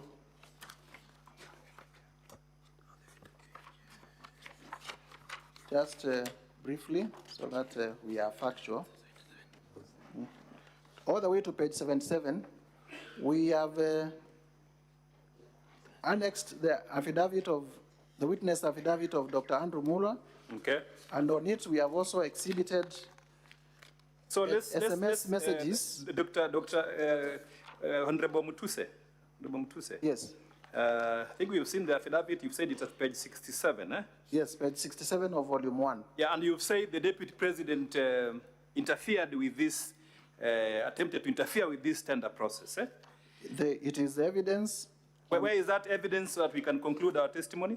It is evidence on oath of Dr. Andrew Mulwa. Is that the one at page 70? If I read, and Dr. Mulwa is available for purposes of this, he says, on or around 11th July 2023, His Excellency Rigathi Gachagua called me from his mobile phone number, and he has given the number there, on my mobile number, and the number is there. This is on page 68. On my page 68, volume 1. Page 68, volume 1, paragraph 4. On my mobile number, and pressured me to surrender to his proxy the original bid bond submitted by Shobika Impex Limited for the above tender. He told me that he would send a proxy to collect the original bid bond. He goes ahead to state, Dr. H.E Rigathi, His Excellency Rigathi Gachagua's son, called and sent a WhatsApp message from mobile number indicated, claiming to be acting for and on behalf of His Excellency Rigathi Gachagua's he asked for. Honorable Mutuse, where is that WhatsApp message exhibited so that we can end up Go this to session? page 70. Page 70. Go to page 70. Page 70 of your volume. You will see WhatsApp messages that are exhibited. Okay. From the phone of Dr. Ekino Rigathi. Who is Ekino Rigathi? Is a son to Rigathi Gachagua, and the message says as follows. Hello, Dr. Ekino Rigathi here. Kindly contact me when possible. There's a document for H.E. H.E is the short form for His Excellency. We are trying to collect. He was not collecting his own document. He was not collecting, so we can stop there. A public document. He was collecting a document for H.E. We can stop there, Honorable Mutuse. Now, finally, Honorable Mutuse, have you sworn an affidavit to support these allegations against the Deputy President? Yes, indeed, I saw. Where is this affidavit in your? In volume 1 yes. of our bundle of documents, at page 41, page 41 of 85, page 41 all the way to page 43 is my affidavit in support of all the grounds of impeachment against the Deputy President. Thank you very much, Mr. Speaker, sir. Because of time, we want to request to end our examination in chief for this witness. Thank you very much for your indulgence and accommodating us. How much time is remaining out of the 3 hours?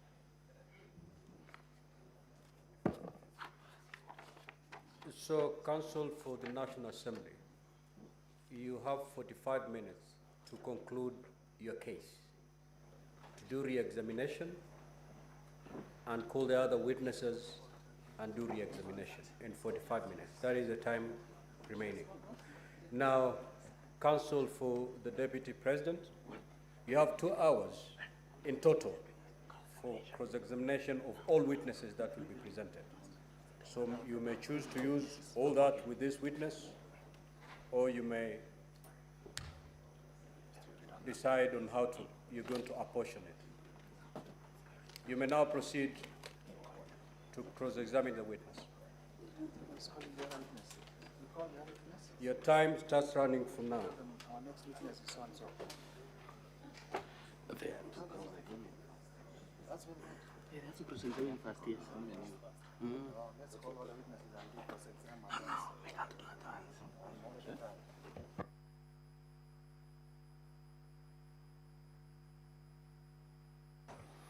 Mr. Speaker, sir, I noticed that this is Ongoya for the Deputy President. We have 2 hours. Sorry. Mr. Speaker, there is a request from our side which we hope will find favor with you. The witness has been on his feet for quite long, and to save time, there is a suggestion that perhaps we could call our next witness, by which time he will have taken a breather, then we come to his cross-examination. But I leave it to your discretion. Give him a seat, and he'll be cross-examined while seated. Much obliged, Mr. Speaker. Thank you so much, Mr. Speaker. Once again, Ongoya here for the Deputy President. Our request is that the schedule allocates us 2 hours for cross-examination in total and 3 hours for our evidence in chief tomorrow. We beseech that without compromising that time, we put 3 hours on cross-examination, which will eat from our time tomorrow, our own time, so that we'll have 2 hours to deal with our evidence in chief. That is not in line with the directions that I've given. You have 2 hours for purposes of a cross-examination of these witnesses.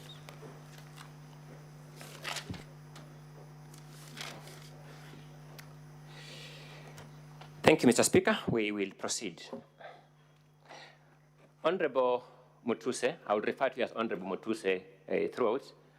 And for the benefit of the senators, we were actually contemporaries at the university many years ago.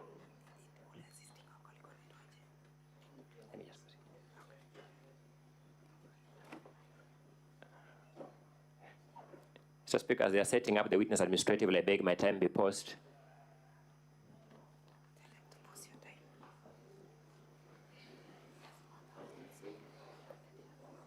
Proceed, Counsel. Thank you. Honorable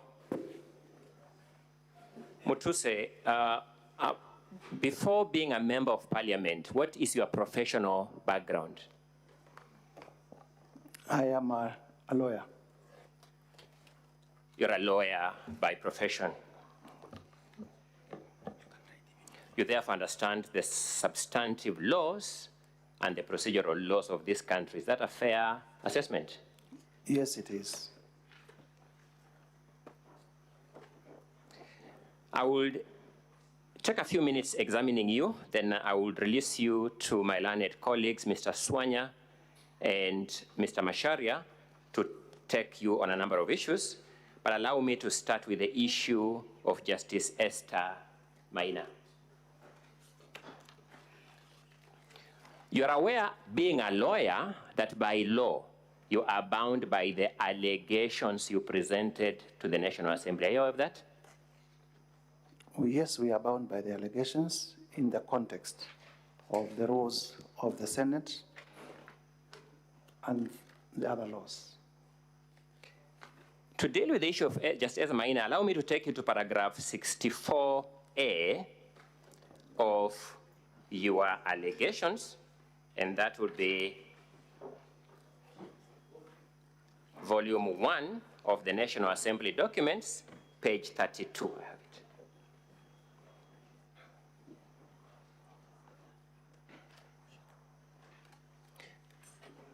Do you have that allegation? Yes, I am there. The allegation says that sometime in January 2024, His Excellency Rigathi Gachagua made a sensational but false allegation that Honorable Esther Maina, judge of the High Court, had engaged in corruption. He publicly said that he would present a petition for the removal of the said judge, which he has not done to date.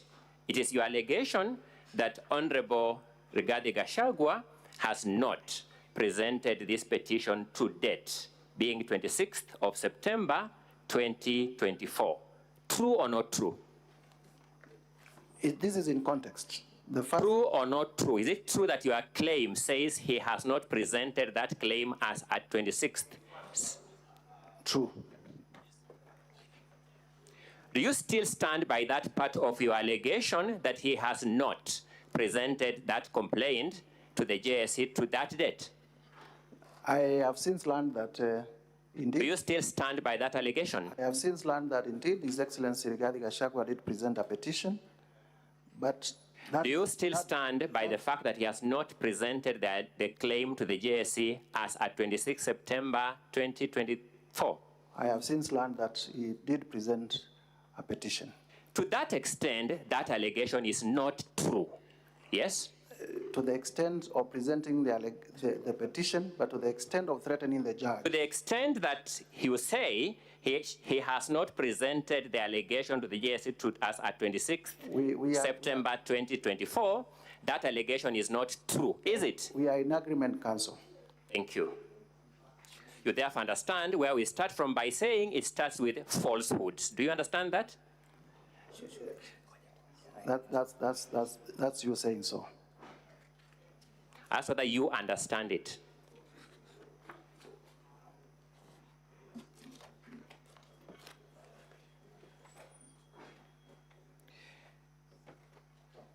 You have drawn the attention of these senators to the judgment of Justice Esther Maina, haven't you? I have done so. Your intention of doing so is to have these senators draw an inference of acts of corruption on the part of His Excellency. True or not true? Is to buttress. Thank you.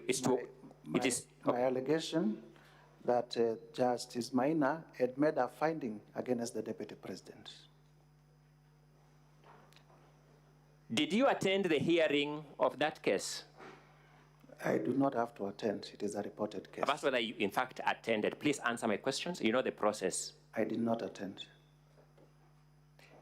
And there is no His Excellency, in the clip you have played, says that the judge denied him a chance to cross-examine witnesses. Did you see that in the clips? Yes, I did see. Did you have any evidence to the contrary that the judge didn't deny him? See, if you are denied... Do you have any evidence to the contrary? Either you do or you don't. And that is not my allegation. My question to you is, do you have any evidence to the contrary? Answer my question. But the truth is, that is a judicial process. Do you have any evidence to the contrary when His Excellency says the judge denied him a chance to cross-examine witnesses? I do not have to. Do you in fact have it, Mr. Honorable Mutuse? Please be decent as a lawyer, a lawmaker, and a witness before this House. I do not have, Honorable Mutuse, I do some not have. questions that you either say yes or no. Thank you. Thank you. You then say you are aware that there was an appeal from the decision of Justice Maina. Do you confirm that as a fact? Yes, I am aware that there was an appeal that was... I'm happy with that answer. Let me make progress. That appeal was settled by consent. True or not true? True. Is a consent a lawful way of settling disputes in court, to your knowledge as a lawyer? It is a lawful way, but it is not a settlement. You have answered my question. I am by merit or demerits. Is a consent a lawful way of settling court disputes before a court of law? It is a lawful way, but it is... I'm going to my next question, Mr. Mutuse. You have confirmed my answer. Do you know as a lawyer that a consent order adopted by the court becomes an order of the court? Indeed. Have you presented that consent before the senators for their own assessment of it? It is not part of my case. Have you presented that consent before the senators for their own assessment of it? It was not part of my case. I did not present. Honorable Mutuse, I've asked whether you have in fact presented it. No. Have you lodged any complaint against the public officials of the Asset Recovery Agency who signed that consent? I have lodged it in Parliament. First, have you lodged it before any investigative agencies? Through this motion, I lodged a complaint in the National Assembly exercising the powers that I have as a member of the National Assembly. I sought to know whether you have lodged any complaint against the officials of the Asset Recovery Agency. Are you saying this motion is against the officers of the Asset Recovery Agency? This motion is against the handling of that case. Are you saying this motion is a complaint against the officers of the Asset Recovery Agency? I'm not saying so. Have you lodged any complaint against the officers of the Asset Recovery Agency who entered that consent? I have not done so. Are you suggesting that in a way this motion is an appeal against the consent order in the Court of Appeal? I am not suggesting so.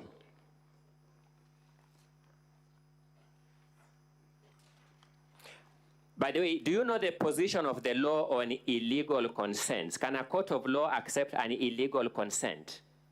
I wouldn't imagine that. You're a lawyer. Can a court of law accept an illegal consent? No. Was this consent accepted by a court of law? It was adopted, yes. Shouldn't that present a presumption of legality until you present evidence the contrary? Indeed. Thank you.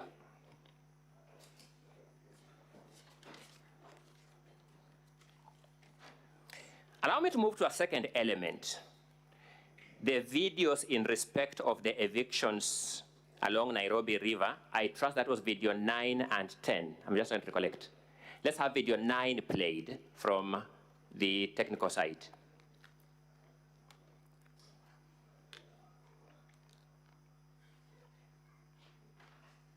Mr. Speaker, may I have video 9 played?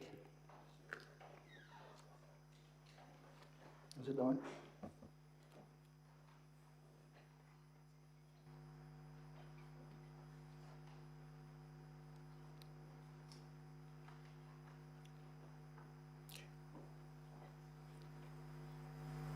We may need to have the sound, Mr. Speaker.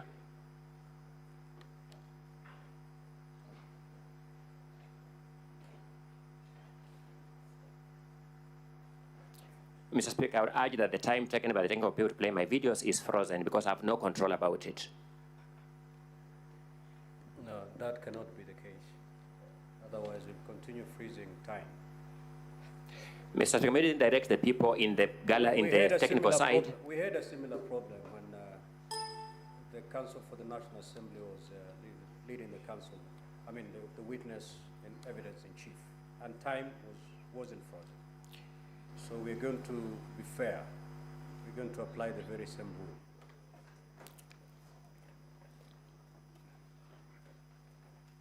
Will be Governor Johnson Sak.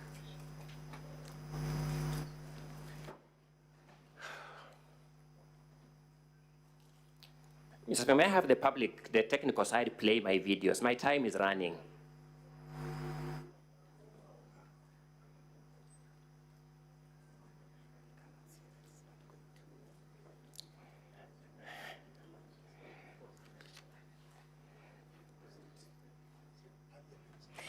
Deputy President Rigathi Gachagua and Mr. Speaker, may I get fair treatment on this question? May I get my videos played without eating into my time? That's exactly what is happening.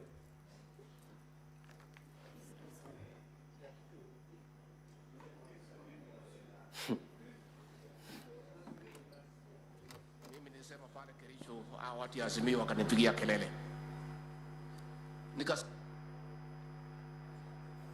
That's the wrong video being played. May I have video 9 played?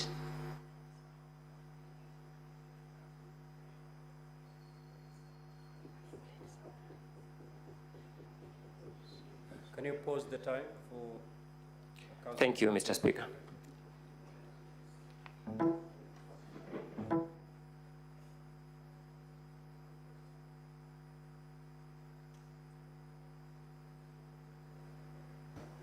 Yeah, may I have video 10 played? Video 10 then.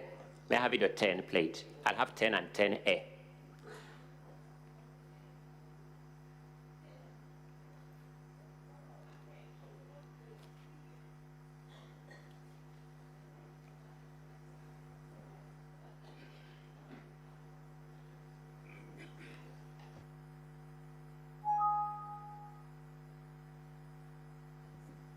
Counsel for the Deputy President. Is it a video that had been played previously? Yes, there are the 2 videos in respect of the evictions along Nairobi River. They were played here seamlessly when the Assembly side were presenting their case. Very well.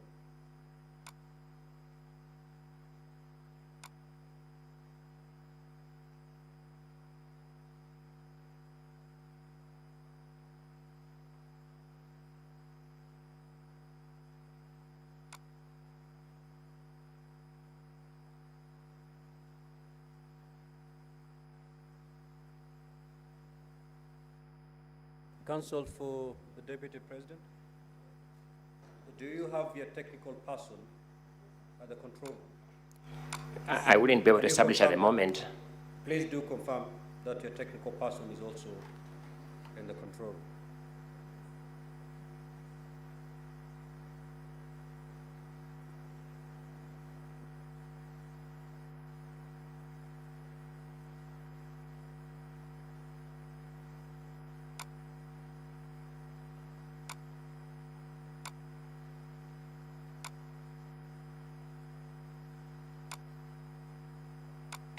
Mr. Speaker, may I move to some other thing, then I'll proceed with the video later. I'm going to submit my turn of thought. Proceed, Counsel. Thank you so much. Honorable Mutuse, allow me to move to another limb, which is at paragraph 74 of your motion, and that is at page 36.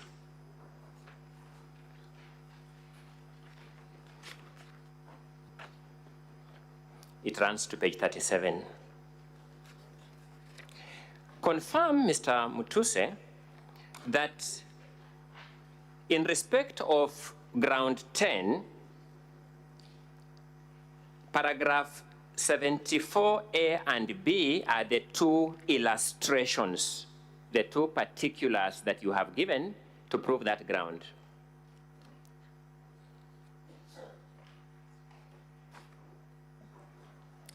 Yes, in the motion, those are the 2 grounds. Let me start with ground B. paragraph B rather. Confirm that you allege that His Excellency Rigathi Gachagua has influenced his family members, allies, associates, and proxies to take control of a local cooperative society in Madeira, which they are financially hemorrhaging. Is that what the motion claims? It does claim so. Confirm that you have not given us the name or any evidence of that circle. Have you? Let us not have a war with wananchi. Tusipigane na wananchi wale walituchagua. Let us be empathetic. Let us, if people must move, let there be an engagement. And let people... Yeah, there is a problem up there.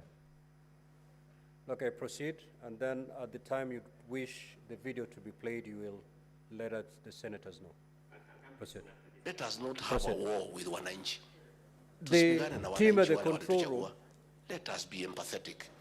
Secretariat, can you move to the control room and tell them to let there be wait. An engagement. And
speak closer to the microphone, Honorable Mutuse.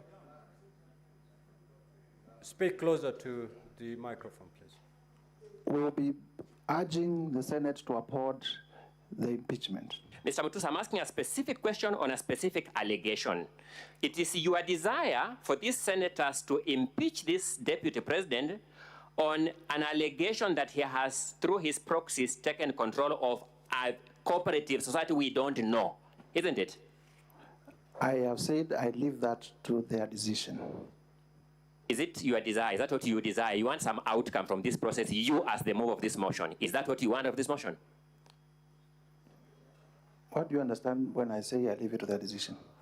You have no right to ask me any question. Mutuse, just say yes or no. We move on. We make progress. Thank you. My apologies. Yes. Thank you so much for that comic moment. You also want this distinguished Senate to find the deputy president to have taken over the control of this unknown circle, now this is my element, through undisclosed family members. Indeed, it is my desire that the motion is upheld.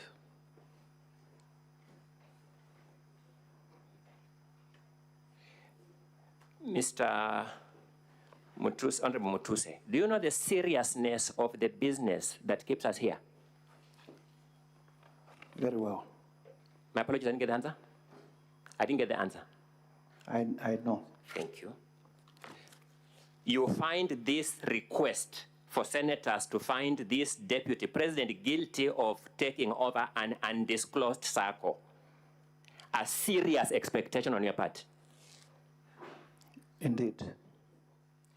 You also find your expectation for these senators to find the deputy president to use unknown family members to take over that circle a serious expectation.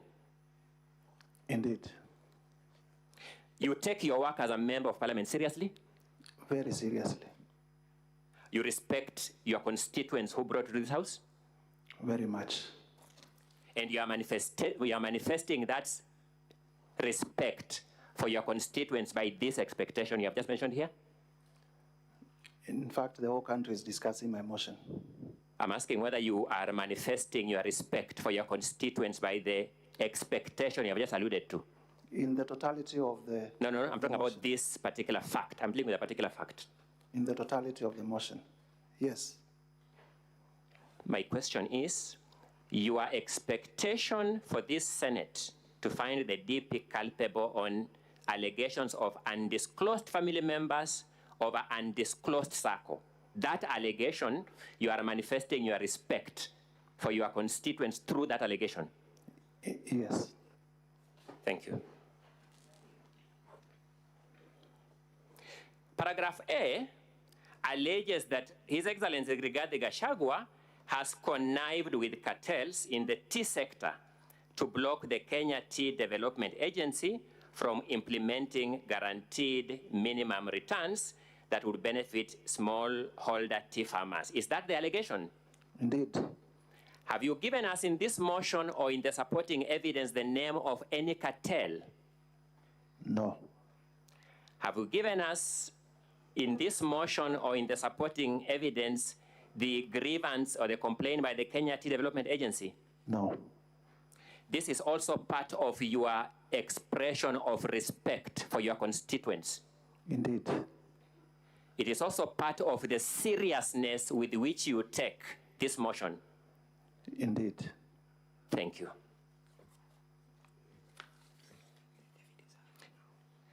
Mr. Speaker, may I now move to the video 10 and 10A. Let's start with 10 first.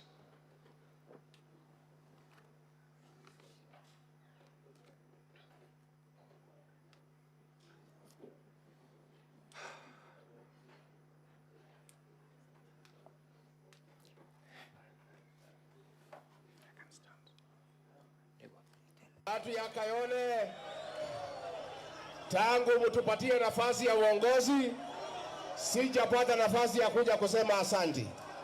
Nataka kutoka kwa roho yangu ndani, watu ya Kayole, asanteni sana. Mimi najua nimeona iko shida ya watu ambaye walibomolewa, si ndio? Na nimeona mumeandika vizuri ya kwamba mteue kamati ya watu wachache ndio mkuje niketi na nyinyi. Just pause there. Mtakubaliana? Pause there. At that time, the deputy president is suggesting that he needs the people, the citizens there to have a small committee to have an engagement with him. True or not true? True. Is there anything wrong with that claim by the deputy president? There is nothing wrong with. Let's proceed. Mimi ningetaka wale watu ambaye walipata shida hii ya upomoaji, ambaye ni kitu tulikuwa tumeahidi wananchi haitafanyika kwa serikali yetu. Mimi ningetaka niwasikize na nitapanga na mheshimiwa Meja Dong wakuje ndio tukue na nafasi ya kuongea. Let's pause there. Tumekubaliana. The deputy president is saying he wants to listen to those people so that together they can talk. Is that what he's saying? Ambayo ni kitu tulikuwa tumeahidi haitafanyika kwa serikali yetu. No, you didn't get my question, Mr. Mutuse. Please be a good listener. Just answer my questions. The deputy president is saying he wants those to sit with Honorable Madong, I didn't get the name right, and those people so that they can sit and talk. Is that what he's saying? In context, yes, that's part of it. Is there anything wrong with that statement? There's nothing wrong with people sitting. The deputy president is also saying that they had promised during the campaigns that they will not be demolishing people's structures. Is that what he's saying? Yes, he's saying that. Is there anything wrong in that promise? There is nothing wrong in that promise. As an active member of the Kenyan political space, is he lying that there was such a promise? I wouldn't know. You wouldn't know. Let's proceed. Tumekubaliana. Tumekubaliana. Watu ya Kayole. Let us not have a war with wananchi. Let's stop there. The deputy president is saying, let us not have war with the wananchi. Do you find anything offensive in that statement? There is nothing offensive. Thank you. Let us not have a war with wananchi. Tusipigane na wananchi wale walituchagua. Let us be empathetic. Let's stop there. Let us. He's calling for empathy towards wananchi. Is that correct? Yes, indeed. Do you find anything offensive in that call?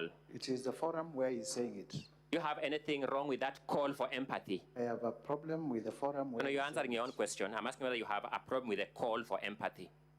My allegation is that he had forum... I've asked whether you have a problem with his call for empathy. Please answer my question. He would have said as much in cabinet. Please answer my question. Do you have a problem with a call for empathy? I have no problem with the call for empathy other than... Let me move to the next question. Do you have a problem with a deputy president calling for empathy in public? I have no problem other than the forum. What forum was that, by the way? This appears to be a press conference. What law prohibits a deputy president from calling for empathy at a press conference? The law is that you raise all those issues in cabinet. Which law prohibits a deputy president from calling for empathy at a press conference? There is no law that prohibits a deputy... Thank you so much. Let's make progress with the playing of the video. If people must move, let there be an engagement. Thank you so much. What is wrong with that statement? If people must move, let there be an engagement. What is wrong with it? There is nothing wrong with having engagement. Thank you. You are a lawyer, you said? Yes. You know the principle of public participation? Indeed. It's actually what the deputy president is addressing. The deputy president is saying, let's have an engagement. That is consistent with the constitutional principle of public participation. True or not true? Well, that's you saying so. The deputy president is saying, let's have an engagement. Is that consistent with or inconsistent with the constitutional principle of public participation? Engagement and public participation may mean different things at different levels. The deputy president is saying, let us have an engagement. I'm asking whether that is consistent with or inconsistent with the principle of public participation. Again, as I said, we would imagine before a policy goes to cabinet, it has also been taken through public participation. Did you engage in public participation? And if you sit in cabinet, you raise objections to that policy, and if your objections are upheld, the policy falls. Which part of this statement by the deputy president? Sorry, I'm not asking the question. Yes. Which part of this statement calling for empathy violates a policy decision of cabinet? We have the affidavit of Mercy Wanjau that clearly shows that the cabinet adopted a position on that. The cabinet adopt a resolution for unempathetic evictions. The deputy president was in cabinet. He is the one who better placed to tell us. You are the move of this motion, and we are testing the deputy president's statements against your allegation. Indeed. Did the cabinet adopt a resolution for unempathetic evictions? The cabinet adopted a resolution. Did the cabinet adopt a resolution for unempathetic evictions? Yes or no? A resolution for empathetic evictions. And the DP here is calling for empathetic evictions from what we have heard. So not true? True. So that is consistent with the cabinet resolution. True or not true? Semantics. Mr. Speaker, has my question been answered from your understanding? I don't think it's been answered. Order, honorable senators. You note how the witness is answering the questions and make your judgment. Let's make progress. Let's make progress. If a witness is evading questions, please note that. Proceed. Mr. Speaker, you are right in that ruling, save that he's doing this at the expense of my time and the deputy president's time, and at the compromise of the deputy president's right to a fair hearing, where he has to have adequate time, which means time managed economically. Proceed. Did the cabinet approve unempathetic or empathetic evictions? Cabinet approved evictions in public interest. I'm asking a different question. Empathetic. Did the deputy president call for empathy or lack of empathy? Empathy. Is that call by the deputy president consistent or inconsistent with the cabinet resolution? Inconsistent.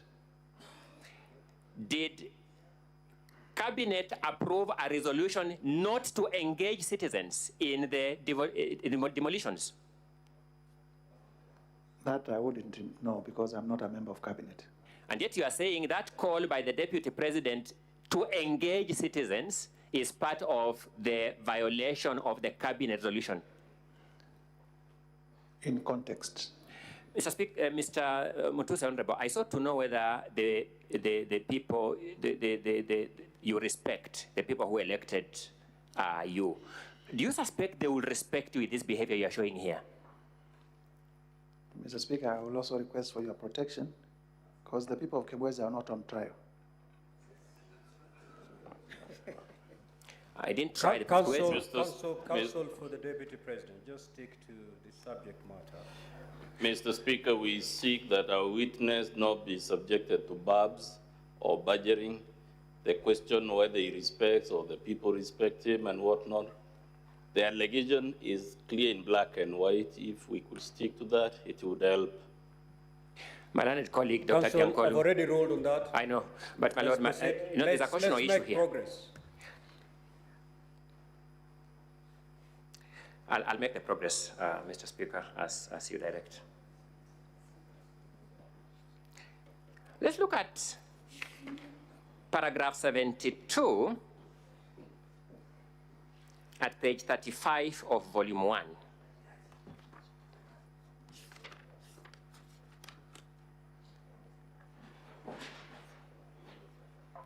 Page?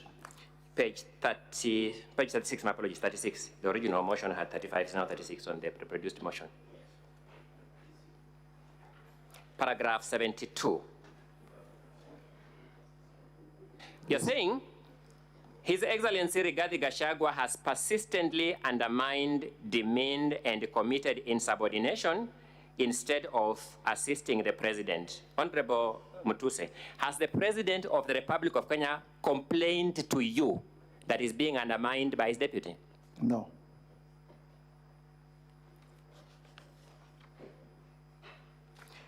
Does the Deputy President have another supervisor in the structure of government other than the President? The people of Kenya and Parliament. Have the people of Kenya complained to you that the Deputy President is undermining the President? Many of them. Have you presented before this court, this Senate, those complaints by the people of Kenya to you? I am their representative. Have you presented them, the complaints, the emails, the letters, the messages? You have given us screenshots here. Have you given them to this Senate that the DP is undermining the President? That I don't have, but I have presented the motion.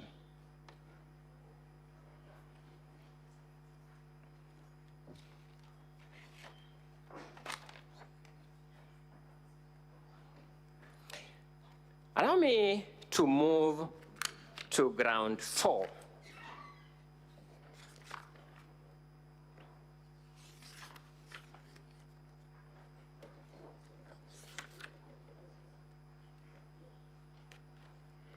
Let me start by asking this question.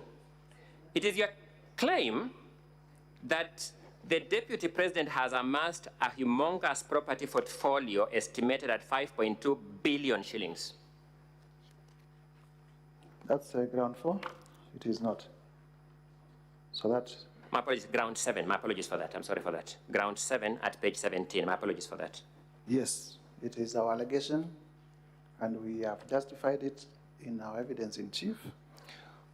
Who gave you this value of 5.2 billion? We said estimated at 5.2 billion, and we have... Yes, who gave you that estimate value of 5.2 billion? We have made the additions. Sorry? It's a matter of additions. So, you're saying that when we take you through these values, you'll get a property value of about 5.2 billion? Approximately 5.2 billion, yes. You said you made the additions. Additions result into a definite figure, Mr. Mutuse. Although you are a lawyer, mathematics are pre-qualification for studying law. There are two things. One, there is the... Are you saying that when we do those additions, we will get 5.2 billion? There is the stated value in the sale agreements and in the acquisition documents. That's what I'm saying. Are you saying when we add those values, we'll get 5.2 billion? I will also be telling you what, in my view, are the values of some of the properties. Oh, what, in your view, are the values of some of the properties? Yes. You have graduated from a lawyer to a valuer now, isn't it? That's not exactly what you're saying. Okay, thank you. Using what expertise did you attach that value in your view? Well, market value. I'm sure you also know land in Kitale, an acre goes for 4 million, land in Kilifi, an acre goes for 2 million, and if it goes beyond that, it's a reasonable man's test. And that reasonable man is you? Indeed. Thank you.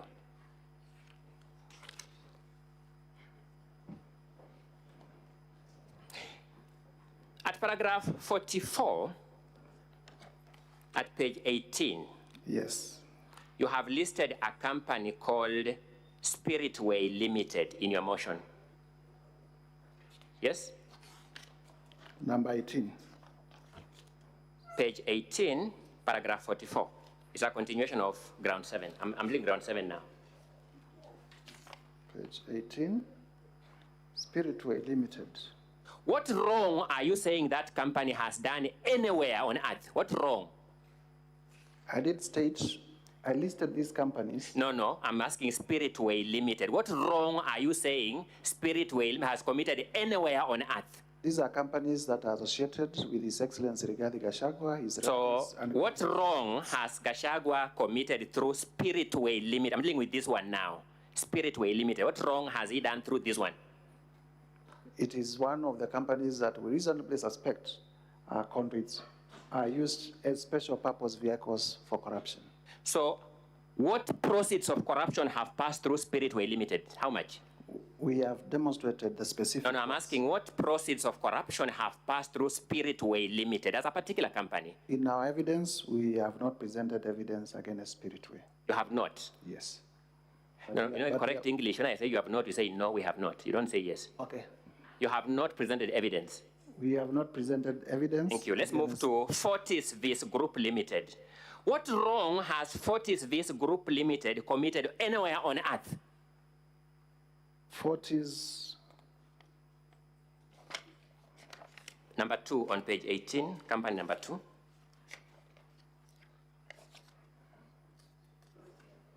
Sorry? We have no quarrel. Page 18 of 85 of volume 1. We have no quarrel with Fortis. Sorry? We have no quarrel with Fortis.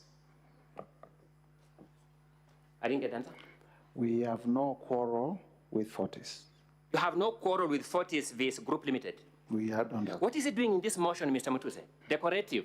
It is one of the companies associated with His Excellency Rigathi Gachagua. What is wrong with Fortis Vis Limited being associated with Rigathi Gachagua? What is wrong with that?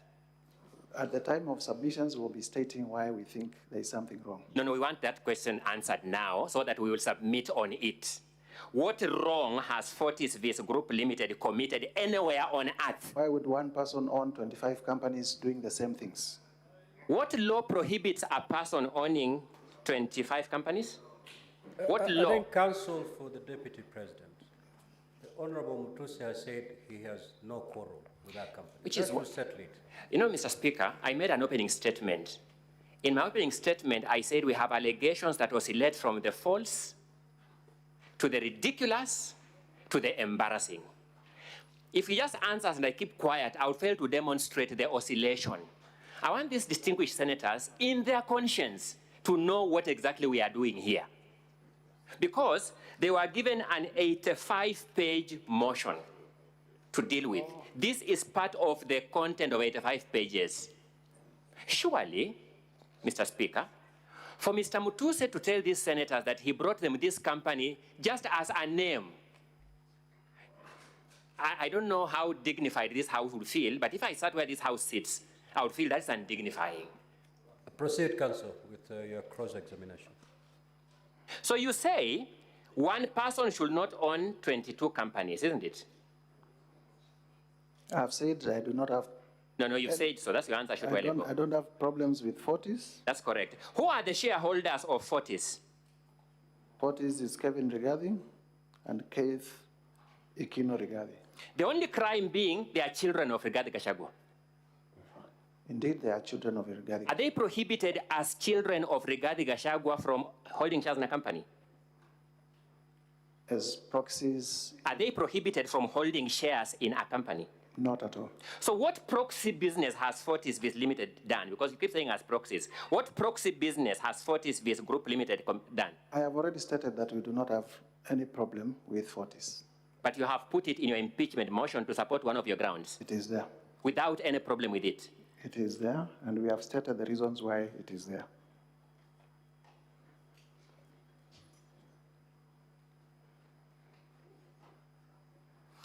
Grand Bypass Apartments Limited. What problem do you have with it? We do not have a problem with it. This company that you have listed, you have no problem with it. We do not have a problem with it. But you have put it as one of the grounds in your impeachment motion. It is one of the companies associated with Rigathi Gachagua. And there is no problem with listing and saying, I am focusing on this one and I am not focusing on this one.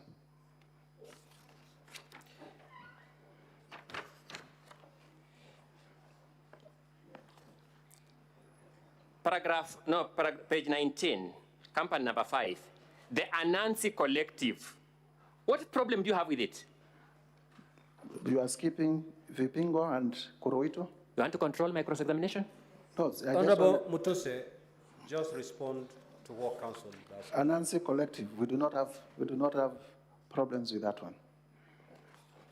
BioVet Kenya Limited, what problem do you have with it? We do not have a problem with it.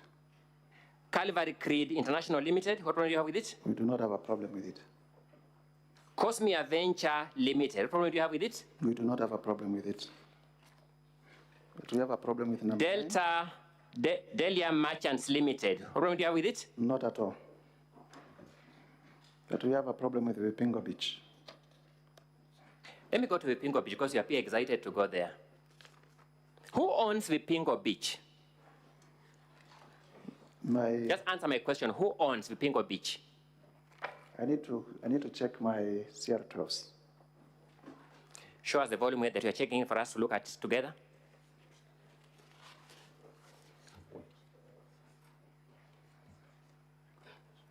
Mr. Speaker, I wouldn't mind a time indication of how much time I've spent.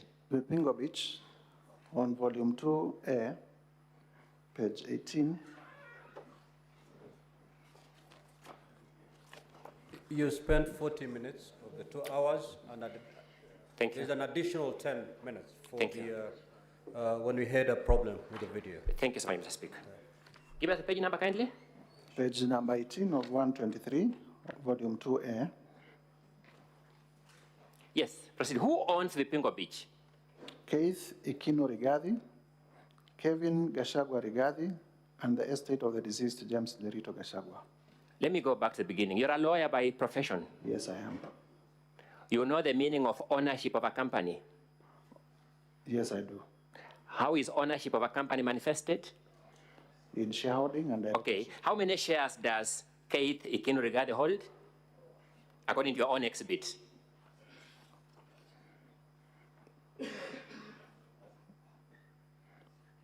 It may be getting hotter, but look at the document, compose yourself, and read. How many shares does Keith Ikino Rigathi hold according to your own document? They are not indicated.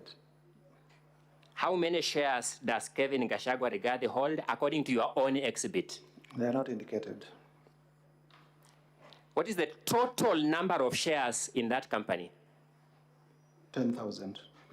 Who is indicated as owning all those 10,000 shares? There is a shareholding by the estate of the deceased James Lerito Gachagua. It is the estate of the deceased James Lerito Gachagua. True or not true? They own 10,000 shares. What is the total number of shareholding? 10,000. They own all the shares. They own 10,000 shares. What is the total number of shares in that company? 10,000. So they own all the shares. The estate of the late James Lerito Gachagua owns all the shares according to your document. It would appear so. Is it so or is it not so? From your own document. On the face of the document, it would appear so. Do you doubt this document you have given us? No, I don't doubt it. Thank you.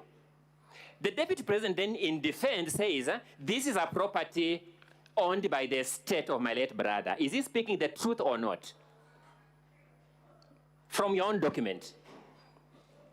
The Deputy President says, this is a company owned by the estate of my late brother. Looking at your own document, is the Deputy President saying the truth or is he not saying the truth? The estate, remember, you are a lawyer all the time. The estate of The deceased James Derito Gachagua owns 10,000 shares. Out of how many shares? I wouldn't vouch for the truthness of the Deputy President's I'm saying testimony. the estate of the late James Derito Gachagua owns 10,000 shares. Out of how many? 10,000. Mr. Mutusa, you told me you are a lawyer. Yes. And let's be lawyers now. Yes. When the Deputy President therefore says this company is wholly owned by the estate of my deceased brother, is he speaking the truth or not according to your document? It's either yes or no. We make progress. We move, Honorable Mutusa. Yes. Thank you so much. You had begun by telling us you have a problem with this company. You have a problem with the estate of the deceased owner holding all the shares in the company. No, we do not have a problem with that. From your company law knowledge, do you know the role of directors in a company? Yes, I do. What directors play in a company?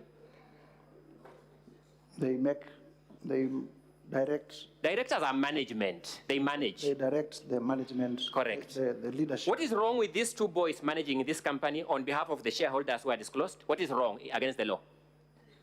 There is nothing wrong. Okay.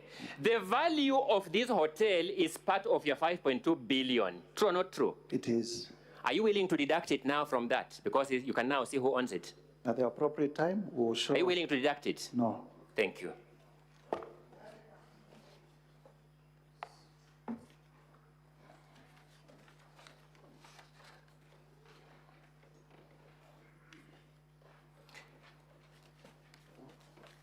So I was proceeding before you stopped me to deal with Vipingo, and I've dealt with it. I hope to your satisfaction. Are you satisfied? We can proceed. Heartland Supplies Limited, what problem do you have with it? If you could remind us, that was page? Oh, sorry, page 20 of 85, company number 14.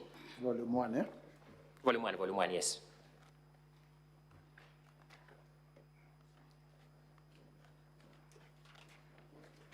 Kindly move that box. Company number? Number 14. Company number 14. Just to confirm, we are on the same page. This is Heartland Supplies Limited. Yes. We have no quarrel with Heartland Supplies.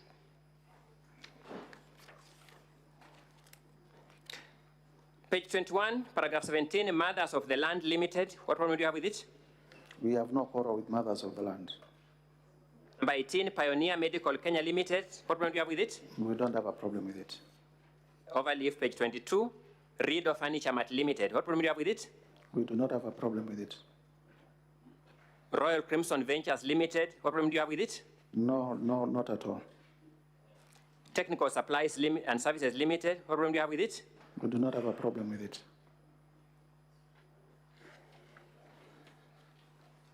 You listed all these companies just to create a screaming headline for your motion with no problem with them.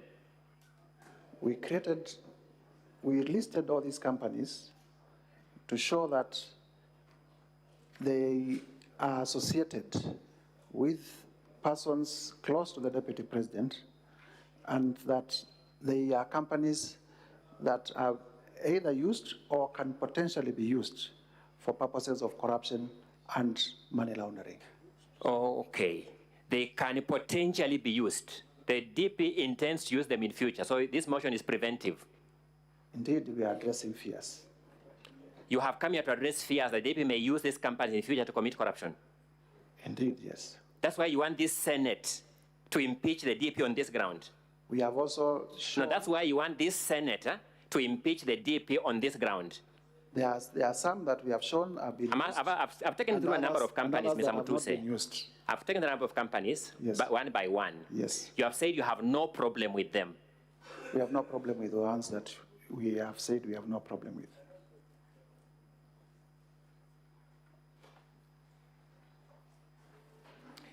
Let's go to paragraph 70.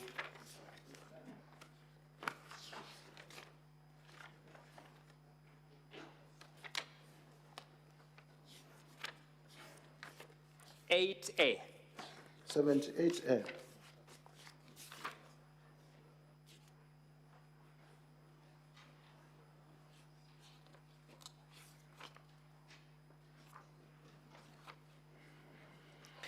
His Excellency Rigathi Gachagua bullied Kenya Medical Supplies Agency officials into awarding a tender for the supply of mosquito nets to Crystal Kenya Limited. Was Crystal Kenya Limited a bidder for this tender? Crystal Kenya Limited is a local... I've asked, was it a bidder for this tender? It is a local representative. Is it a bidder for this tender? By the way, let me now ask you basic questions. Do you know the meaning of the word bidder? Honorable Mutuse. It is not a bidder. Yeah, we make progress. You respond, we make progress.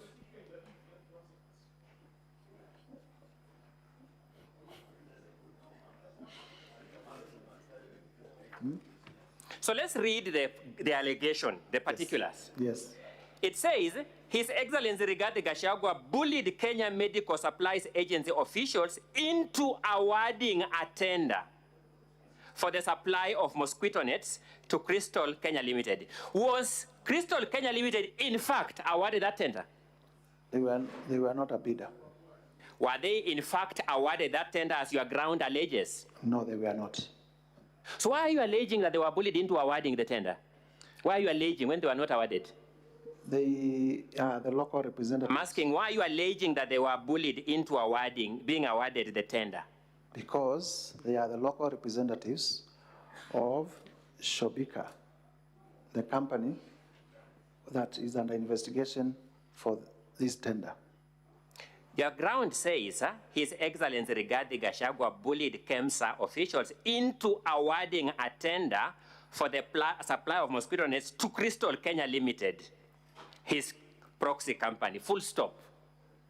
Is that allegation correct? Is that allegation true? There was no award to... Is that allegation true? It is true to the extent that they are the local representatives. That His Excellency Rigathi Gachagua bullied KEMSA to award a tender to Crystal Kenya Limited, his proxy company. To Shobika, represented by... I'm asking you a different question. Your allegation is that KEMSA was bullied to award a tender to Crystal Kenya Limited, full stop. Am I reading it correctly, by the way? You are reading it correctly. Is that what I have read correctly itself true? In the narrow sense, it is not true. Thank you so much. You also say that Crystal Limited had submitted a fake bid bond with the sole intention of fraudulently acquiring public property. What do you mean by a fake bid bond? An irregular bid bond. What do you mean by an irregular bid bond? A bid bond that was found not to meet the requirements. What was the irregularity that was found in that bid? I guess that is why ESCC... No, what was the irregularity? You're the one who has brought the allegation here. What was the irregularity that was found with that bid bond? There was a specific irregularity. What was it? It was brought outside time. You are sure of that fact? It was brought outside time. You are sure of that fact? Insofar as I know. I'm saying, are you sure of that fact? Because you're on oath. Insofar as I know. No, are you sure of the fact? It was brought out of time. I've asked you, are you sure of the fact that it was brought out of time? Insofar as I know. You referred us to the letter by KEMSA terminating that bid. Do you remember? Yes. Can you draw us to that letter, the volume number and the page where it is? And the counsel is talking to the witness, and you can see he's actually answering the question. He's a junior colleague. He's engaged in extremely unethical behavior that should not be done in a small claims court. Forget about a country's Senate. You've seen it with your own eyes. Counsel for the Deputy President, I cannot hear exactly what was exchanged there. And therefore, I don't have the benefit of what was exchanged, and I'm not in a position to rule on it. Okay.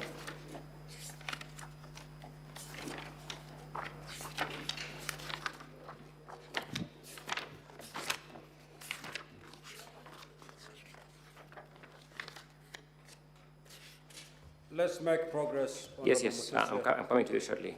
We have the affidavit of Dr. Andrew Muller, who was the acting CEO of KEMSA at the time. I've asked for the letter from KEMSA rejecting the bid, the letter, the three letter. in our volume 1 from page 67, you are asking for which letter? As if you refer to the letter by KEMSA that rejected the bid by, in this mosquito net deal. No, I referred us to the messages from Honorable Rigathi Gachagua's son to the children, to the CEO. Let's go to that directly. Let's just go to that issue directly so that we finish with it now that you have raised it. Are you referring to the document at page 70 of volume 1? Yes, indeed. From which phone number is that message coming? It's, it needs to be read But from which phone number? You know a phone number? With paragraph 4. I've asked from which phone number? Just give me the phone number. Plus. It is sending the message. Plus 254-717-871-036. I'm asking at that page, we can see a screenshot of a message. Is that screenshot telling us the phone number it's coming from? It is not. It is not. Yes.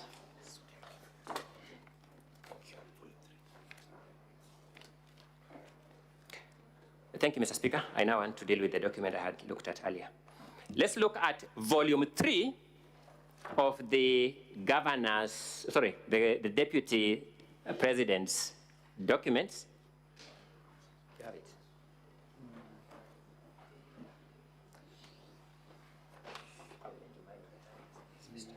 Look at volume 3 of the deputy president's documents at page 180.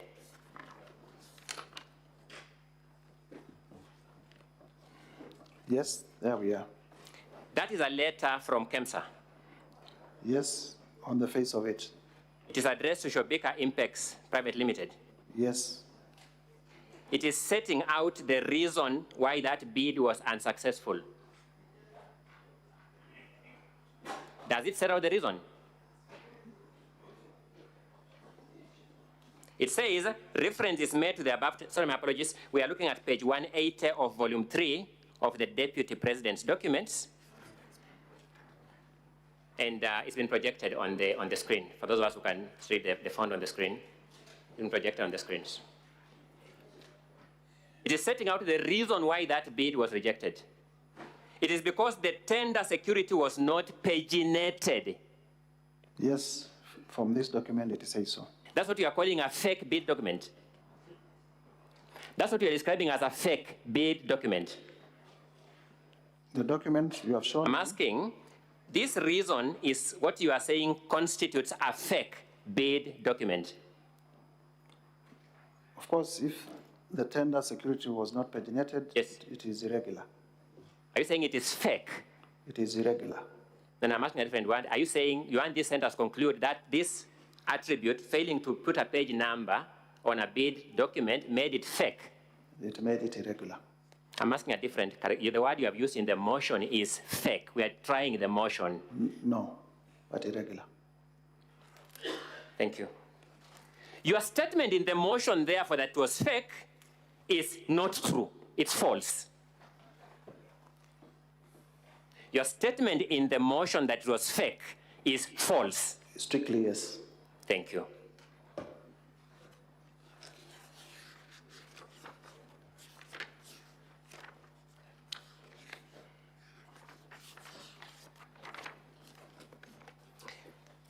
Let me move to a fairly different limb of argument. And this is now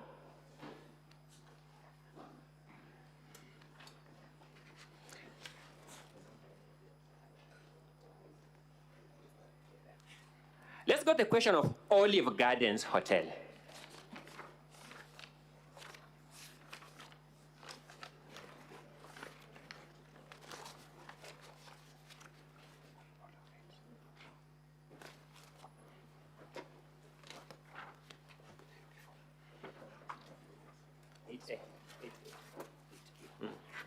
Have it. I don't. I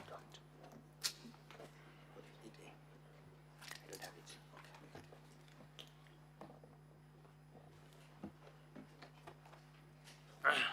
Thank you, Mr. Speaker. We have some massive documents here. Sometimes you... Let's deal with the affidavit of Peterson Njomo Mushira. Indeed.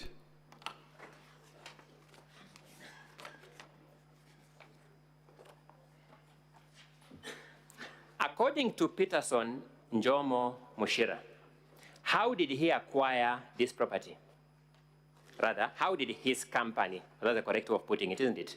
TM Engineering, yes? How did his company acquire this property? The process of acquisition.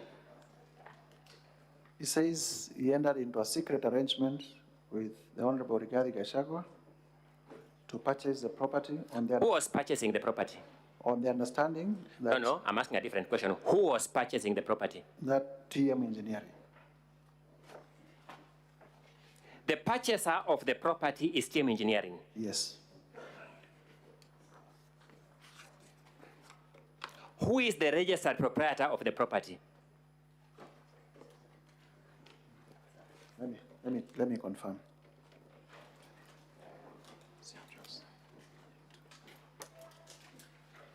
This is the Olive Gardens.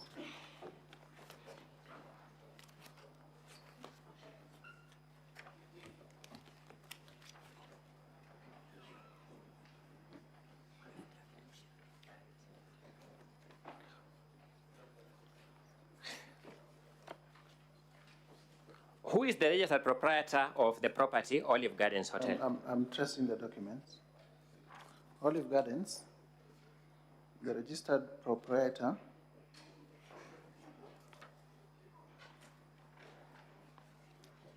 is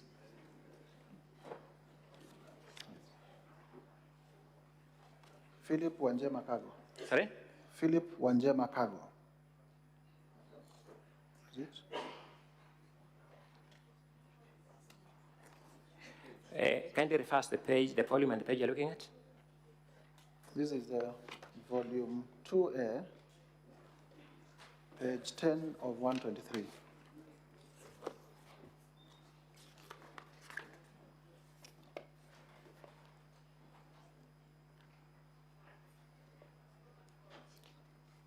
So who is that?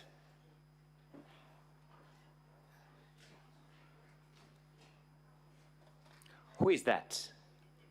Is Philip Wanjema Kago. I'm asking, who is he? Do you know him? I don't. Let's look at your affidavit of Njomo.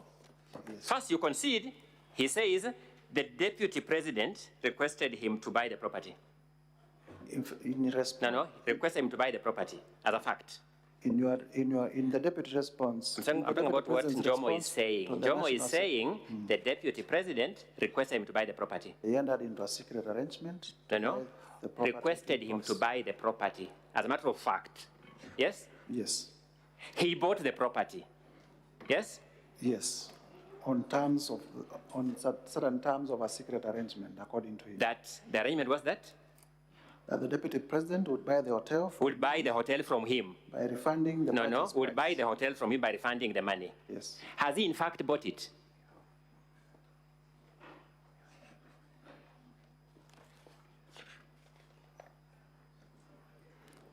He would be the correct Has he? No, you are the motion mover. You are here with us. You'll not run away from anything, Mr.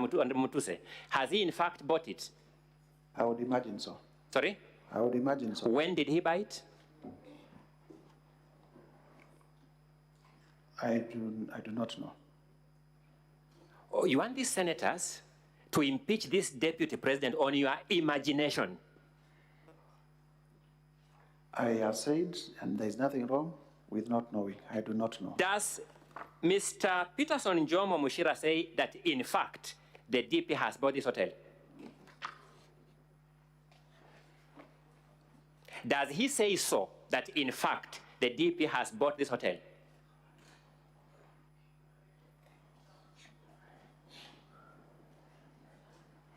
He says... Does he say that, in fact, the DP has bought this hotel, yes or no?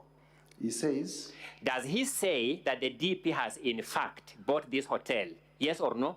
He says that the deputy president would buy the hotel from me by refunding the purchase price of 412 million set out in the agreement. And if we believe Mr. Njomo, this is a promise for a future transaction, if we believe him.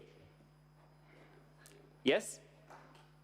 He also goes if we believe Njomo, yes, what he's saying there, this is a promise for a future transaction. It would appear so.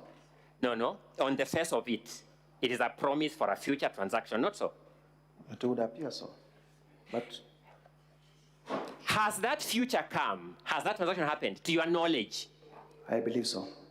What's the basis of your belief? Your own response. Sorry? In your response, in the DP's response, you say... Has the DP said he has bought that property? It was bought by TM Engineering. Is that not a fact? Is that what Njomo is telling us? Yes. So what the DP is telling us, it was bought by TM Engineering, and what Njomo is telling us, it was bought by TM Engineering, factually are the same. Factually are the same. Then Njomo is bringing a new perspective to it, that the DP promised him, in future, I will buy back this hotel. Yes? And that's why he's saying... Jeme is saying, yes. The DP then, when I bought this hotel, yes, the DP then told me I intend to buy it back in future. Yes. By the way, is there any unlawfulness in a future intent to acquire property? It points to a scheme. A scheme to? A scheme to do what? It points to a scheme. To do what? To launder. Sorry? To a scheme to hide the transaction, because... Mr. Mutusi, let's also just be basic, sensible people. If we wanted to, we would just have bought it immediately. Yes. Isn't a promise to buy in the future itself, on the face of it, evidence of lack of immediate money? On the face of it. Well, that's a matter of interpretation. That's what I'm telling you now, Anders. You know you're a lawyer like me, and we are good at interpretation. In fact, we are trained in interpretation. So I'm asking you the question. Is the promise to buy in the future, on the face of it? Jomo says they have a secret, because we do not want to assume what Jomo is saying. Jomo is saying in his affidavit, there was a secret arrangement that I cover for the deputy president. I buy it to be registered in my company, and then he refunds me my money. Has that refund been done? He would be the best place to tell us. When did Njomo buy this hotel?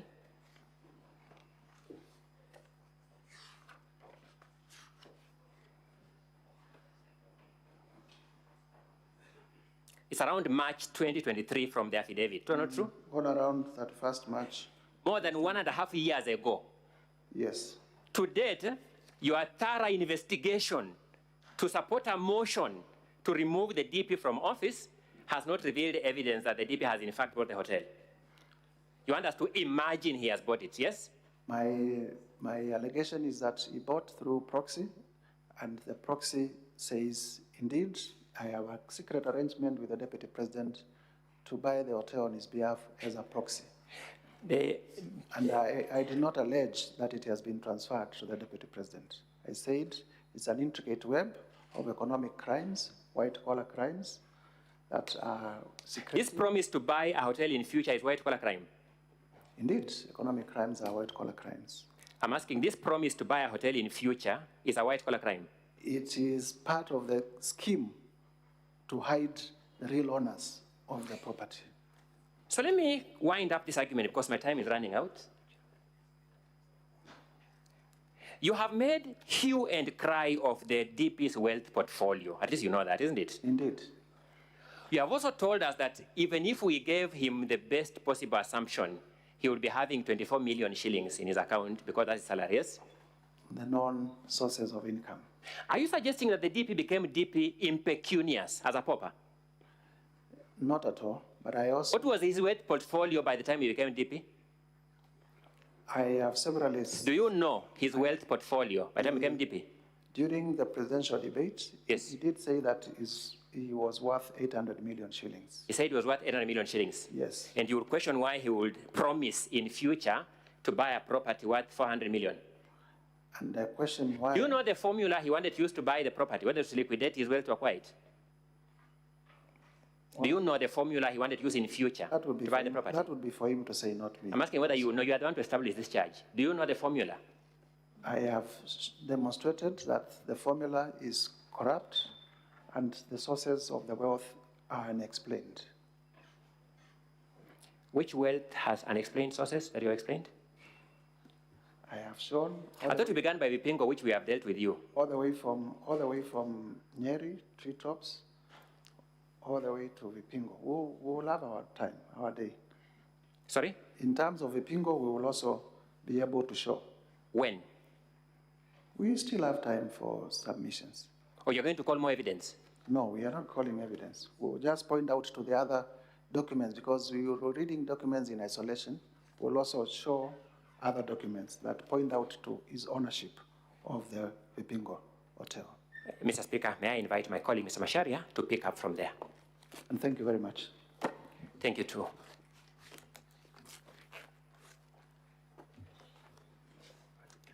Would you wish to know how much time is remaining for you? Yes, Honorable Speaker. Okay, so far you've done 1 hour, 2 minutes. Okay. You have 58 minutes. 58 minutes. For the entire cross-examination of this witness and those to come. Most obliged, Honorable Senator. Speaker. Honorable Mutuse, Honorable Speaker of the Senate. Honorable Mutuse. Yes, you say you're an advocate of the High Court of Kenya. Yes. When were you admitted? In the year 2018. 2018? Yes. So you've been practicing for 6 years? Indeed. According to the Senate website I'm reading here, between 2013 and 2022, you are the Chief of Staff at the County Government of Machakos. Is that correct? That is correct. So from 2018 to 2022, you could not practice law as a public officer. Is that correct? That is true. So you have not done any conveyancing transactions. Is that correct? That is not correct. How have you done conveyancing transactions as a public officer? I have academic, professional, and experience in conveyancing. Academic, not practical. Professional and practical experience in conveyancing. How did you do conveyancing while working for Machakos County Government? I was not in private practice, but I am involved in many. Yeah, name one transaction, for example. Well, maybe I can't remember now. Maybe what? I cannot remember at the moment. You can't remember a single transaction in your illustrious law career you've done?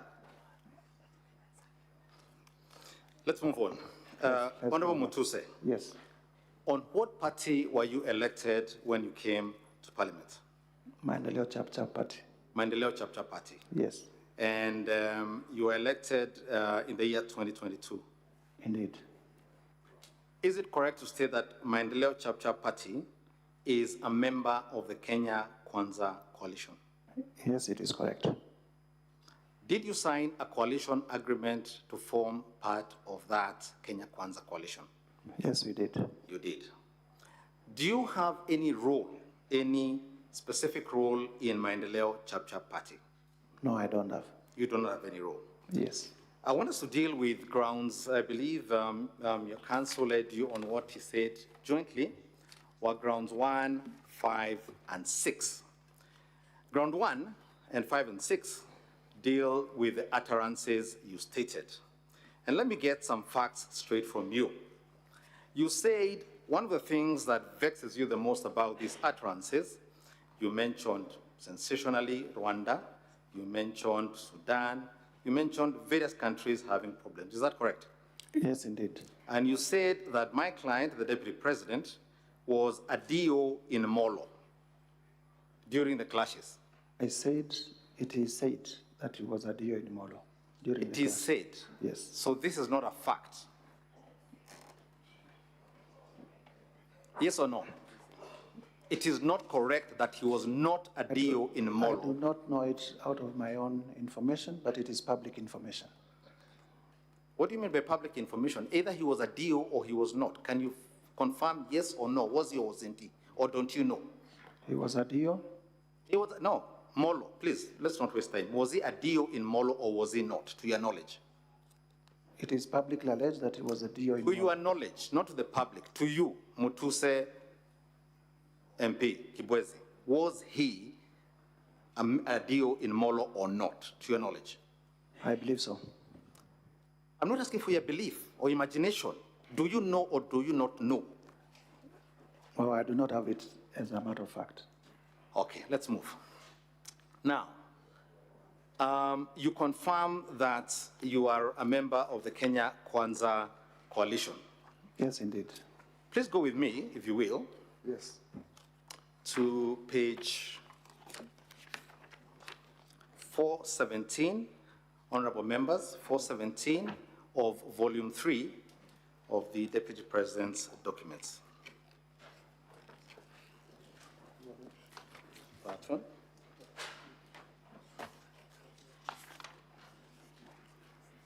And as you put a finger there, Honorable Mutuse, honorable members of the Senate, Mr. Mutuse, if you'd go with me to page 6 of volume 1, this is the special motion. Volume 6? I said page 417, keep a finger there, page 417 of volume 3. These are annexures in support of His Excellency the Deputy President. Yes. And then volume 1, which is your motion, at page 6 of 85. But let's begin with page 6 of 85.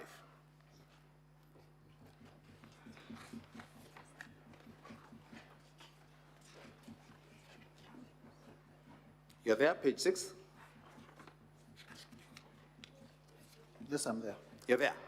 This is the allegation you see in the middle there, and I'll read for you quickly so that we don't get stuck, which begins with the words, a government is like a company. Can you see that? A government is like a company. You can see that? Yes. I want you to show me where in that paragraph the word tribe, ethnic, kabila appears, even once.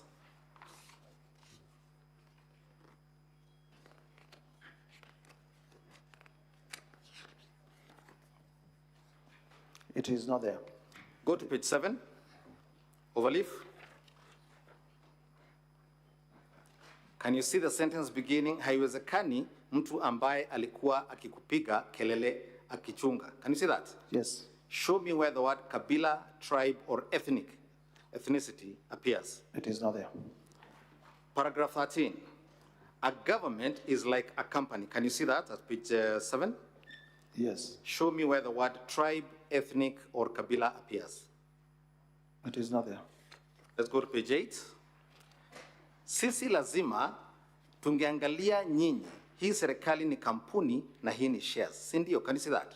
Yes, I can see that. Show me where the word tribe, kabila, ethnic appears. It doesn't appear. Paragraph 15, does it appear? What? At paragraph 15, at page 8 of 85. What does not appear? The same words, kabila, ethnic, tribe. No, they don't appear. They do not appear. And finally, at paragraph 16, at page 9 of 85. You can see that?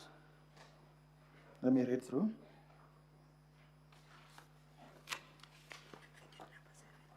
I can see nikuwe nikichunga mambo ya watu wa mlima. Very good. So Mlima is a tribe. Is a region. Is a region. Can you please name for me the counties in that region? Several. Central is not a county. I've said several. Several, there are 10 actually. Read them out. Kiambu, Murang'a, Nyeri, Embu, Rakanithi, Meru, Nakuru, Nakuru, Laikipia. Laikipia. Which other one? The 10, all of them. Okay. Now, do all those 10 counties have one tribe?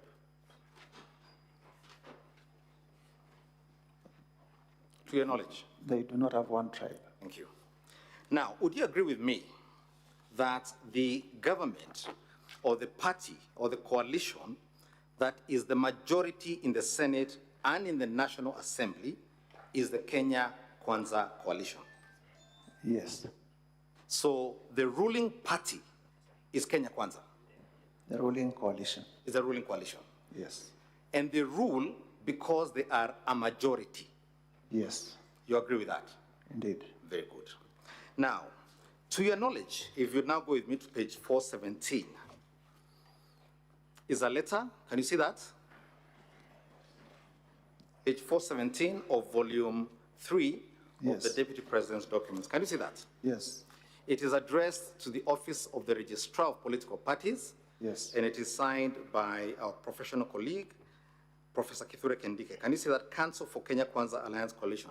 Yes. You can see that? Yes. In the middle is a paragraph beginning with subsequently. Can you please read out for me the parties that were constituent parties of Kenya Kwanza? Subsequently, on 12th April 2022, the following political parties were admitted and signed to join the coalition pursuant to Article 24 of the Coalition Agreement. Chama cha Kazi, Communist Party, Devolution Party of Kenya, Economic Freedom Party, Farmers Party, the Service Party, Tujibebe wa Kenya Party, Umoja na Maendeleo Party of Kenya, Democratic Party of Kenya. Thank you. If you go with me to the first of those coalition agreements, it is to be found at page 418. Can you see that? Yes, I am there.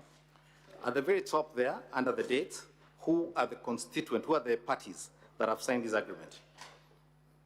United Democratic Alliance Party and Amani National Congress Party and Ford Kenya Party. Thank you. If you'd go with me to page 420, a few pages from there. Page 420, I'm there.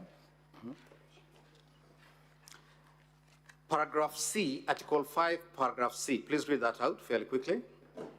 The validity or legality of this agreement may not be subject to challenge by any founding or future coalition member party or their respective individual party members before any organ of the coalition. And Paragraph D? Any constitution, rules, regulations, or guidelines, whatever the nomenclature of founding or future member parties, which is not inconsistent with this agreement, is null and void to the extent of the inconsistency. So this is the master agreement of the Kenya Kwanza Coalition. Is that correct, yes or no? It is correct. Thank you. Do you know why these agreements are signed and under what law they are signed? Yes, I know. Please tell us. They are signed under the Political Parties Act for various reasons. Number one is... No, I asked you the law. Now, do you know what specific section requires a coalition agreement and what is to enter into a coalition agreement? Well, not off it, but I know. Schedule 3. Does that ring a bell for you? The Schedule 3 is what states what the elements of a coalition agreement. As a member of the Kenya Kwanza Coalition, according to you, yes, are these agreements of your coalition drawn in accordance with the law? Yes, they are. So they are lawful? Yes, indeed. They are enforceable? Yes, indeed. They are the basis upon which Kenya is governed? Basis upon which Kenya Kwanza Coalition is run. Is governing the country? The country is governed by the Constitution of Kenya. Correct. But the Kenya Kwanza government that is governing, these are its constituent documents. This is the foundation of Kenya Kwanza. But they are not superior to the Constitution. I did not ask for an argument. I asked, is this the foundational constitution? You've just read about it saying that it is... It is the coalition agreement for Kenya Kwanza, yes. Thank you. Thank you very much. Would you know whether Maendeleo Chap signed any agreement to enter the Kenya Kwanza coalition? Yes. You did? They did sign. Are you familiar with the contents of that agreement? Yes, I am. You are? Yes. Are you certain about that?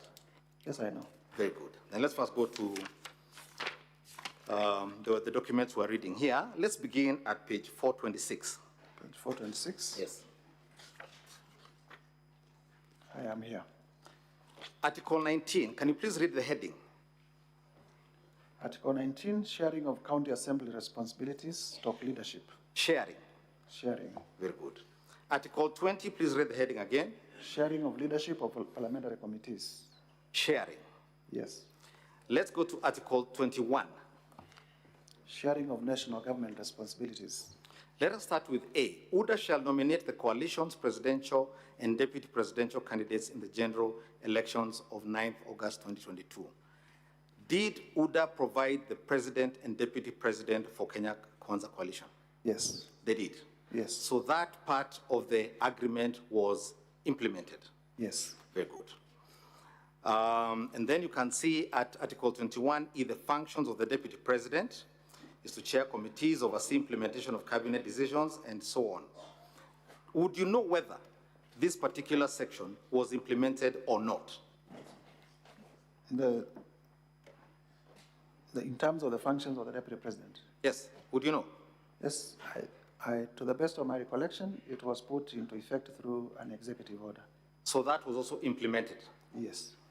Go with me to page 428. Page 428? Yes. We are here. F. Can you see F at the top there? Yes, I can see F. A and C shall nominate the Prime Cabinet Secretary for appointment by the President of the Republic. Did the leader of ANC, was the leader of ANC nominated and appointed as the Prime Cabinet Secretary? Indeed. That is correct. Prime Cabinet Secretary and Cabinet Secretary for Foreign Affairs. You can confirm the name. What's the name? His name is Musalia Mudavadi. Mudavadi. Yes. Very good. And the functions you see at J and I, was that also implemented? Yes, they were implemented. Very good. Let's go to page 429. Page 429, yes. Paragraph L at the top. Paragraph L at the top. Ford Kenya shall nominate the Speaker of the National Assembly for election in accordance with the Constitution. Did Ford Kenya nominate, and was the nominee in fact elected as the Speaker of the National Assembly? Indeed. Indeed. That was also implemented? Yes. Very good. Now, let us go to N. Please read out for us N. ANC and Ford Kenya shall have 30% share of the positions in the national government, including cabinet secretaries, principal secretaries, ambassadors, high commissioners, heads of diplomatic missions, chairpersons of state corporations, directors of state corporations, and chairpersons and commissioners of constitutional commissions, provided that their for sale 30% share positions in the national government shall be shared equally between ANC and Ford Kenya. Who would be the appointing authority for those positions? Well, different office orders. Remember, you're a lawyer. Some by the president. Yes.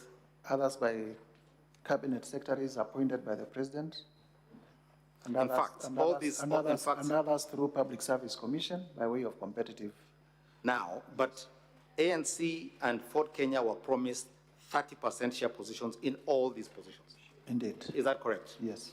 Now, they have a 30% share. Yes. So when you hold shares, what are you called?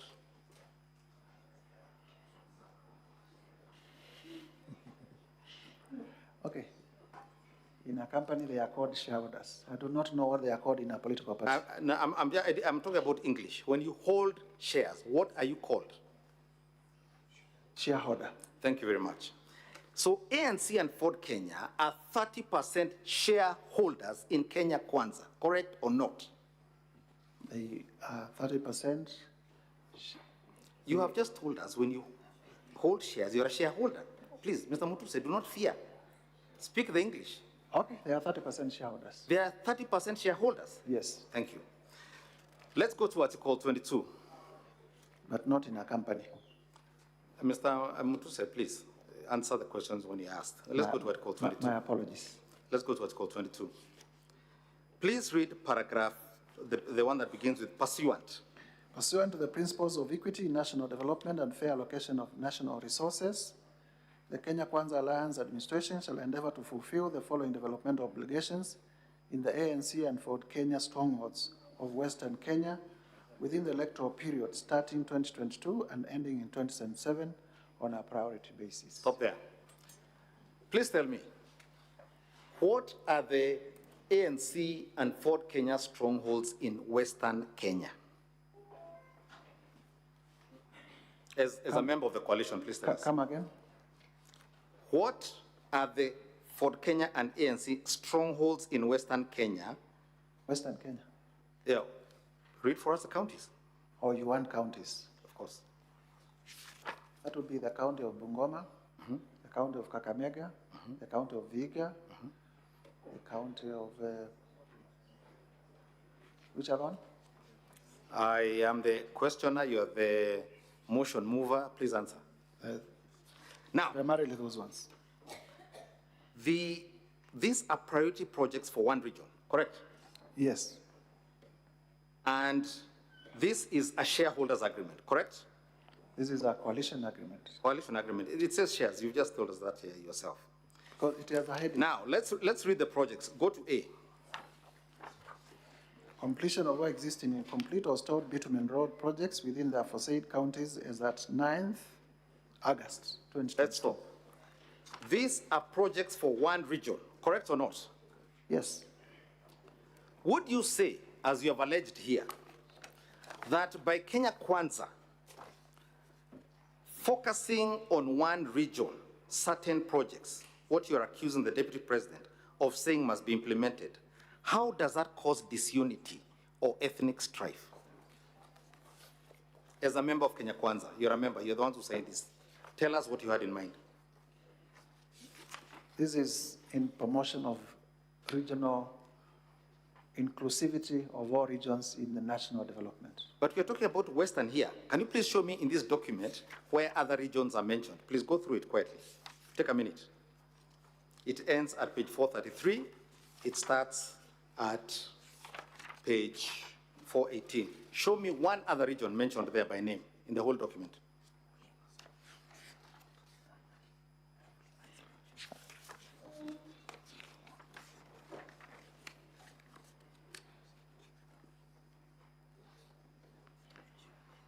This is a coalition agreement specific. Please, Mr. Mutuse, answer my question. Is there any other region mentioned by name in this document? There is no other region. Thank you very much. Thank you very much, Mr. Mutuse. Mr. Mutuse, please. Mr. Mutuse, please answer. Region. Focus to my question. Is there any other region? Not in this document. Thank you very much. That was my simple question. Let's go to page 434.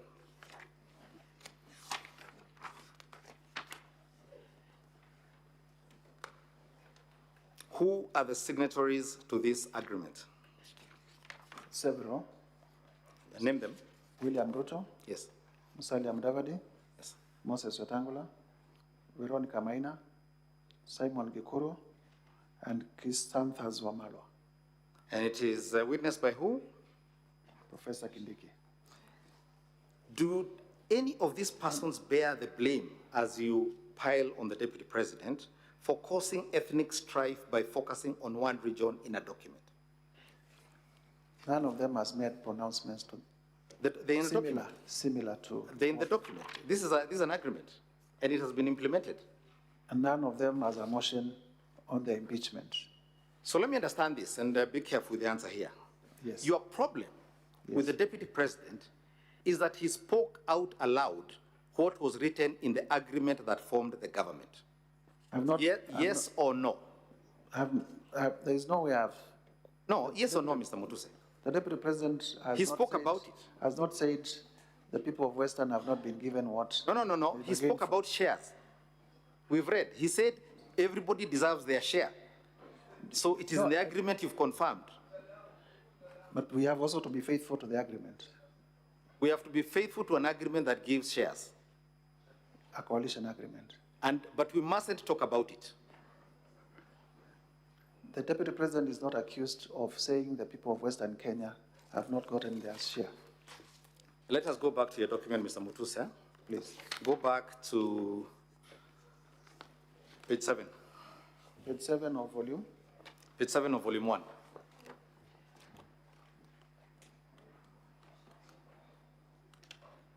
Yes, there we are.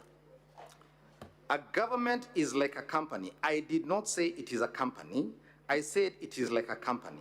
In every company, there are shares, preferential shares and ordinary shares. When there's an AGM, non-shareholders do not vote or attend. When there are dividends to be divided, they're divided according to the number of shares. This is the truth. A government. And this is the government being formed here. So, Mr. Mutuse, are you saying that the problem is that the Deputy President spoke out aloud what was written in an agreement deposited with the Registrar of Political Parties and which formed the government? I am not saying that because there is nowhere in the coalition agreement we spoke about a company. All right, let's move on. Let's go to the agreement at page 435. Yes. Can you see that? Yes, I can see it. What is this agreement? Who are the parties to this agreement? Kenya Kwanza Coalition and Pamoja African Alliance Party, yes, otherwise abbreviated as PAA. PAA. Let's go, if you don't mind, Yes. to page 438. Page 438. Yes. Yes. Can you see Article 7? Yes, I can see Article 7. Please read what it says. Priority projects and programs. Upon winning the presidential election scheduled for 9th August 2022, the coalition administration shall ensure the following within the 2022-2027 development cycle. You want me to read all? Or let me make it short for you. Between Article 7A Yes. and 7I, Yes. I want you to tell me whether any other region other than coast is mentioned in those priority projects. This is page 438 of volume Want me to take a volume minute to 3. read? Want me to take a minute to read? No, just please flip through in a second. It shouldn't be long.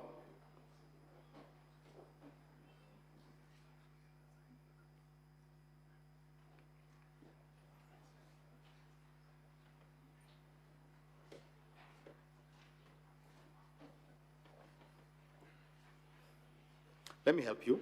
There's none. All of them deal with cost. Can you see that? D is broad. It says involve local communities in the management, benefit sharing of the resources associated with the blue economy. Do you know what blue economy refers to? Yes, I do.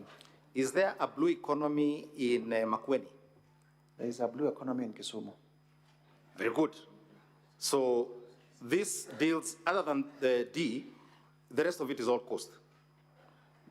Well, reverse operational changes that have been carried out in the recent past, whose effect has been to relocate some of the core activities, well, basically cost, but also with a national, with a national nature. You can read them for yourself, their cost. Now let's go with me to Article 8 at page 439. Page 439, Article 8. 8A. It says that PAR shall nominate a candidate for the Speaker of the Senate. Can you see that? Yes, I can see that. Page 439, paragraph 8A. You can see that? Yes, I can see that. Did the candidate nominated by PAR in fact become the Honorable Speaker of the Senate? Indeed. He did. Let's go to Article 9. Please read Article 9A. Sharing of responsibilities in the national government.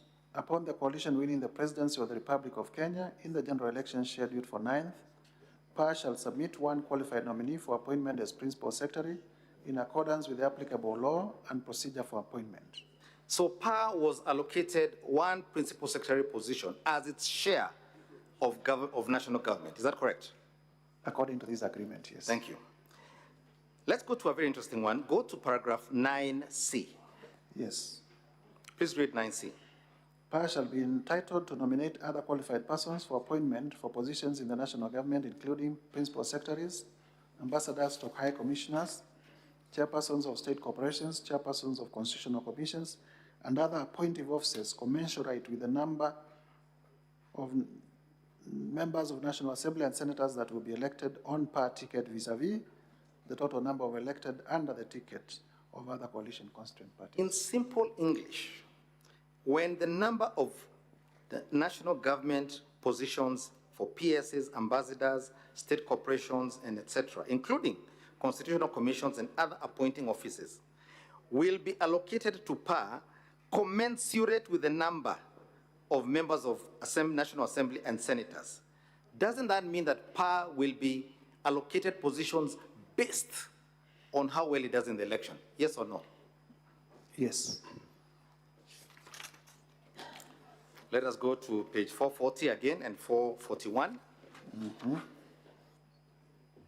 can see that? Yes, I can. Again, you can see it signed by the party officials. Can you see that? Yes, I can see. His Excellency the President, the Prime Cabinet Secretary, the Honorable Senator of the National Assembly, my village mates and Senator Veronica Maina, Simon Gekuru, Chrysanthus Wamalwa, Ibrahim Mutwafi, and Benedict Furaha. You can see that? Yes, I can. And you confirm this is an agreement of the Kenya Kwanza coalition? Yes, between Kenya Kwanza and PAR. Very good. Honorable Speaker, I'd now like to play a video. This is video number 7 in the Deputy President's documents.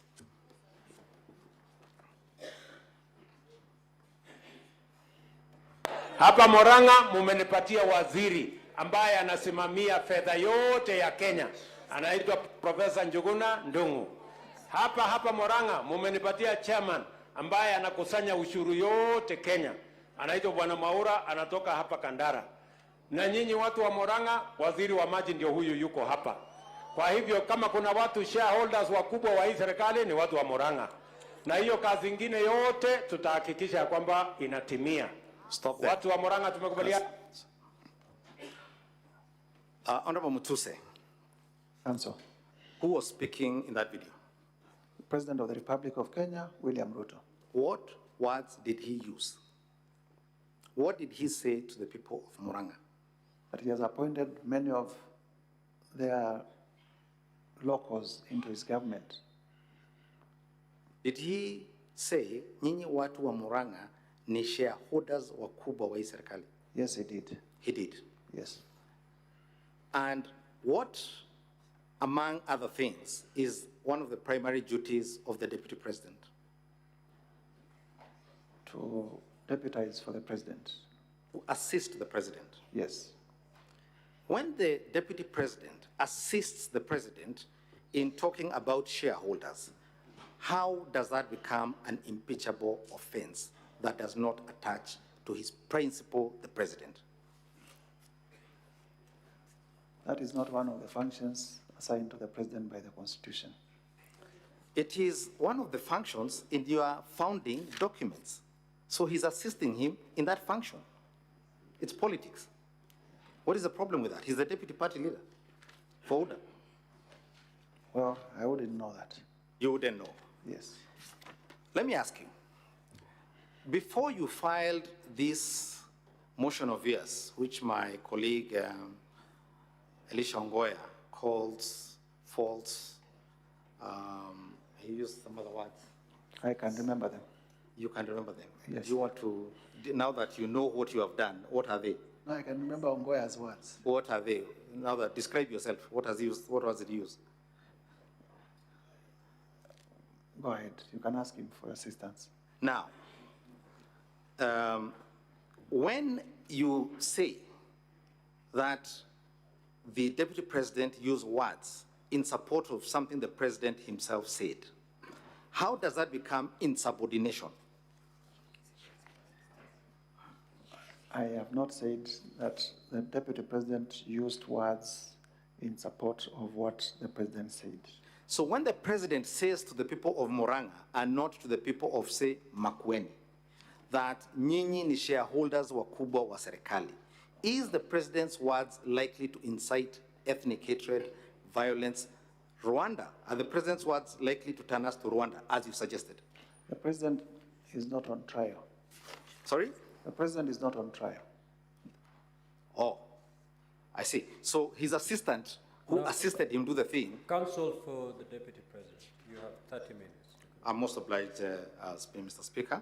Mr. Mutuse, yes. By assisting the President in something the President said, signed, and effected, most of these appointments, would you confirm with me that most of these appointments, for example, Principal Secretary, were made by the President? Yes, indeed. Cabinet secretaries were appointed by the President? Yes, indeed. In fact, under the Constitution, does the Deputy President have any power to appoint anybody? Sorry? Not expressly. No. If it's by insinuation, tell me where, which law? What law are you talking about? The President can sign an instrument for him to deputize by way of signing an instrument of appointment. Sorry? Maybe the President can delegate some power of appointment. Are you aware of any power delegated in this government? I am not. Is there any you know of? I am not. You're not aware of any? Yes. Okay. Now, one of the other allegations is that the Deputy President, in these utterances, thereby ensured that other regions did not have adequate development. Is that correct? That they have the potential to discriminate. Potential. To discriminate. Let me ask you something, and this is a question not just about this allegation, about the companies you said, about all the things you've said here. Yes. Before you filed your motion, Yes. did you write to the Deputy President to ask him to explain himself? I was not under obligation to do so. You are not. So I did not. I want you to go with me to page 431. Page 431 of volume? Volume 1, the same volume we're reading here. Volume? Volume 3. Page 431. Yes, page 431.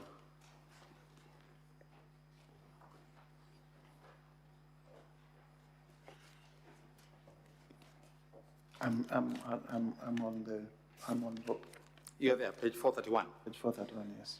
Can you see Article 26? Article 26, yes. Yes. It deals with dispute resolution. Yes. Does Kenya Kwanza have a dispute resolution mechanism?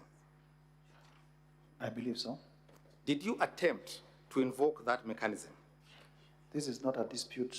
This is not a coalition dispute. Okay. It's did, not a coalition dispute. I asked this question because I asked you, did you ask the Deputy President why he said any of these things? Whether he was acting on presidential instructions or why was he doing it? Did you ask? I did not. You did not ask him? I did not.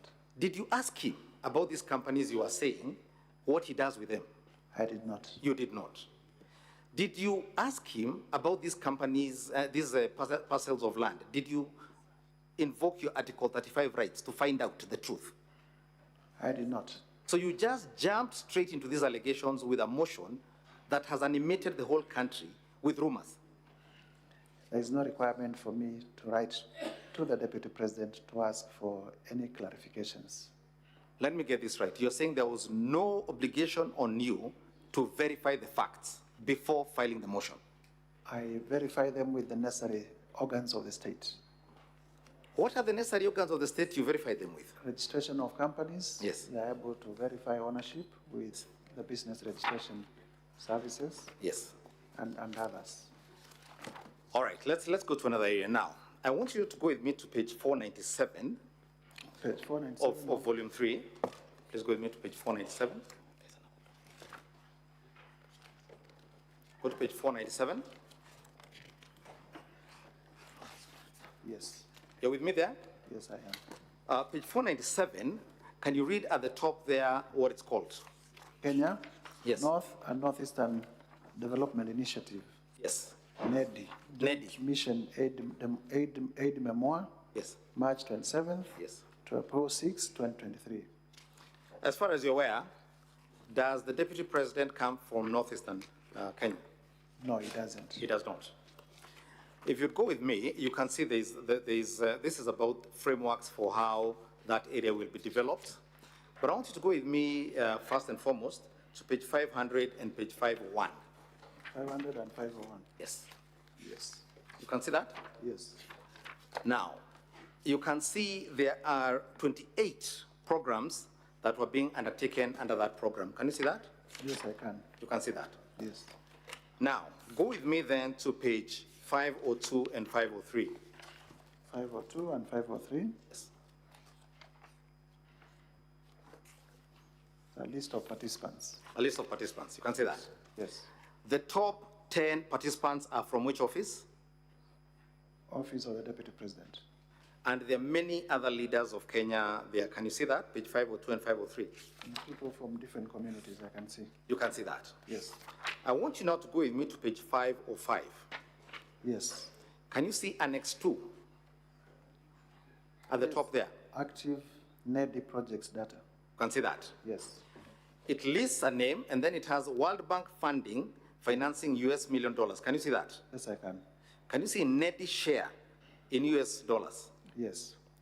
If you could get your assistant, as I lead you in another area, to do the totals and confirm that the total for the World Bank funding is $3.8 billion, the total World Bank funding for the country, okay? Your assistant there can help you with a computer, which is 514 billion Kenya shillings, okay? The NEDI share being supervised by the Deputy President in that column, he can confirm as we go on over something else, is $1.99 billion. the percentage of dollars allocated to the needy area is 52% of the national figure. Okay? Would you say that is marginalization by the Deputy President's office?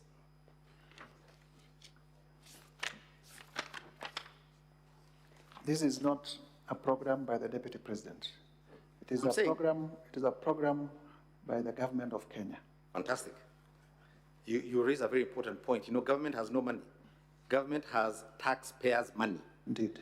The question is how it uses it. Yes. It borrows money and taxes. Yes. This program is run by the Deputy President's office. Yes. So all I am asking is a program run by the Deputy President where 52% does not go to the region he comes from. Is that likely to cause ethnic hatred? Is that discrimination? That's my question to you. No, it is not. Thank you very much. Go with me now to another area. Go with me to page 410.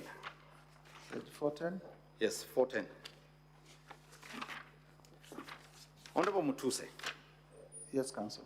You have said that the Deputy President acted beneath his office and violated his oath of office by criticizing the Director General of the National Intelligence Service. Yes. In public. Yes. And you say that is a terrible thing. Yes. It's the worst thing a Deputy President can do. Yes. Okay.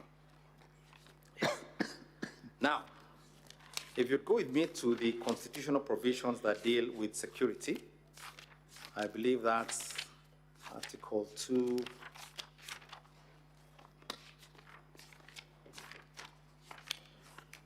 .240. 240.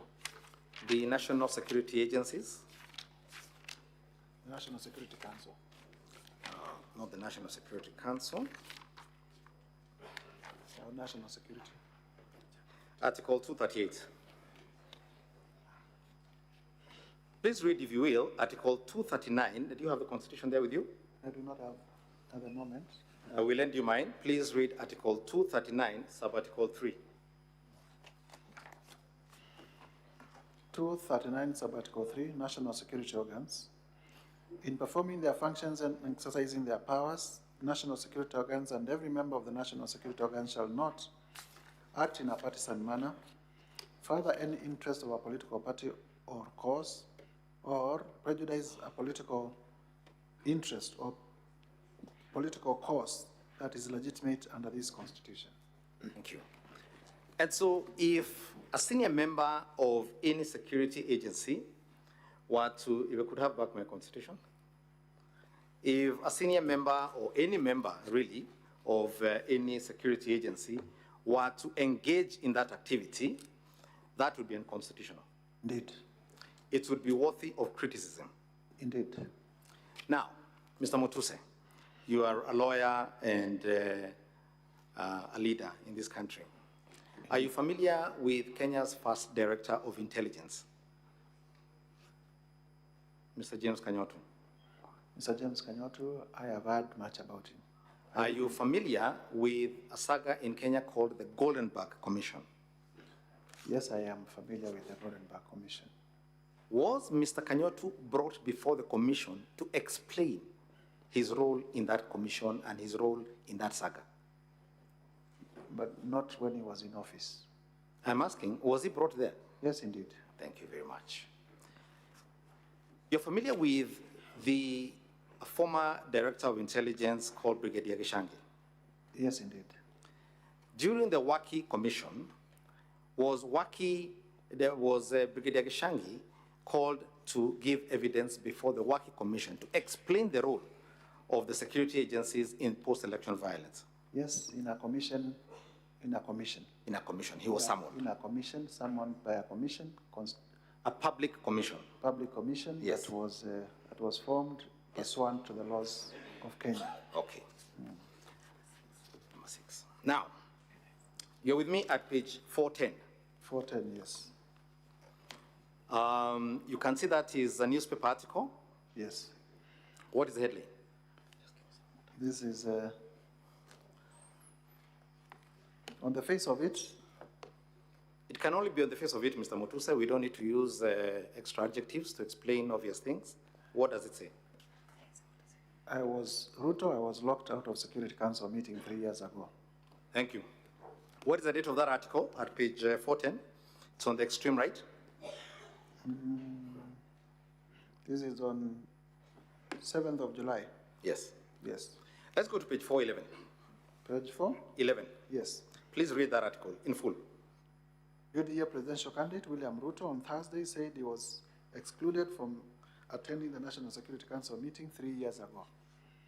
The National Security Council brings together the President, Deputy President, Defense, Foreign Affairs, and Internal Security Cabinet Secretaries, the Attorney General, Chief of Defense Forces, the Director of National Intelligence Service. Ruto made the revelations while explaining his take on the ongoing extrajudicial killings in the country. Stop right there. When you played your video, you said that the problem was that the Deputy President had discussed issues of security at a time when we were having what were called the Gen Z protests. Is that correct or not? That is one of the problems. That's one of the issues. Yes. Now, the Minister for Interior was before the National Assembly last week, I believe it was, or the other week. Yes. And said that 42 people died during those protests. You recall? I do not have that, but we take it as you put it. He said 132 people are missing. Okay. Are you aware that cases have been filed in court, including one where the Inspector General of Police was cited for contempt over allegations that the security agencies were abducting Kenyans? I am aware of the matters in court. Are you aware that during these protests, property of immense value was lost? Yes, I am aware.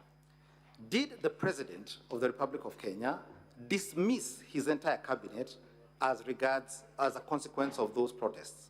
Yes, he did. Yes, he did.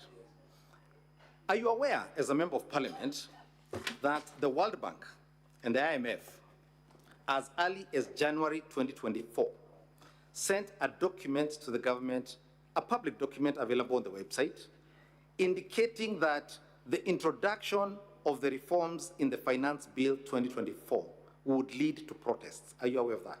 I am not aware. Now, if the World Bank and the IMF had warned the government in January 2024 that there would be protests, what should a responsible government have done in the intervening period? The government is not on trial. Rigathi Gachagua is.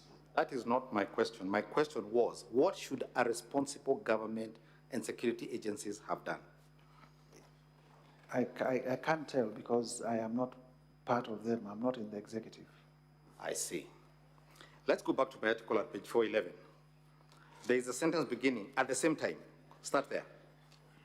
At page 411, at the same time, the DP also revealed that Director of the National Intelligence Service no longer picks up his calls. This, he said, has made him unable to play a key role in ensuring an end to the judicial killings in the country, as well as the runaway insecurity in some parts of the country. Stop right there. Go to page 412. Page 412. In the middle, there's a sentence beginning with the words, he reiterated. He reiterated that the remarks he made in a campaign rally in Moyale, that he will ensure. Read, finish. That will ensure end to extrajudicial killings. So the Deputy President at the time is criticizing the entire National Security Council and even disclosing, and Kenyans didn't know this, that the Director of National Intelligence no longer picked up his calls, and this is being made at a rally in Moyale. Between that and the Deputy President addressing a national crisis that was foreseen, please explain to me what the difference between those two situations is. There is a huge difference. Number one, he begins by saying he has been locked out of National Security Council meetings. Honorable Rigathi Gachagua has not said that he has been locked from National Security Council meetings. Number two, he goes ahead and says the Director General of the National Intelligence Service no longer picks his calls. Mr. Rigathi Gachagua does not say the Director General of the National Intelligence Service no longer picks his calls. I see. But they're talking about the Director of National Intelligence. And our case is that... And they're discussing things the public don't know yet. Correct? Yes or no, Mr. Mutuse? The context is... No, yes or no, Mr. Mutuse? It's distinguishable. Very, yes, very yes or no? The context is very different. Very good. Now, you say that at this speech, the Deputy President revealed secrets. What specific secrets did he reveal? He said, and the clip that was played, that he has been told in confidence by officers of the National Police Service. I have been told in confidence that the officers did not receive advanced security information, intelligence on the planned protests. And this is subject to the Official Secrets Act. You can confirm this? The oath of office is that if issues are revealed to you in secrecy, you are not supposed to make them public. And when you made this allegation yourself, who are these officers you're saying made these secrets, gave him these secrets? The Deputy President, in the clip that we played, from his own mouth, says, I have received confidential information from officers of the National Police Service. Let us play for you a video here, Honorable Speaker, video number 6. We have the most incompetent Inspector General of Police, I think, in the world. The most incompetent in the whole world. His incompetence may not necessarily play out when things are working, but when things get to a head and you need some decisions to be made, I can tell you for sure, the gentleman we have as an IG cannot make any decision. The second one.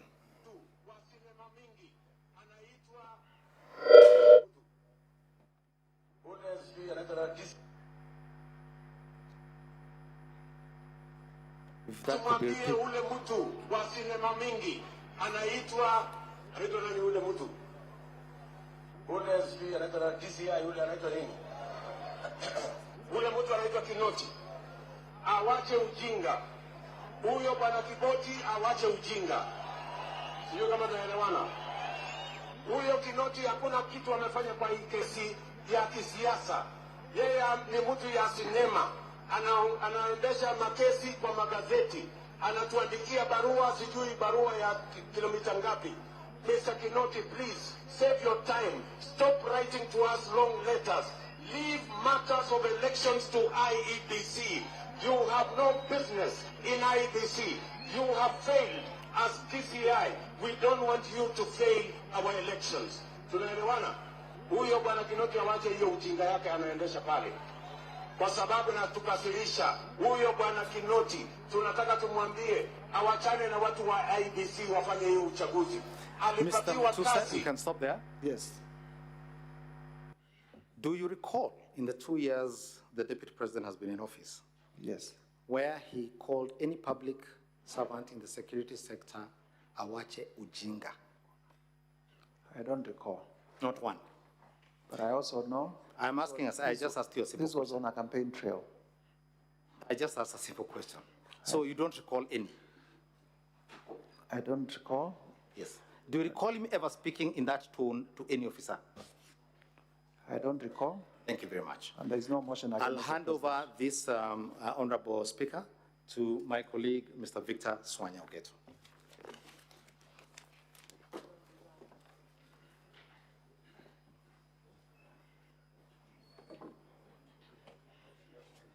Now, Counsel, you have 9 minutes for this witness and the other witness that are going to be called. Thank you, Mr. Speaker, and the senators. I'll be very brief. Mheshimiwa Mutusi, I want to refer you to your motion 45I. Paragraph 1, yeah. That's paragraph 45. 45I, yes. Paragraph 45I. Yes. Yes.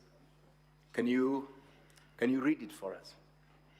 Additionally, His Excellency Rigathi Gachagua used his office of Deputy President to exert influence and connive with the unscrupulous Ministry of Lands officials to issue an allotment letter to Amonyoro Investments Limited, a company that he owns, to acquire LR 209/12077 and LR 90923, situated at Embakasi, Nairobi, whose value is estimated at 1.5 billion Kenya shillings or thereabouts.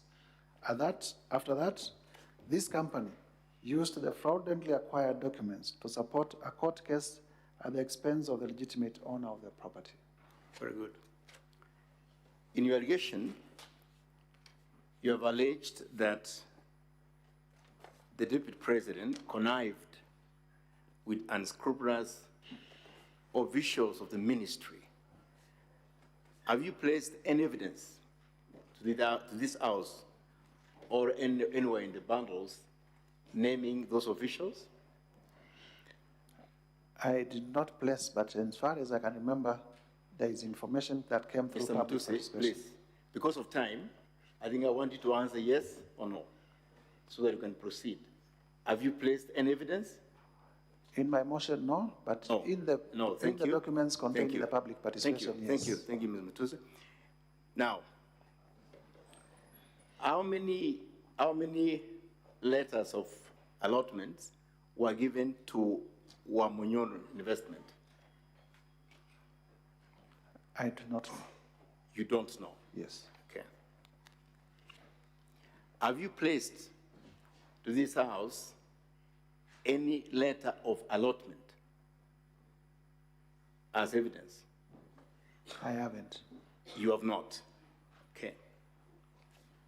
I want to refer you to 107, that's volume 3, 107. Volume 3? Of your documents, 107. Just a minute.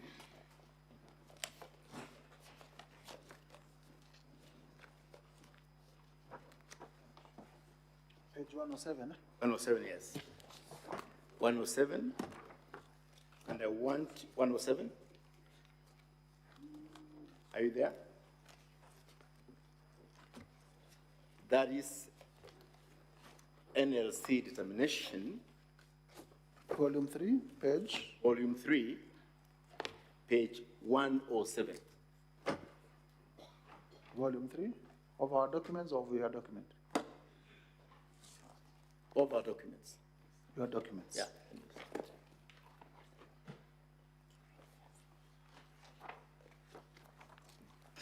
Yes, I can see a letter from the National Land Commission. Yeah. I want you to read the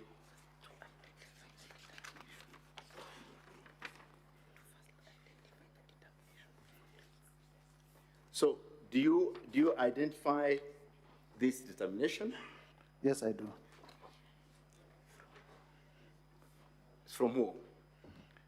This is from the National Land Commission, signed by the then chair, Professor Mohamed Swazuri, PhD, OGW, Chairman, National Land Commission. When was it signed? It was signed on the 24th day. I presume this 3 means March of 2016. 2016. Yes. At that time, was the Deputy President in office? No, he was not in office. He was not in office. Yes. Okay. Okay, so you will have not influenced the ministry officials to give an allotment, true? Not as Deputy President. Not as Deputy President. Very well. I want also to refer you to, before I refer you to the judgment on that matter, I want you to read the determination of the commission, which is in the last page, just last paragraph. Can you read it? The Commission, having listened to both parties and scrutinized the evidence adduced before it, hereby directs as follows. The lease held by Amonyoro Investments Limited, LR number 12077 IR number 90923 is upheld, subject to adoption by plenary. Is upheld. Subject to. But is upheld. Subject to. We read it in whole. Subject to. Very well. Adoption by plenary. Very well. But the determination of NLC have already determined. It is upheld, subject to adoption by plenary. Very well. So let me refer you to the judgment of that's ELC case number E242 of 2022, which is in page 116. Page 116. Yes. Yes. I want you to go to the judgment of the judge. That's 177. 170? 177. 177. Yeah, 177, but I want you to look at 176. 176? Yeah. Yes. 176, paragraph 440, right? I. Can you read paragraph 440 I? A declaration be and is hereby issued that the plaintiff is the lawful registered absolute owner of all that parcel of land known as LR number 209-12077, IR number 90923. Who is the plaintiff? Who is the plaintiff? Wamunyoro Investments. Wamunyoro Investment. Okay. And therefore, the judge has determined who is the rightful owner of that property, right? That's right? Yes, the judge has determined. Okay.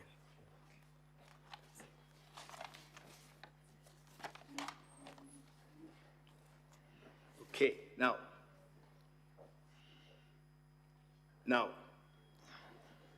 do you want the Senate to further arbitrate on this, on the ownership of this property after that?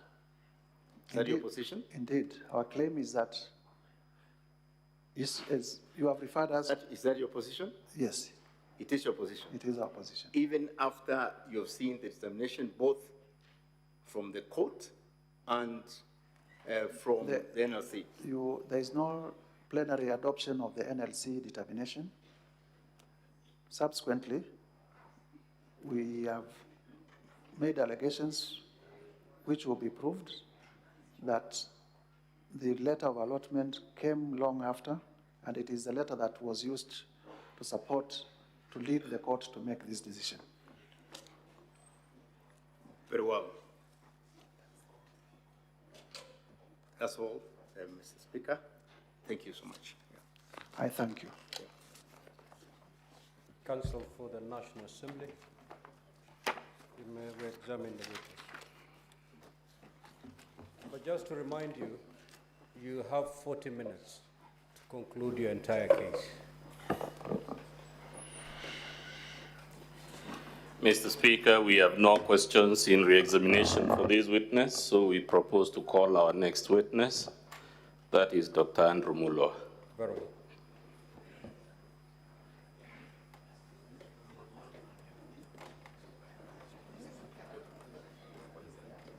Now, if the clock can be frozen while we call him, please. Yes, Counsel, before you call your next witness, the honorable senators may want to seek for clarification from the witness, so I will allow them to do that.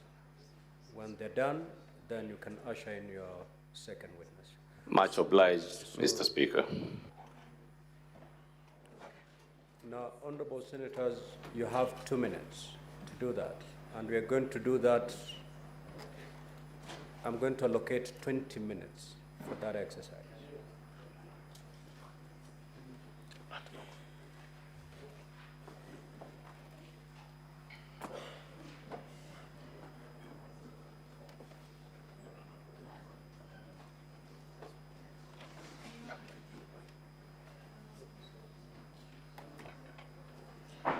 Senator John Newton.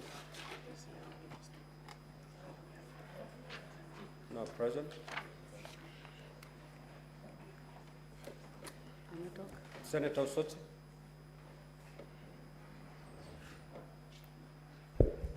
Thank you, Mr. Speaker. Mr. Speaker, I have two clarifications. The first clarification to the counsel for the Deputy President, and is on the matter of the first charge on the issue of shareholding. Can the council, based on Rule 30, of the standing orders, explain the specific relevance of the Kenya Kwanza Coalition Agreement as a piece of evidence? My second question is the Council of National Assembly on the ground number 8, where it is alleged that the Deputy President violated Section 132 of the Penal Code. So maybe we can be told a lot more about whether there was any report made to the relevant authorities as far as this charge is concerned. Senator Newton.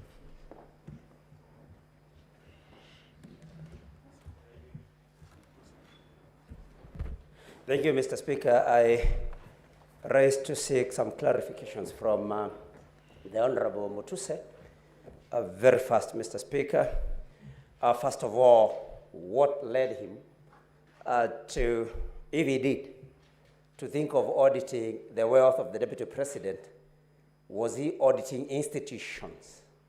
And if he was auditing the presidency, would he kindly tell us also about the wealth of the President? Number two, Mr. Speaker, who did this particular motion for Honorable Mutuse? And why I ask that, Mr. Speaker, is because every time he's asked a question, he says, I think so, I believe so. He does not give convincing reasons, in my view, Mr. Speaker. Mr. Speaker, he has listed several companies. And these companies, upon cross-examination, he has said repeatedly for each of them that he has no problem with the companies, apart from saying that he thought that there was an intention to use them for money laundering and some other corrupt activities, Mr. Speaker. So exactly what, is it a crime to have, in his understanding, to own companies for the Deputy President or any other Kenyan, Mr. Speaker? Mr. Speaker, when you look at the affidavit made by one Jomo, Mr. Njomo, about acquisition of Olive Gardens Hotel, with a promise, it is alleged, that the Deputy President would buy the same later. Senator Ojenda. Honorable Senators, condense your thoughts. You only have 2 minutes within which to seek the clarifications. And both teams kindly note down the questions so that once the senators are done raising, we'll come to you. Thank you, Mr. Speaker. I want to ask the witness, Mutuse, you have been taken to great lengths on the ownership or the shareholding of the 22 companies that you have associated the Deputy President with. I want you to just clarify why you included the 22 companies in your impeachment. You set out allegations on several companies.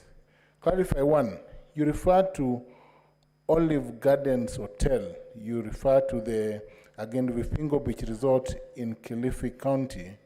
You set out the CR12 of both. And I want you to just tell us or clarify the significance of the inclusion of these two companies. Just clarify that. On the ownership of Queensgate serviced apartments, you also seem to raise a number of issues. I want you to also clarify the ownership of Queensgate serviced apartments and why you attribute the questions. You asked several questions by counsel on Queensgate. I want you to make a clarification. But let's go to the other question, Mr. Mutuse. In charge number 1, you have referred to the obligation. Senator Mungatana. Asante Bwana Spika. Mimi nilikuwa nataka kumuuliza Mheshimiwa Mutuse, mbunge wa Kibwezi Mashariki, atufafanulie wakati ambapo Mheshimiwa Makamu wa Rais alipokuwa anazunguka na kusema anapigania haki za Murima, yeye kama mbunge wa Kibwezi Mashariki na kama mbunge wa kutoka sehemu ya jimbo gatuzi la Makueni, je, alijisikia ama alijihisi kwamba anabaguliwa ama anawekwa kando katika nchi hii ya Kenya? Tueleze vizuri, tuelewe. Asante, fafanua. Senator Enokombo.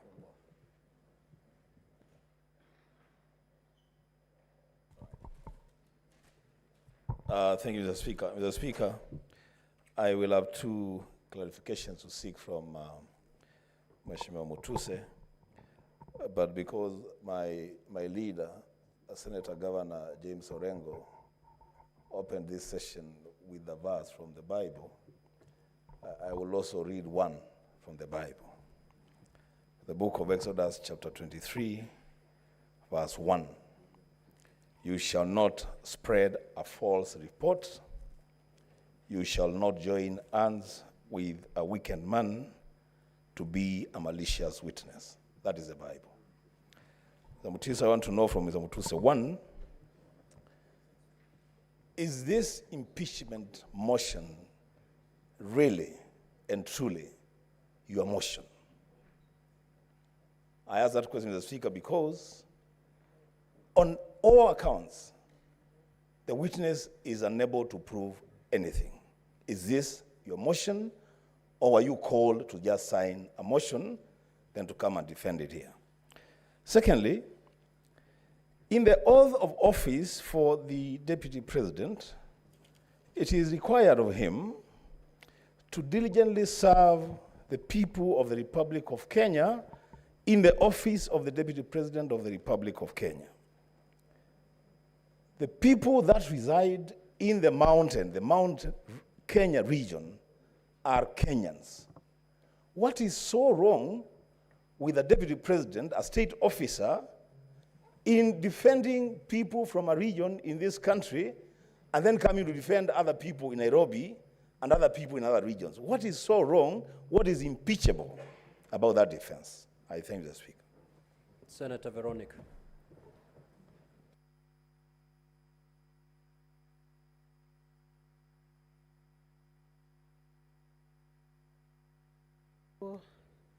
Honorable Mutuse, just to clarify a few issues. 1, are there any charges for money laundering that have been preferred against the Deputy President? That's 1. And then to confirm whether the Asset Recovery Agency, the case of the Asset Recovery Agency that was before Justice Esther Minor, was fully resolved using the consent order. Those 2 clarifications. Senator Olekina. Thank you, Mr. Speaker. Mr. Speaker, I need to seek 2 clarifications, and one of them is from the Council of the Deputy President. This is in regards to the allegation on ground 4 in terms of the consent that was reached upon for the 200 million. I heard that there was a consent after the Deputy President filed an appeal of the case, which I believe the judgment still stands. Do we have that consent? And in what circumstances led to that consent being agreed upon and the money returned, the 200 million shillings returned to the Deputy President, yet the High Court had already determined that that money were proceeds of corruption? Was it threats? Number two, I'd like to seek some clarification on the concept of shareholding. Is a coalition agreement a company?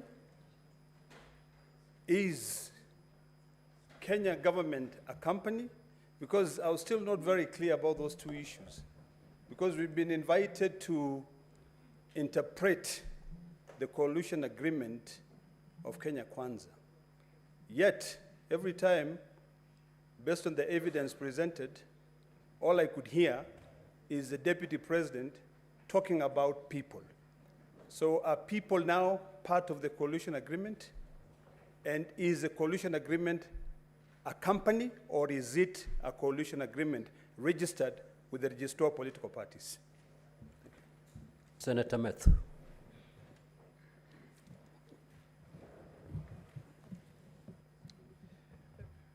Thank you very much, Honorable Speaker. I also want to get to understand from a clarification from Honorable Mutuse on the assertion that you've made on ground number, on this accusation that you say that His Excellency Rigathi Gachagua acquired a dairy farm in Nyandarua County, whether there is any evidence in record that he has a dairy farm in Nyandarua, either the title number of the land or even the, a photograph. I've seen you put photograph of hotels, either a photograph of cows or whatever you'd have in record. Number two, I would also want to know from the Honorable Mwengi Mutuse, on this matter that you say the people of Kenya feel that they have been left out, whether there is any evidence in record of people who have complained to the National Cohesion and Integration Commission complaining against the conduct of the Deputy President in as far as the issues that you've raised. Finally, there is one property of the estate of Dirito Gachagua that is referred to as Kuruwitu, and I think you have adduced the list of the directors. In your submissions, you said that the only one person who is an executor and is a beneficiary would be Deputy President Rigathi Gachagua. In that will, did you see that part of the people who are beneficiaries are the executors? So one of the three, or all the three executors are also beneficiaries. And in the regards to what you have adduced in the Kuruwitu property, it is actually one of the executors, not the Deputy President, who actually bought that particular property. Senator Christella Sige. Thank you so much, Speaker. I'm very, very glad that the Bible has been cited, because I have a couple of verses of my own I would like to also start my contribution with. I take it to Proverbs 17, which I just read yesterday, in fact, Speaker, which say in 14 and 15. 14 says, starting a quarrel is like breaching a dam, so drop the matter before a dispute breaks out. 15, acquitting the guilty and condemning the innocent, the Lord detests them both. And I'd like to maybe insert, instead of the Lord, I would like to insert the Senate, detests them both, and we have a very upward hill task. My question goes to the witness.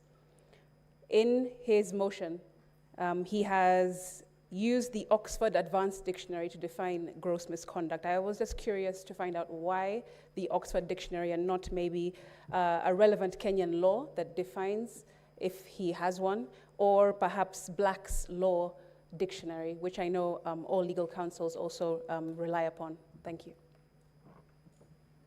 Senator Gataya, more fire. Speaker, I want to seek clarification from the council for the Deputy President. I have seen parade photos and utterances for His Excellency the President. I need to get the relationship between what is before us and the President for this matter. So can he please explain what is the relationship between what he has paraded for the President and what is before us as a House? Senator Karungo.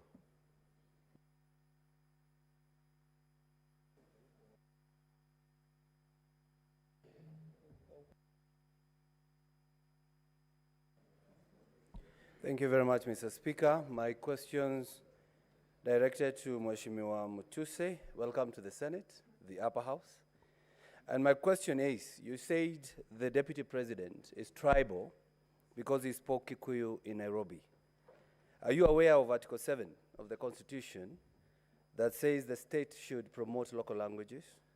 Are you also aware of Article 27 that says no one should be discriminated on the language they speak? Are you also aware of Article 44 of the Constitution that says that every person has the right to use the language of their choice? But again, would you make the same complaint if he spoke in sign language?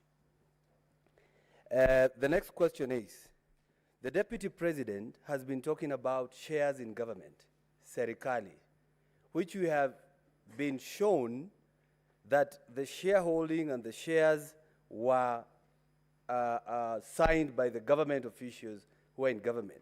He never talked about the nation, which is Taifa, shareholding of the country. So I would want you to tell me whether you know the difference between the two. And lastly, you have given us a lot of documents, even bank statements, and even payment vouchers. I know you as Honorable Member of Parliament, not necessarily a government agency. How did you access these documents? Yet you know the Supreme Court of Kenya has indicated it is wrong to steal evidence or to unlawfully obtain evidence. We would want you to give us that indication. And also, you said the Deputy President was in a company of senators in Nairobi County. I was actually one of them. Kindly refer to Article 96 of the Constitution. Senator Moses Kajwang. Mr. Speaker, my clarification is on paragraph 47 on the charge sheet. The National Assembly alleges that the Deputy President has several proxy companies, and one of them is Agrobrick Investment Limited. In paragraph 48, the National Assembly alleges that Bhavika Nathalal Hirani is a proxy of His Excellency Rigathi Gachagua. Could the National Assembly provide some evidence, because ground 7 is framed as serious reasons to believe that the Deputy President has committed a crime? Could there be some evidence to convince the House that there could be reasons to believe so? Finally, on paragraph 74, the National Assembly alleges that the Deputy President has openly sabotaged the state's efforts in agriculture. Mr. Speaker, I'm a member of the Agriculture Committee, and I would be interested to get the evidence that there's been connivance, there's been cartelism, and there's been an association between the Deputy President with the cartels that have frustrated the development of the tea sector. Because the tea sector goes beyond the mountain, it goes all the way to Kisii and areas that neighbor Homa Bay County. And finally, which is this cooperative society whose name has been withheld? Could that information be provided to the Senate? Thank you, Mr. Speaker. Senator Robert.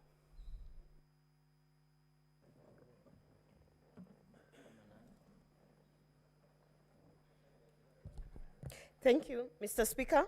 My clarification is to His Excellency, the Deputy President, on the issue of the property of the deceased. My question is, does the deceased have any children? Are they of sound mind? And because it appears as though they are not involved in any of the management of the estate of the deceased, and that is the big question, and possibly a clarity that we would like to have from you. Thank you. Senator Okongo. Thank you, Mr. Speaker. I want to seek clarification on what is at page 15, paragraph 41. There is the allegation being made that in the past 2 years, His Excellency the President has amassed a humongous property portfolio estimated at 5.2 billion. I was trying to follow your answers during cross-examination, and I don't know whether you were trying to drop this allegation or if you want to still maintain it. I want you to give a proper clarification that links the person against whom you have brought the motion, that is the Deputy President, with that allegation of 5.2 billion. I didn't quite see you make a clear clarification in support of that allegation. If you could kindly clarify for me. Thank you. Senator Murango. Asante sana Mstahiki Speaker. Ningetaka kumuuliza Mheshimiwa Mutuse kwa sababu kampuni nyingi ambazo ameorodhesha pale kama ushahidi kwamba ni za watoto wake naibu wa rais Rigathi Gachagua. Wewe kwa sababu umesema umefanya kazi kama wakili, lazima ulikuwa unafanya kazi kupitia kampuni. Ilikuwa ni kwa ajili ya ulaghai ukiwa na bambako? Kama wale watoto ambao umeorodhesha pale wote walitengeneza kampuni ili kulaghai pesa kupitisha zile kampuni.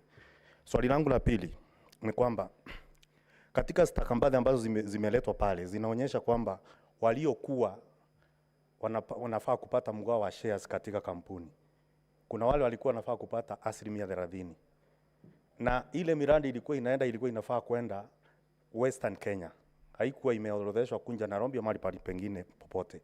Unasikia kwamba ulikuwa umegatuliwa kwa sababu umetoka Makueni na ile miradi haikuwa inakuja Makueni. Asante sana Mr. Speaker. Senator Sifuna.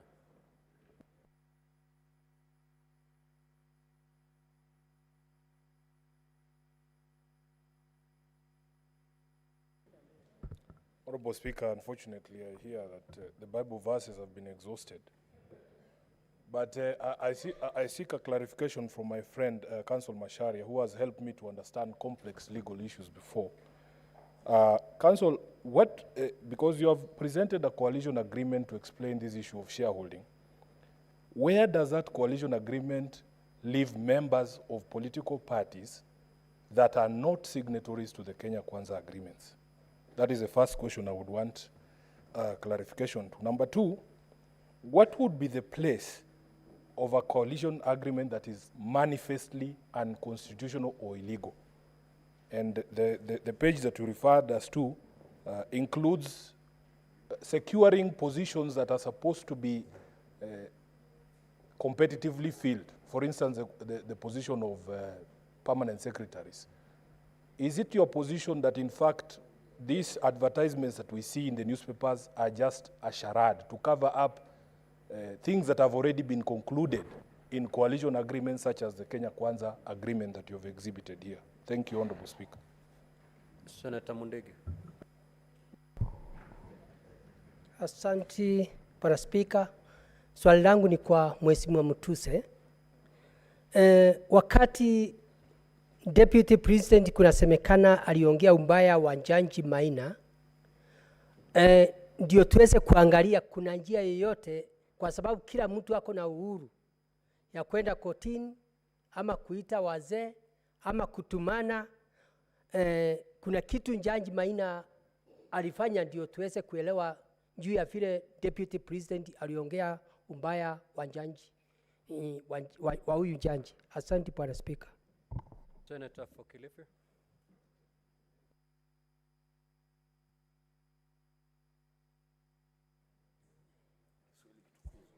Asante Mstahiki Speaker. Mstahiki Speaker, niko na swala kwa kutaka kufafanuliwa na wakili wa naibu rais. Katika kosa la kwanza lile ambalo lilikuwa limeandikwa, hii gross violation, iko katika kipengele cha 15 katika hii particulars of allegations. Kinasema ya kwamba mimi mnajua msimamo wangu ya kwamba watoto wakiwa wengi, kuna wale kwanza wa kuangaliwa, si mnajua? Alafu anaendelea kuongea kwamba chakula iko jikoni karibu kuiva, watoto ni wengi, chakula ni kidogo, iko na watoto ya nyumbani na iko na watoto ya jirani, iko namna hiyo. Nataka afafanue Kiswahili hichi kinamaanisha nini kutoka kwa huyo client wake. Asante Bwana Speaker. Now, honorable senators, allow the parties to respond to those clarifications, starting with the team from the National Assembly, and then we move to the team from the Deputy President. Proceed. Thank you, Mr. Speaker. If I may, the Honorable Senator Ososi had no question directed to me.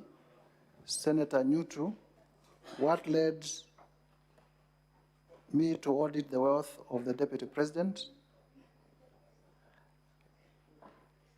I'm just doing my work as a member of Parliament under Article 94 and 95 of the Constitution. Part of my work is to oversight state officers. The Deputy President is one such state officer. I set myself to draft and present an impeachment motion, and I needed to support that impeachment motion with information. Nothing else. Why didn't I also audit the President? I was not intending to bring an impeachment motion against the President. If in future another member wants to bring an impeachment motion against the President, I believe they will be at liberty to also do their work in the manner they deem. Who did this particular motion? Yours truly speaking before you, Mwangi Mutuse, the Member of Parliament for Kibwezi West, did the particular motion. You have listed several companies. Yes, indeed, we have listed several companies. And just to clarify, there are those companies that I was led by advocates for His Excellency Rigathi Gachagua, and I said we have no problem with them. But also, there are companies that we have issues with, and we have stated the companies that we have issues with. And you would know, because you have handled impeachment motions in the past, that just because we do not have an issue with one particular company does not mean that those that we have been proved also fall with it.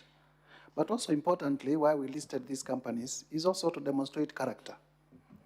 Character in the sense that if you have one company that is a construction company, then why do you have 3 others that are dormant? Why don't you use just that one that is a construction company to do your construction work?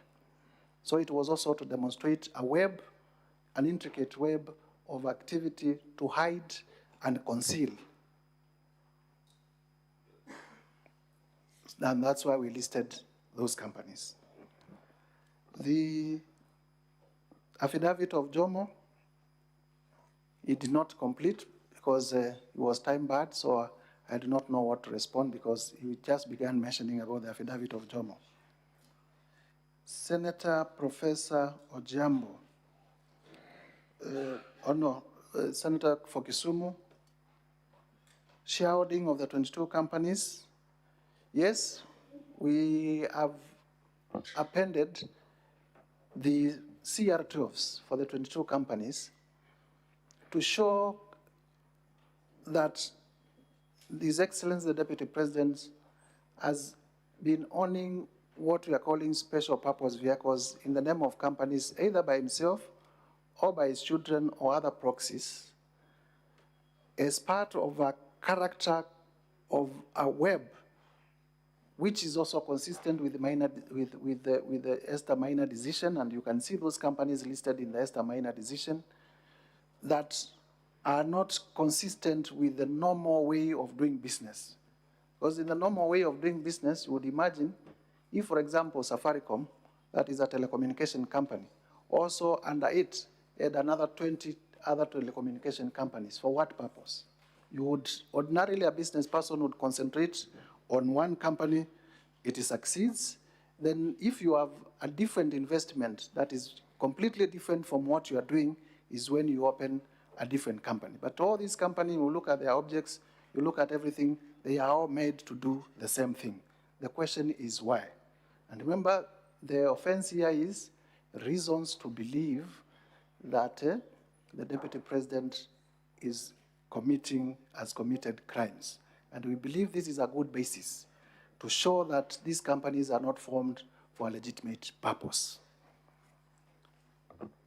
Senator, in terms of Vipingo and Olive Gardens, Vipingo Ridge, we have been able to demonstrate that His Excellency Rigathi Gachagua's children are part of the directors, 2 of them. In terms of Olive Gardens, we have been able to demonstrate through the affidavit of Mr. Jomo that Mr. Jomo indeed was acting for the Deputy President in the purchase. And as much as we refer to a future promise of refunds, all of us would know that offenses of corruption and money laundering are not straightforward offenses. And as much as we want to rely on technicality, and it is this technicality that has made it impossible to fight corruption in this country. If we look at it and all of us know how these things have been done, you would definitely see that Mr. Jomo is saying in black and white that he was a conduit for that purchase. We go to the Honorable Senator Mungatana, Senator for Tana River. Haki za mlima kama nilijihisi kubaguliwa. Na nafikiri ni kweli kwamba watu ambao nawakilisha na mimi mwenyewe pia na Wakenya wengi wanajihisi kwamba kama naibu wa rais ambaye anahitajika kuongea kuhusu masuala ya Kenya mzima, atazingatia tu masuala ya sehemu fulani, basi wale Wakenya wengine wote nikiwa ndani tunajihisi kubaguliwa. Na sio tu, hata wale ambao wametoka sehemu tofauti na mlima, hata wale wa mlima pia wao, you setting them against the rest of Kenyans. Senator Enoch, Exodus 23, thank you. I will keep it to myself.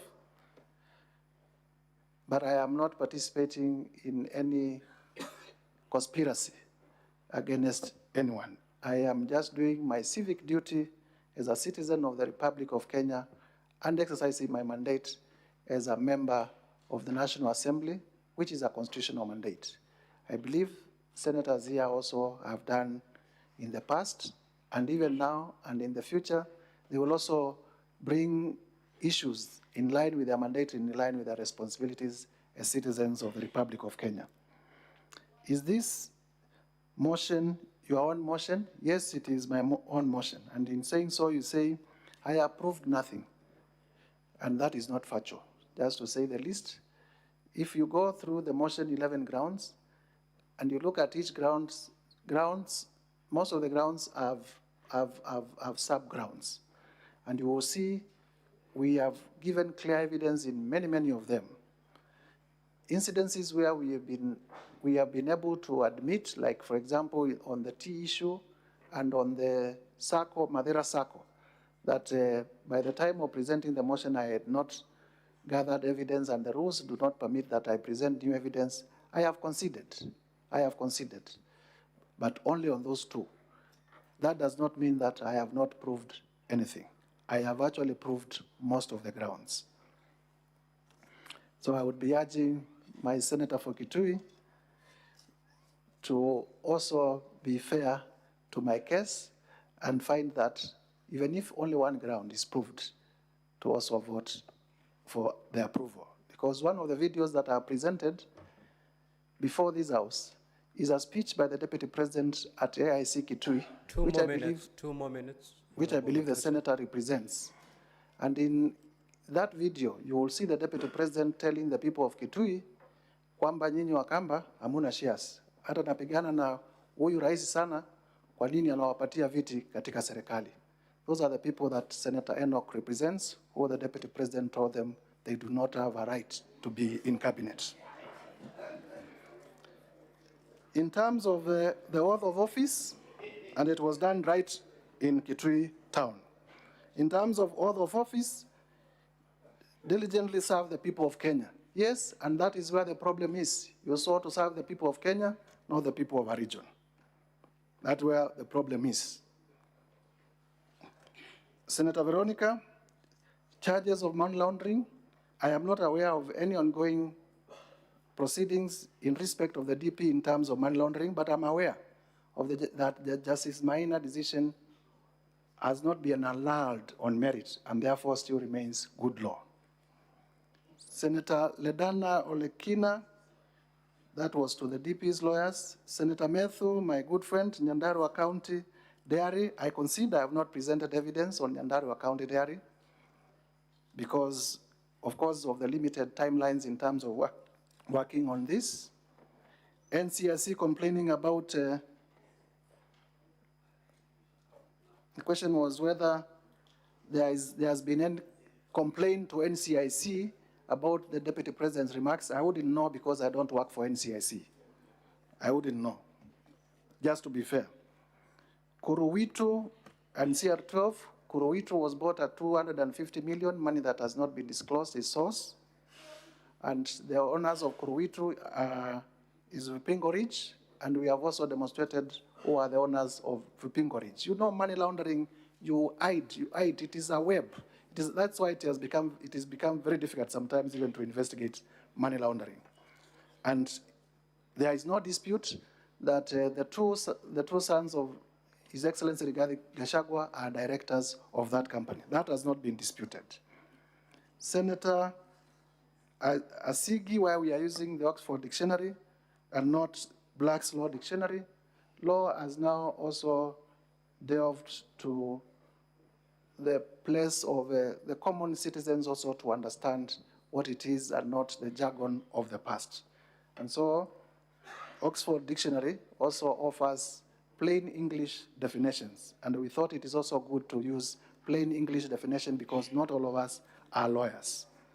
I do not think that it is disputed that the definition we have given is wrong in terms of what constitutes gross misconduct.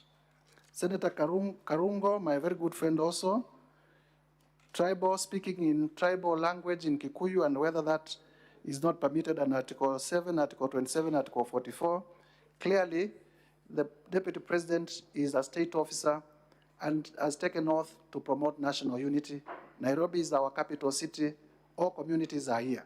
It cannot be said that Nairobi belongs to the Akamba, much as we border here, or the Luya, or the Kikuyu. When you speak in Nairobi, you must be sensitive. It is just like speaking in Senate in mother tongue. Shares and company. Clearly, my answer and response is we are not, the Deputy President has talked about Kenya is a company for shareholders. He did not say that Kenya is led by Kenya Kwanza Coalition, a political coalition of shareholders. So let us not twist facts. This is an afterthought. There has never been anywhere where the Deputy President said, naongea kuhusu Kenya Kwanza Coalition. He has been consistent. Kenya is a company and it will benefit its shareholders. So the coalition agreements that have been adduced before you are an afterthought, are just a diversion, in my view. Access documents, how did I access these documents, including accounts? I got the services of whistleblowers when people knew that I want to do this. I got the services, I got a lot of information from whistleblowers whom I do not intend to disclose their identity because they are protected under the Witness Protection Act. Honorable Kajwang, I my counsel will be talking about the issue of Brobika and how it is that particular director is related, is connected, is linked to the nexus between that particular director and His Excellency, the Gachagua. In terms of agriculture, I did admit I did not present evidence in terms of his sabotaging of the tea, much as I have information, but I leave it at that we have not presented adequate evidence in terms of sabotaging. But Kenyans would know that that role is domiciled in his office, and the price for tea has not become any better. In fact, it is still oscillating up and down. The cooperative society, I also considered, we have not presented evidence. Senator Ogwoka, the question was to the DP's legal team. Senator Omogeni, page 15, paragraph 41, whether I can tabulate, and during our closing remarks, we'll be able to... Conclude. You have 2 minutes actually. We'll be at our concluding remarks, we'll be able to answer this question, but just for your information, the land acquired through Amonyoro Investments is 1.5 billion. The Abadeas, when we added, came to about 1 billion shillings. When you add Kuruitu, 250 million, and others that will be showing 412 million for Olive Gardens, they will all come to the figure that we are talking, or thereabout. Now allow your Thank legal you. team to respond to the questions directed to them. If at all there are any questions directed to you.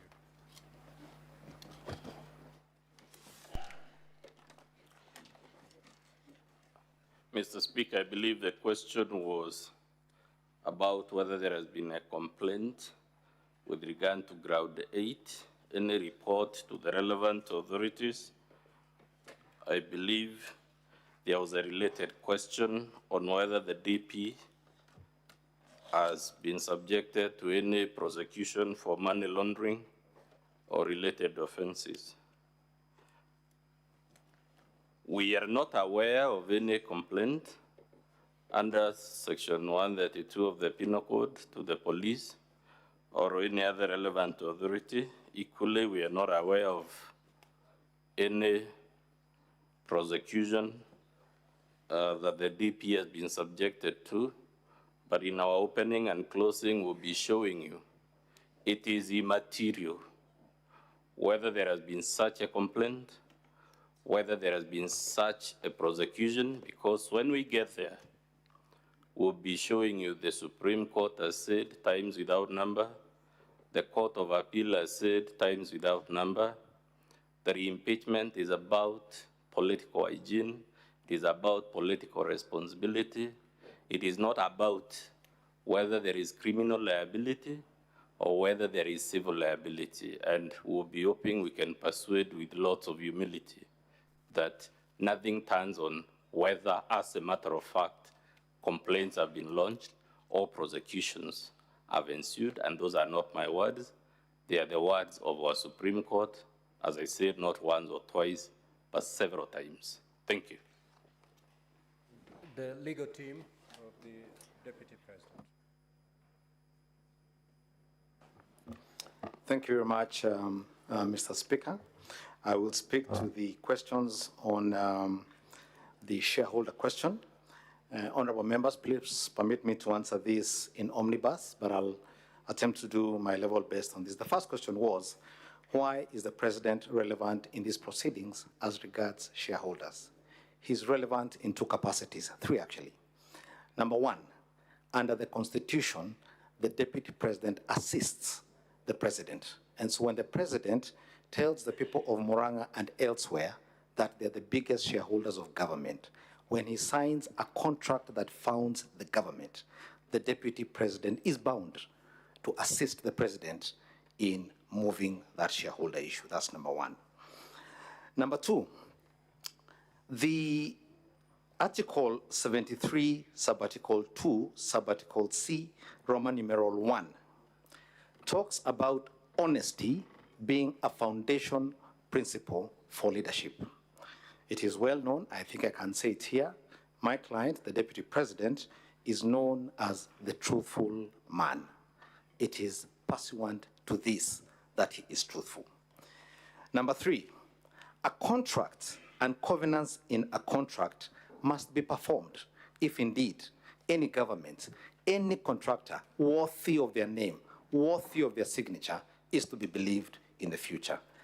The president, the party leaders all signed these contracts with the intention that they should be complied with.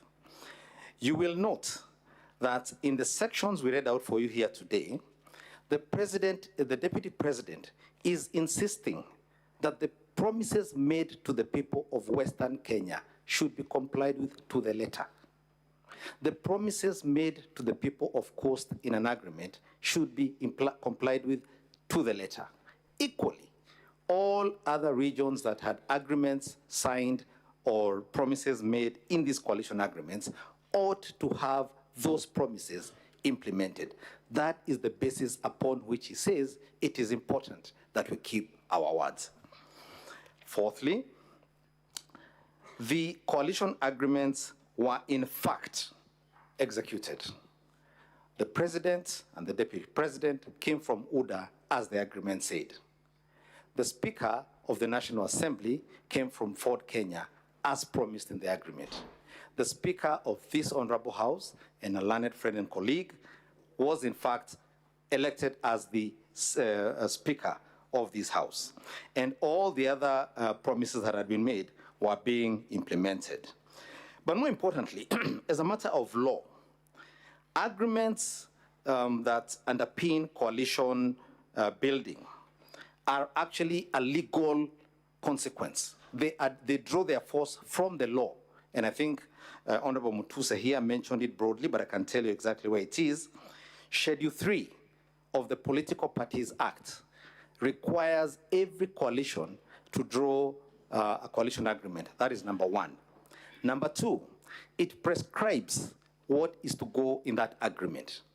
Among the things that the Political Parties Act Schedule 3 prescribes must be in the agreement is the sharing of power and responsibilities. So it's a matter of the law. And if, when the honorable members here retire, you will find that Article 108 of the Constitution delineates power in both the National Assembly and in the Senate on the basis of coalition agreements and who has the majority, who is the largest shareholder, if you will, in each of those two houses. Fourthly, or fifthly, I think it is now, I think we said this before, the deputy president had no power to appoint or implement any of those things. All he could do was speak to the agreements that had been signed by the party leaders, and that's all he was doing. He was expressing what was in the agreements and saying we ought to keep our word, we ought to do what we promised in these documents which we filed at the Registrar of Political Parties. Sixthly, in the statements that were read to you in the videos, there are two things to note. Number one, the deputy president is talking about government. He's very clear. He doesn't say the nation. He doesn't say the national cake. He doesn't say resources. He says, just to read for you one example, at page 6 of 85, a government is like a company, government. He's not talking about resources, he's talking about government, and that's all it was. It is important for members to remember, to recall, that these provisions of the law I am sharing with you here followed the famous, or should I say infamous, NAC MOU, which became very litigious. I had the privilege of participating in that case. The famous NAC MOU was set aside because it had no anchoring in law. That was corrected, and that is what these agreements are about. Seventhly, and I think I'll combine this with, although I'll come back to that later, but the deputy president, in the videos, when you listen to them correctly, says the president needs to work with people who believe in his policy, who believe in his manifesto, who will implement what he had in mind when he campaigned on a specific platform. That's all he's saying. And it's very simple. If you don't believe in my policies, if you don't believe in my manifesto, how are you going to be the one I appoint to implement that? It wasn't about tribes. It was about manifesto, it was about policy, it was about specific issues set out in agreements. Now, political rhetoric might use certain words. Politicians use all manner of words. The party I represented in the last election was called Mganga many times in the campaign trail. But we know he's not a Mganga, you know? So, but it's political talk. Number 8, these agreements were not limited to Kenya Kwanza, as I say, because they're part of the law. The government that preceded Kenya Kwanza, Jubilee, had similar agreements deposited with the Register of Political Parties. Azimio la Umoja, One Kenya, had a similar agreement. It's only that they never got to power, but they had a similar agreement. And the reason for this is that even internationally, these agreements are known as power-sharing agreements. There's no magic to it. That's what elections are about the division of power. That's what it is about. And because of that, these agreements, in fact, do the opposite of what Honorable Mutuse is saying they did. He says they cause disunity. In fact, there are sources of unity when the diverse sectors of the Kenyan society can get together. For example, Kenya Kwanza, I think, had 16 or so parties. Azimio had 25. The different characteristics of Kenyan society are captured in all those parties. That's what coalition building is all about. And it not only works at national level, even at the devolved level, we have what are called negotiated democracy agreements, like these ones, which take into account clans and that sort of thing. Now, my learned friend, my good and learned friend, Mr. Sifuna, asked a question about what happens to the others who are not mentioned in these agreements. We have a practical example. Members of his party, ODM, are now in government. The party, the contracts left room for accommodation. My good friend,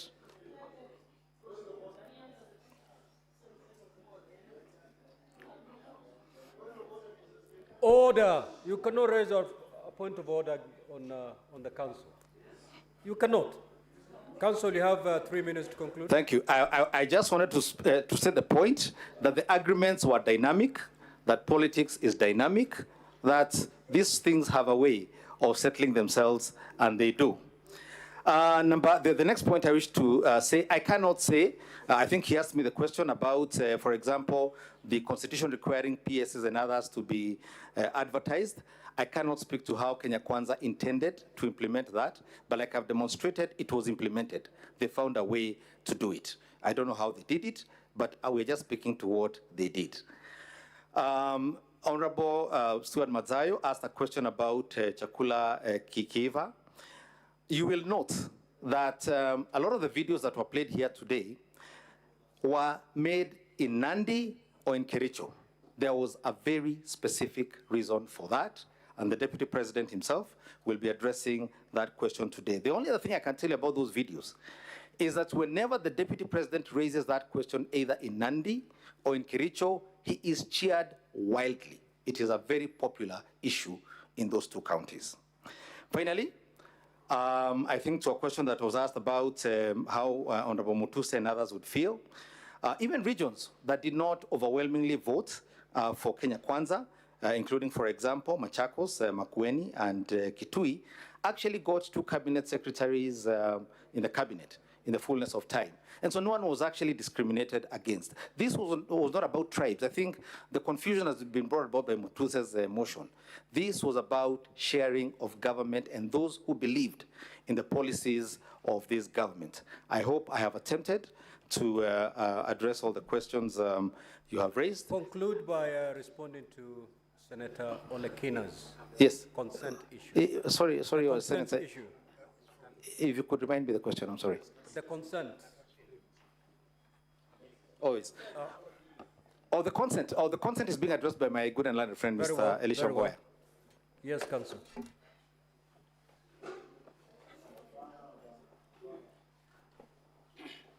Thank you, Mr. Speaker, and thank you, distinguished senators.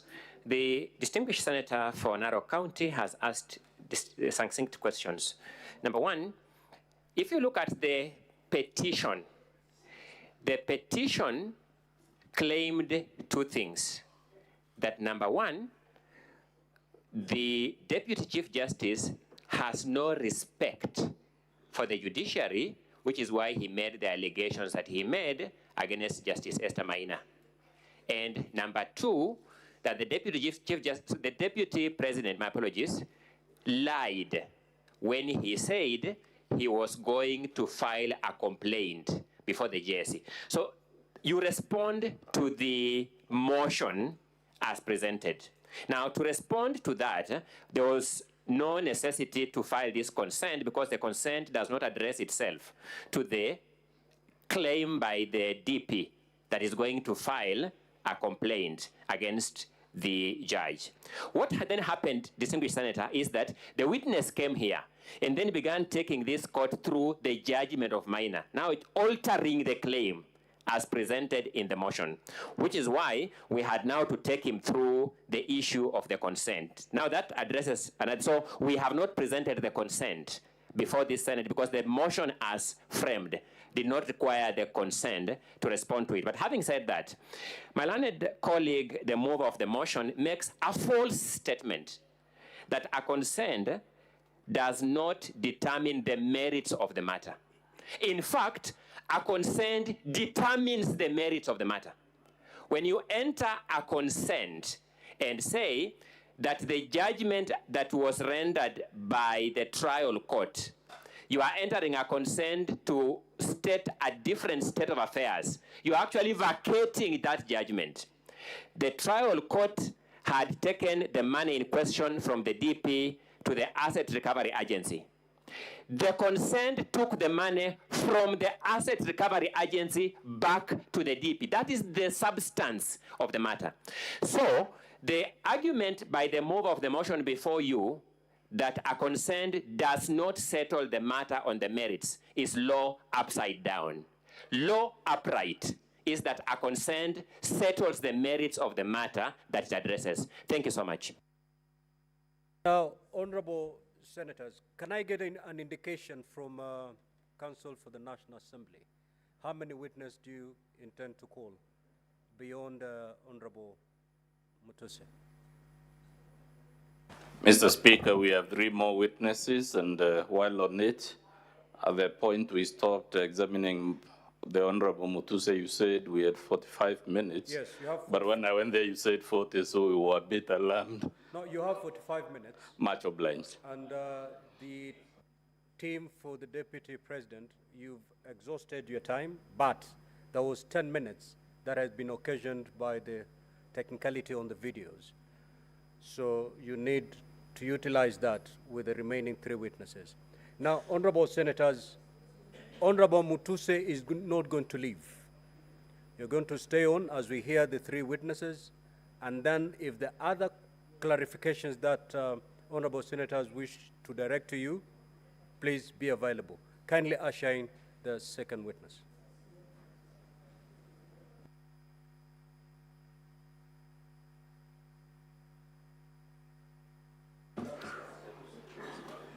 Mheshimiwa Speaker, we as counsel for the Deputy President would wish to borrow from our time tomorrow, the time you allocated, so that we can be able to effectively cross-examine the witnesses that the National Assembly is going to call now. We don't want to go outside our time, but we need How much time do you want to borrow from your tomorrow's time? 1 hour. Keeping in mind that we are rising by midnight. 1 hour will be adequate from the 3 hours we have tomorrow. We'll overshoot the runway. 1 hour is a bit too much. We will go beyond midnight. 30 minutes? Yes. Very well.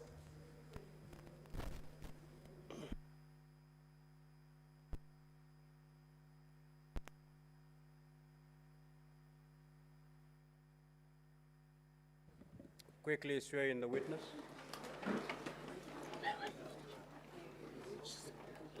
Christian.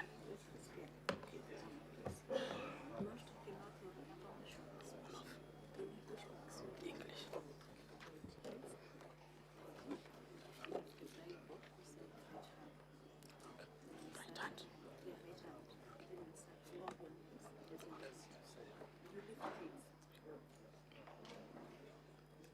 I, Dr. Andrew Mulwa, do solemnly swear that the evidence that I shall give before the Senate in respect of the matters before the Senate shall be the truth, the whole truth, and nothing but the truth, so help me God.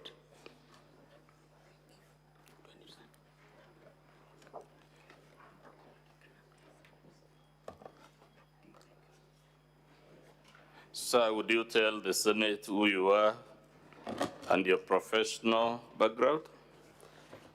My name is Dr. Andrew Mulwa, a medical doctor by profession, working in the Ministry of Health, and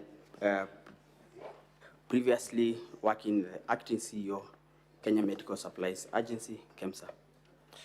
Please confirm whether you're the one that saw the affidavit on page 67 of volume 1. Yes, I am. In respect of which allegation in the motion did you swear this affidavit? I have sworn affidavit on issues raised on paragraph 45J, 78C, in ground 7 and 11 of the motion for removal of the office by impeachment of His Excellency, the Deputy President, Rigathi Gachagua. Paragraph 78 of the motion, what does it say? 78A, that would be page 37 of 85.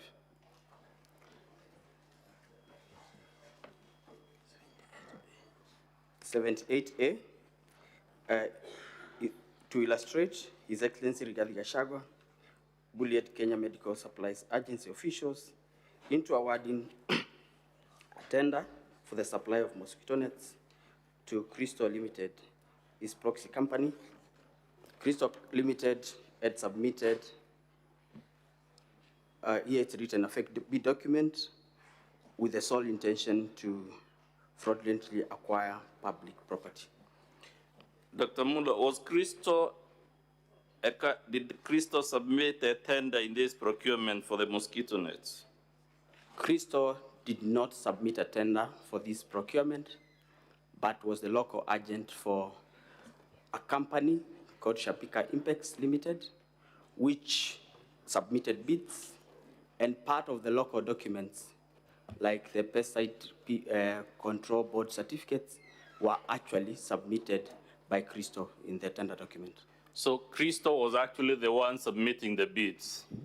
There was a reference of Crystal in some of the local documents that the bidder had to submit. I want to refer you to volume 8A of the Assembly's document, page 18 of 19.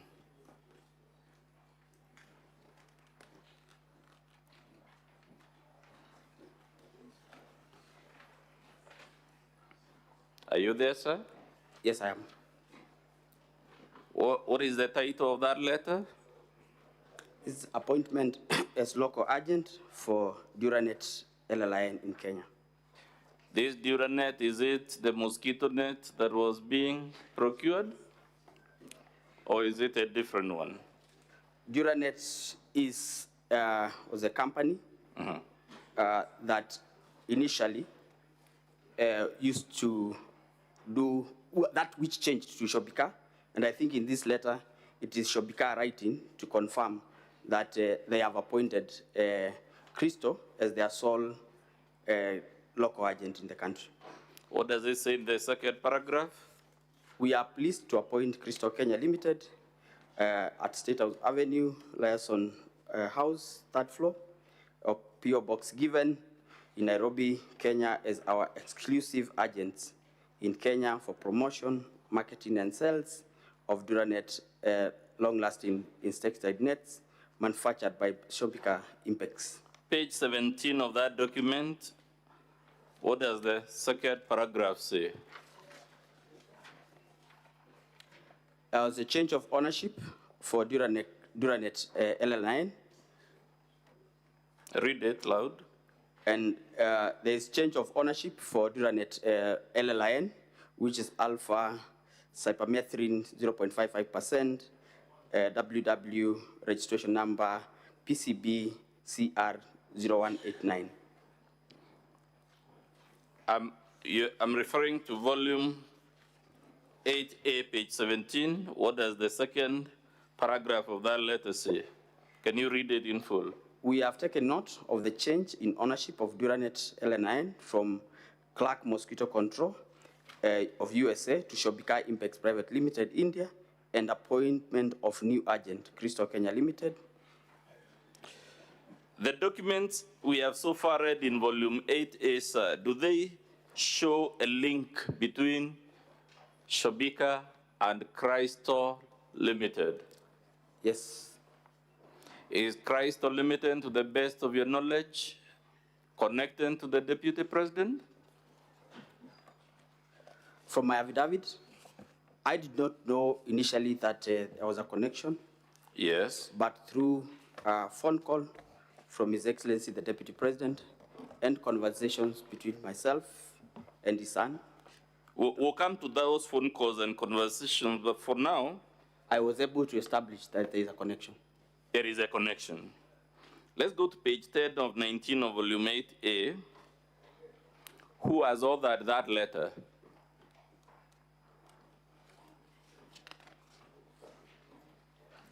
Page 10 of 19. Page 10 of 19 is a letter from Ethics and Corruption Commission to myself as the acting CEO, dated 21st of August 2023. Is this a body that would authoritatively speak to matters of corruption in public procurement? Yes, it is. Is it authorized to investigate such matters? To the best of my knowledge, yes.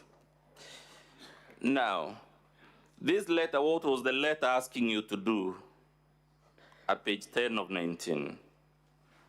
The letter was giving recommendations for administrative action against procurement officers, Cosmas Rotich, Anton Chege, and Caroline Mugo, who are officers working in KEMSA and participated in the procurement of the mosquito nets. Towards the bottom of that letter, Roman 1, what does the Ethics and Anti-Corruption Commission tell you? It says, and I read, Mr. Speaker, sir, the Technical Evaluation Committee, here abbreviated TEC, recommended the award of tender to Shobika Impex Private Limited, yet their bid was paginated in pencil and what was not sequentially paginated contrary to instructions to tenderers, clause 20.3, which provided documents to be paginated using indelible ink and marked sequentially. Does that paragraph you just read show there was corruption or wrongdoing of any type in processing this tender? It does, Honorable Speaker. And who was benefiting from this manipulation of the tender? Shobika. Is that the same company that the Deputy President's company, Crystal, is the local agent? Yes.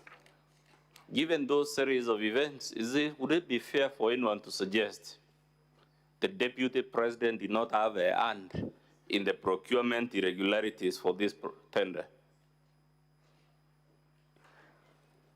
I think I would say Shobika, yes, was irregularly being recommended for award of a tender without meeting the set criteria. Would you say it's just coincidental, sir, that a company connected to the Deputy President was awarded a 3.7 billion tender? I was not in KEMSA at the time, and I would imagine that KEMSA being a procurement entity whose core function is to procure, yes, the technical teams would have a proper understanding of procurement procedures and therefore would not make such, would not recommend award of a tender to a company where they are glaring failure to meet the criteria. Given the contents of your affidavit and the phone calls will come to from the Deputy President at this sense, would it be fair for anyone to suggest this matter in page 10 was just another coincidence that the company irregularly awarded the tender was one connected to the deputy president? I don't think it would be. You don't think it would be fair? Don't think it would be a coincidence. It is not a coincidence.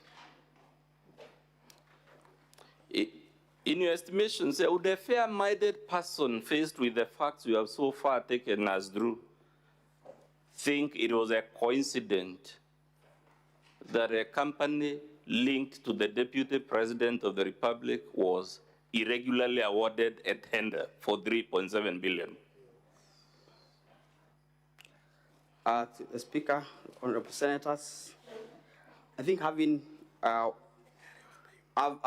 the advantage of interacting with the documents that are before us, I think I would say from the record, the bid bond that is being referred here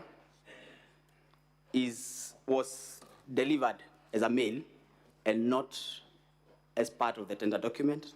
Page 8 of 19 of still volume 8A, towards the bottom, Roman 1 again, does it show yet another irregularity involving this Shobika Impex, the company linked to the Deputy President? Which page, Councillor? That would be page 8 of 19, Roman 1 towards the bottom.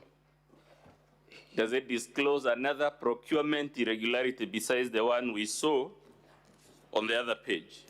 Here it says, and this is the letter from Ethics and Corruption Commission, that the Director Procurement interacted with the bid security for Shobika Impex Private Limited on the 24th of February 2023, prior to the tender opening date, which was on the 10th of March 2023, contrary to tender instructions for tenderers number 21.3.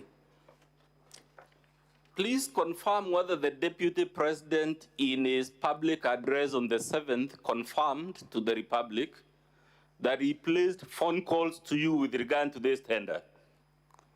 Yes, he did, and in my affidavit, I have as well alluded to the same, that he called me to follow up on the release of the bid board. Do the duties of the Deputy President of the Republic extend to placing calls on junior government officers about tenders? To the best of my knowledge, no. But did the Deputy President also admit in that public address that his son equally called you? Yes, he did. Are those the phone calls alluded to in paragraph 4 of your affidavit? Yes. You have also said, besides the phone calls, the son of the Deputy President sent you WhatsApp messages. Have you annexed any of those WhatsApp messages? Yes, I have, in my affidavit, page 70 of 85. In those affidavits, in that page 70, who is the person indicated as sending you the message? Dr. H.E Rigathi. Who does he say he is contacting you on behalf of? He tells me that he's contacting me. He asked me to contact him when possible. There is a document for His Excellency that he's trying to collect. Was this document in your possession?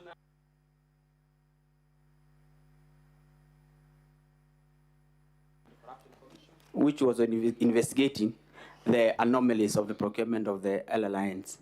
So the Deputy President and his son are pressuring you to surrender a procurement document under active investigation by the Ethics and Anti-Corruption Commission? Yes, Your Honor. Would that be interfering with active criminal investigations? From where I sat as acting CEO, I felt pressured because the documents were not within our custody, and had to actually make effort to follow up with the Ethics and Anti-Corruption Commission for the documents to be released back.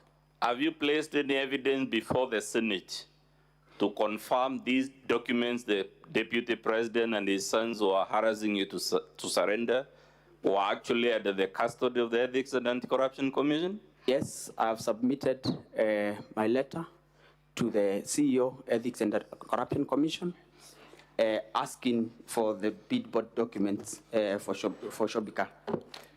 We are at page 73, page 73 of 85.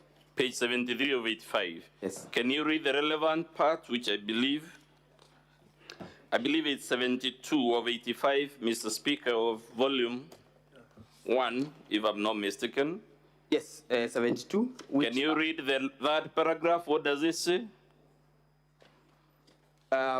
This one that I wrote to Ethics and Corruption is actually 73. Okay. 72 I had written to Shobika. Yes. Telling Let's them, begin with 72. What did you tell Shobika? Paragraph 2, we would like to inform you that the subject tender is currently under investigations and all the documents related to this tender are not under our custody. We have, however, written to the Ethics and Corruption Commission to release the original bid bond to facilitate your request. They had requested for release of the bid bond. And the one in... Through a letter dated 12th June 2023. And the one in 73, in summary, what were you trying to do? I was requesting the CEO, the Ethics and Corruption Commission, for the bid bond for Shobika Impex Private Limited for the malaria net tender, which I had requested, that I had informed him of the letter that we had received from Shobika, requesting for the bid bond. Sir, given the magnitude of this tender and the national crisis it stoked, would anyone expect the deputy president, when he was harassing you, to know that the matter was under investigation and active investigations for that matter? I want to believe so. Lastly, sir, claims have been made on this floor that the allegations against the deputy president transcend the force to the ridiculous to the embarrassing. This material you have taken is it consistent with the narrative that ground 11 of this motion is false, ridiculous, and embarrassing? Through the Speaker, Honorable Senators, what I've presented before this House is the truth, nothing but the truth, and verifiable by document presented. I want you lastly to read from your paragraph what you told the National Assembly bringing us here.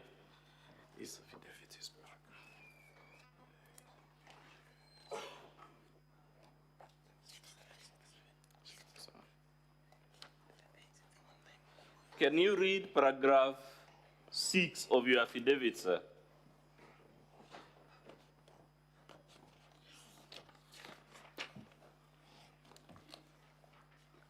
That is page 69 of 85 of volume 1, Mr. Speaker. It says, given the status, power, threat, and influence of the people involved in the interference with the investigations and cover-up of irregularities surrounding the procurement of treated mosquito nets, I was constrained to surrender the original bid bond to Ogora Wilson Okulo.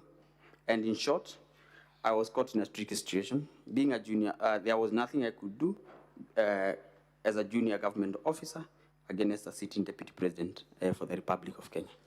That's all for purposes of the examination in chief of this witness, Mr. Speaker. Counsel for the deputy president. Good evening, Mr. Mulwa. Good evening. My name is Dewan Jiro. I will be asking you several questions in respect to the testimony that you have just delivered. When did you join the KEMSA? I joined KEMSA on the 17th of March 2023. Before that, who was the CEO of the organization? Terry Ramadan. Terry. Were you there as and when the alleged tender processes were taking place? No. Who was in charge of that process as at then? Terry Ramadan. Terry Ramadan. Therefore, the issues that you are testifying before this assembly, are they issues that you saw, perceived, or they are issues that you are told? One, there are issues that my appointment. Were you told or you saw? It's a simple question. I was not told. Yes. Neither did I see. At what process you are not told and neither you never saw? I was involved. You were involved? In At the time you joined the organization, what stage of the tendering process was it? The tender had just been terminated. There were investigations. The tender had been terminated? Yes. You therefore never participated in that particular process whatsoever for whatever purpose, yes? I participated in a very big way. All right. Would you then lead this assembly to understanding your participation in that tender? This matter was a matter that, one, what exactly did you do that relates to this tender? I participated in the investigations on this tender. So by you participated, ESCC, excuse me? By PPRA, by the Senate, by the National Assembly. But at the time when the bids were alive, the bidding was alive, you had not joined. I was not in KEMSA. And therefore the issues you're testifying before this assembly are not issues that you witnessed. Not issues that I executed. Thank you. Now, what was the status of the tender at the time you came or you joined? I actually joined KEMSA as a result of this tender. No, I'm not asking why you joined. What was the status? The tender had been terminated. The tender had been terminated. Do you know of any company that is associated with the deputy president that succeeded in this particular tendering process? For purposes of... You know or you do not yes, know? Yes, Shobika had been recommended for award, but since it was cancelled, did not proceed. Was the award granted to Shobika? No. Do you know why the award was not granted? Yes, I know. Yes? Because Global Fund do a pre-award review of every evaluation of Global Fund funded tenders. And after doing a pre-award review, they did not agree with the Technical Evaluation Committee that had evaluated the tender and recommended for cancellation of the tender. Thank you. You've answered. So it's as a result of the review of all the bids that culminated into the cancellation of the tender, correct? Yes. And how many companies had bidded in that particular process? I cannot remember, but maybe 9 or 7, I cannot remember. You cannot remember because you never participated, yes? Yes or no, Mr. Witness? If I get the record, I would remember. And so show him the records. Okay. He has it. Show him his affidavit in volume 1. In that volume 1, that is at page, Honorable Senators, the National Assembly volume 1, at page 67 and 68. Did you indicate the companies that participated in that process?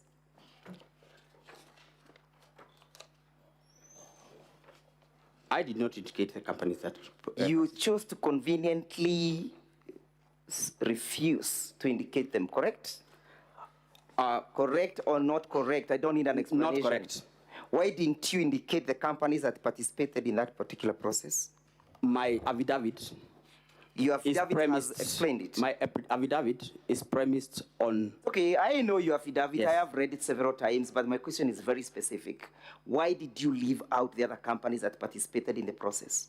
For purposes of my affidavit, I did not find it necessary to Never thought it necessary. Now, confirm that Shobika company was never ever awarded the tender. The tender was cancelled. Tender was cancelled. Did the Republic of Kenya lose any money as a result of the award not being granted to Shobika? Yes, it did. Did the Deputy President have anything to do with it? Did the Deputy President have anything to do with it? I wouldn't say the Deputy President. I'm asking, you know, we are here because of the Deputy President. Did he have anything to do with it? A company related to I'm asking, did he have anything to do with it? It's a simple question. Yes or no? I already have. Yes, and you'll furnish me with an answer. I've said yes because the company that is associated with him had been irregularly awarded. Had been irregularly awarded.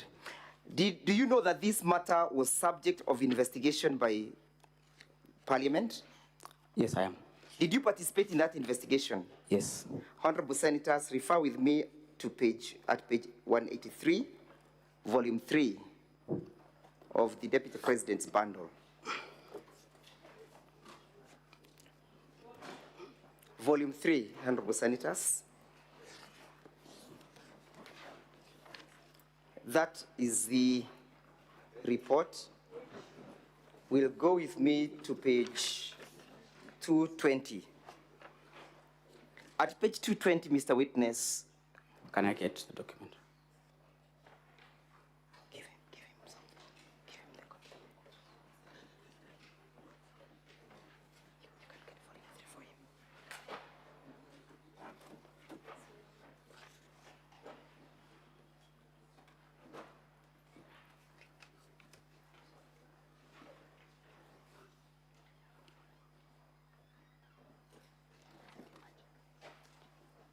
Volume 3.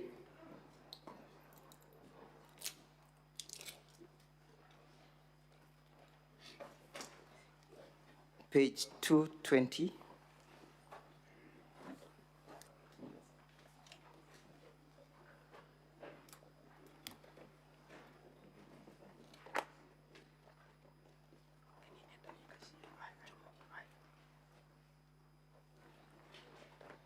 Can you see, confirm that those were the companies that participated in that particular tender, yes?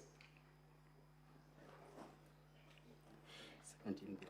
At page 220. Yes, there are some 17 bidders. How many are they?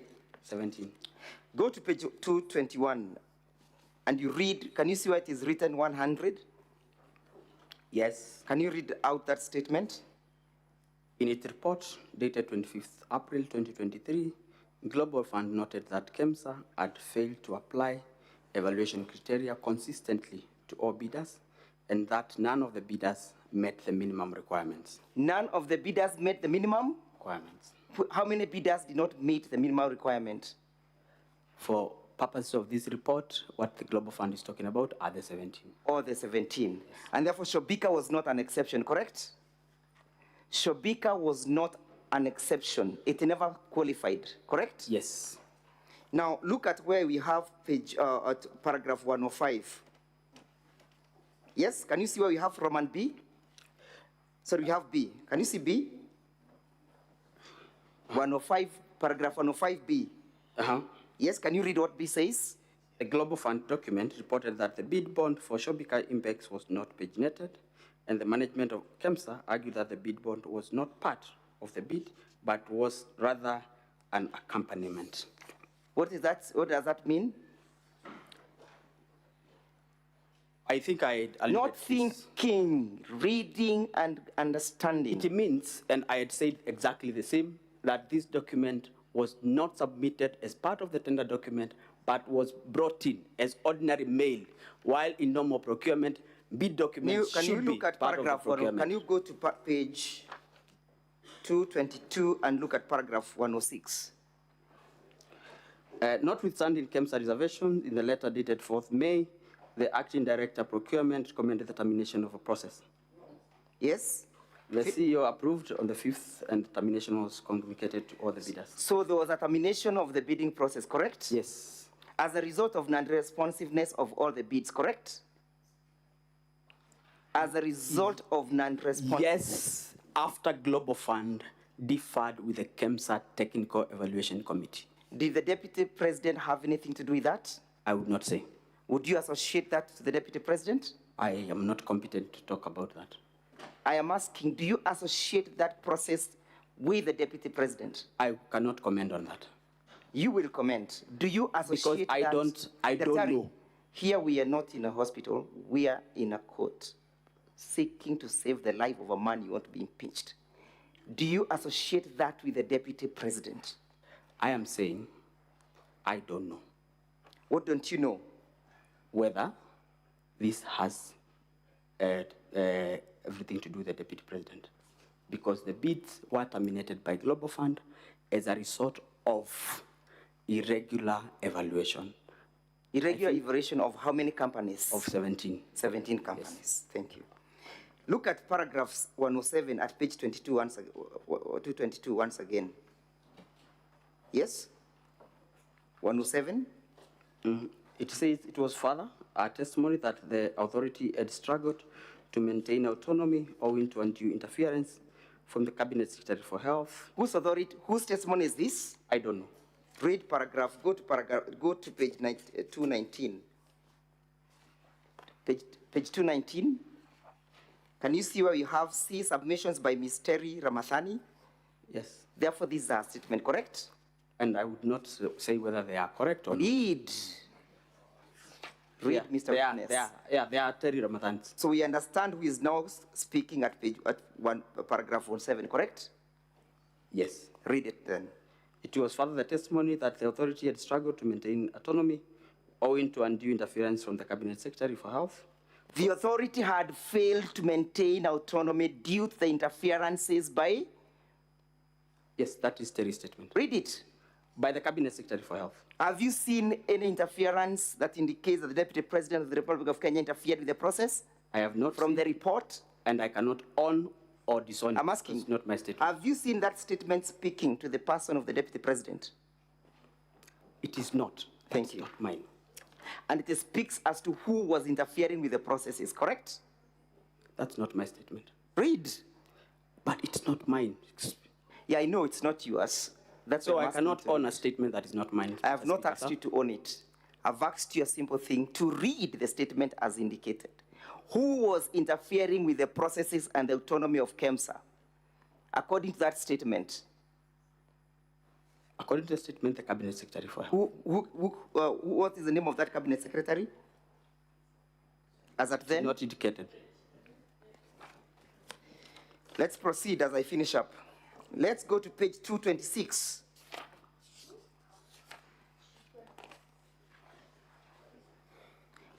At paragraph 136, what is the Assembly's Parliament saying? In the late April. In the late April? He learned from the Global Fund, pre-award. Who learned? I don't know. Look at the submissions at page 225. Myself. Who learned? The acting CEO, which is me. Who was that? Me. What did you learn? I learned in late April that the Global Fund pre-award review report that the airline's tender was to be cancelled on account of inconsistencies in the bid evaluation. Do you still maintain the position that you gave, or you want to? It's exactly what I said. That's exactly what you say. Yes. And therefore that does not link or has no nexus with the Deputy President whatsoever, correct? I think you are wrong. What did you say? You are not right on that one. Read, what does the statement say? What did you say? What did you say in Parliament? It says the Global Fund pre-award review that airline tender was to be cancelled on account of inconsistencies in the evaluation. It is the inconsistencies in evaluation that recommended an award to a bidder that had not paginated documents, which was a mandatory requirement. I have not asked you that question that you are attempting to answer. I have just simply asked you to read what you stated before Parliament. Then a question will follow. And you read in verbatim. I have read? Yes, read it again. I learned that the Global Fund pre-award review report that the airline tender was to be cancelled on account of inconsistencies in the bid evaluation. And what was the reason for the cancellation? Inconsistencies in evaluation. In evaluation? Yes. Who was evaluating that tender? Technical Evaluation Committee. Does the Deputy President sit in that tender committee for evaluation? He doesn't. Was he involved? Okay, let's look at paragraph 38. Yes? Again, what are you saying at paragraph 138? 138 says, he further maintained that the advisory to the PS, State Department of Public Health and Professional Study, on the alleged inconsistency in the technical specification neither passed through his office or the head of department for the strategic health programs, but was forwarded directly to the PS by one Dr. Omar, the head of malaria program. Mr. Witness, You are aware why we are here, yes? Yes, I am. Do you understand the charge in respect to this matter that the Deputy President is facing? I am here to... Do you understand? I understand. You understand that you allege that you are intimidated and bullied by the Deputy President, correct? Yes, I understand. And that is contained in your evidence, correct? Yes. Why were you being bullied, if at all it ever happened? I want to believe. Not to believe. We are not dealing with beliefs here. Okay. We are dealing with the facts. I was bullied to submit bid document for documents. When was the tender cancelled? In late April. In late April. As at that time, had you joined KEMSA? I had not. You had not joined. When were you purportedly called by the Deputy President? In August. In August. At that time, was a tender alive or July. it had been cancelled? Yeah. At that time, was a tender alive or it had been cancelled? What happens upon the cancellation of a tender to bidders who had submitted their documents? Bid books are returned. Bid books are returned. As a routine process. As a routine process. Therefore, it is normal for somebody, a company that has bidded, to make follow-ups with the bids, correct? Yes. Yes? Yes. And that the following of those bids for purposes of returning them to their rightful owner does not violate the Public Procurement and Disposal Act, correct? I was in KEMSA. Does not violate, Mr. Witness. Does not violate. That's the question. Thank you. Now, Mr. Witness, as I finish, you understand that you wrote several letters that you have annexed in your affidavit, correct? Yes. And the first letter is the one that is appearing in Volume 1 of the National Assembly's bundle of document at page 70, correct? Page? 70. 70. Correct? Yes, yes, yes. And that is an alleged, what document is that? These are WhatsApp conversations between myself and Dr. H.E Rigathi. Yes? WhatsApp conversations between myself and Dr. H.E Rigathi. How would you ordinarily be able to tell that this conversation has come from this particular platform? One, this is on Which platform was this? WhatsApp. WhatsApp. Which number is there? And I want you to specifically look. The number is already saved. That's why it's written Dr. H.E Rigathi, because it's already saved on my phone and therefore cannot show the number. If I had not saved the number, you probably would have gotten the number. When you receive a message from a WhatsApp, when I receive a message on my WhatsApp, when you send me a message, does it indicate the source? Yes. Does it also indicate the recipient? I mean, does it indicate the recipient? If the recipient does it or does it not? Whether a number or saved a contact. So in these circumstances, where is your number that indicates that you are the recipient of this message? There is no. There is none. Yeah. And therefore this is a concussion of the truth and a fabrication and a forgery of documents. I've sworn this under oath. My phone is still with me and can be availed to competent agencies of law to What investigate. explanations do you give for the lack of your print of the your phone number in this conversation? This is what... what explanation do you give? I am not a techno person, so I cannot configure how my phone displays messages. But you and confirm that this is not usual. This is what is on my phone. If I give you my phone and I open the conversation, it will appear as it is here. Do you extract a certificate for this purpose? Was a certificate showing the source of this information extracted?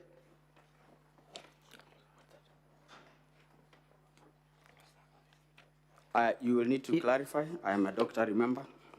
I don't know what a certificate is. When you generate a printout from your phone, your advocate is required to certify that this document has been generated or emanated from a particular gadget.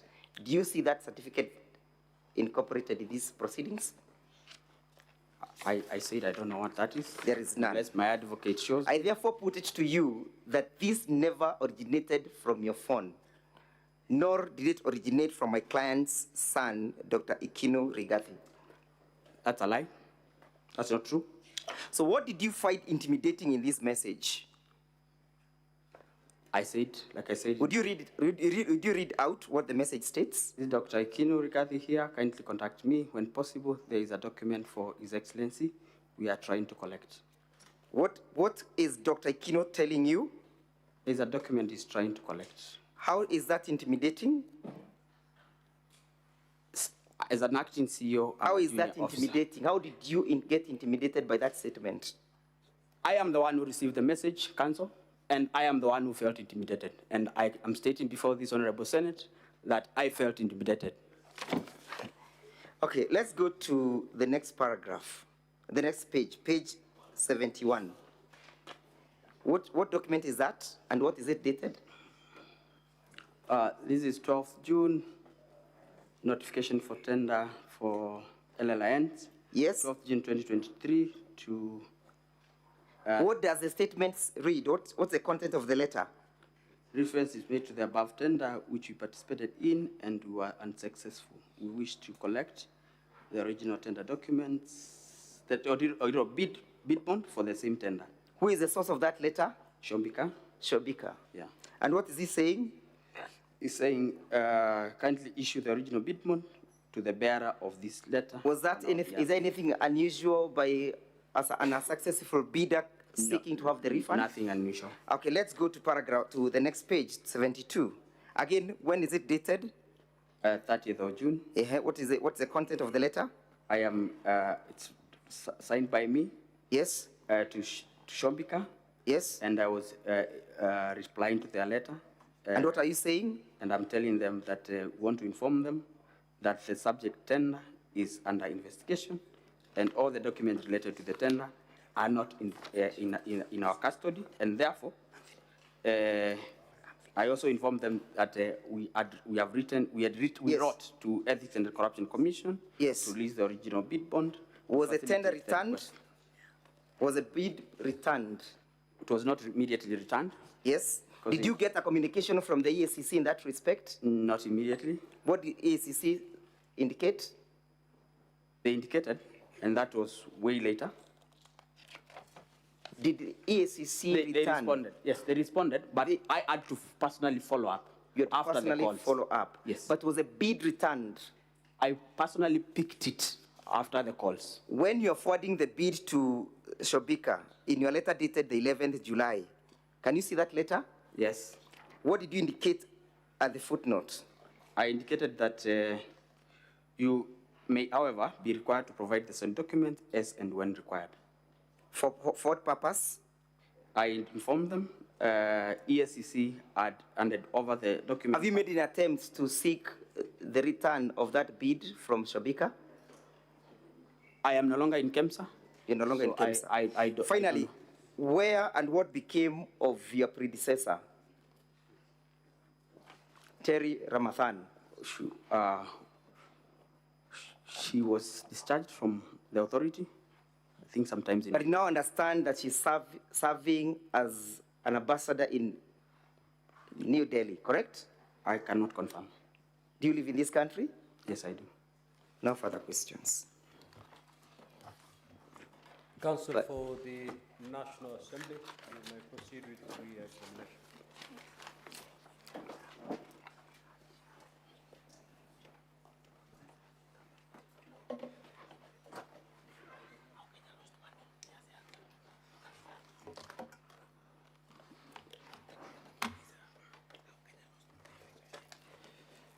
Mr. Mullo, you were referred to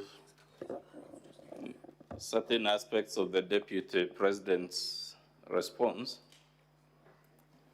and I want to direct you to Volume 6. I believe Volume 6 of the Assembly's documents, Honorable Speaker, beginning at page 10 of 534.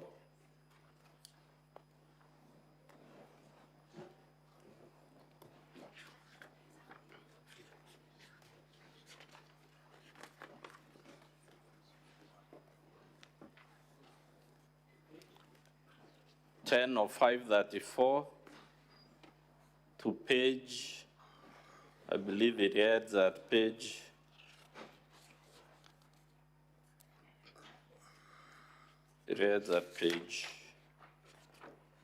13. Mr. Mullo, looking at those pages, that's the Deputy President's response on the allegations that you have come to testify. In that response, has he disputed that he owns the number you claim he used to make phone calls to you? No. In that response, has he disputed that his son, Ikinu, owns the mobile phone that was used to contact you? No. If those two numbers don't belong to him and his son, is that a matter we would have expected him to expressly refute in that response? Yes.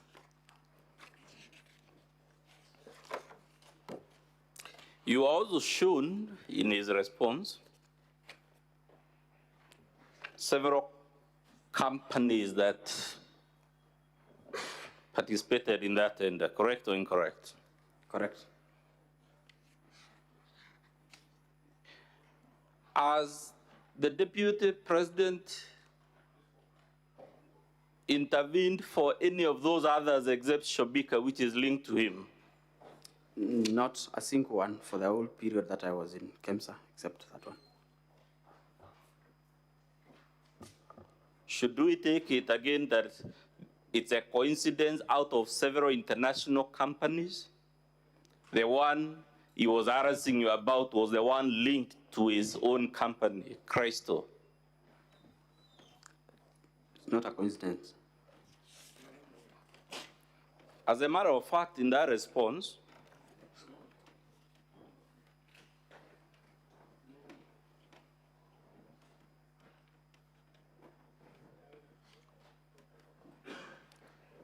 I'm trying to open the clause, Mr. Speaker. Clause 4.3 of his response, no, 4.3, on page 11 of 534.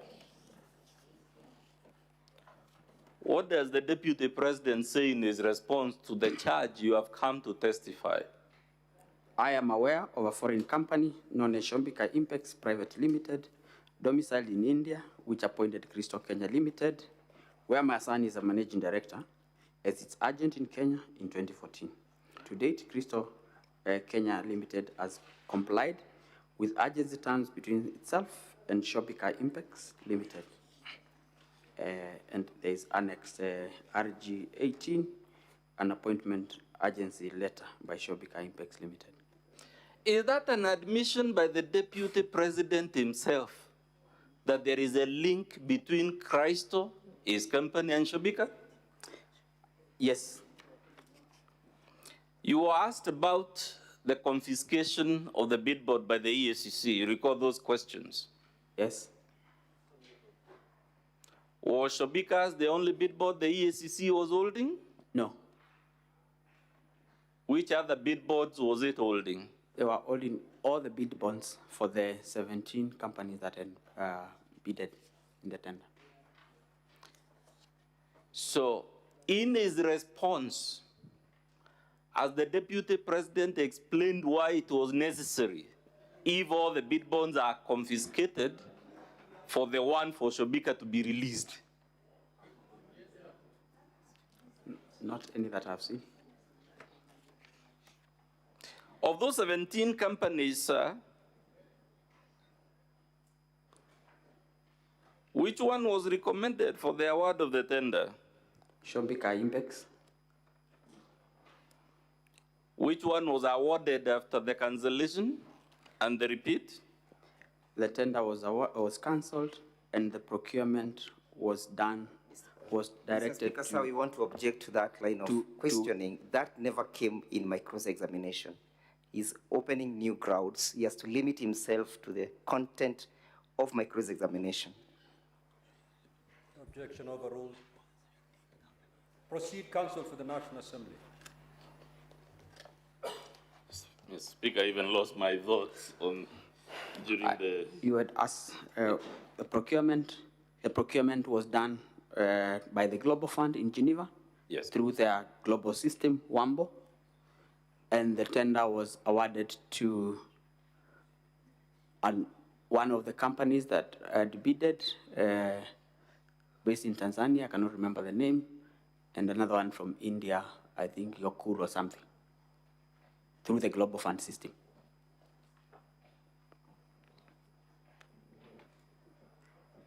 You have been told, sir, that your testimony is a concoction.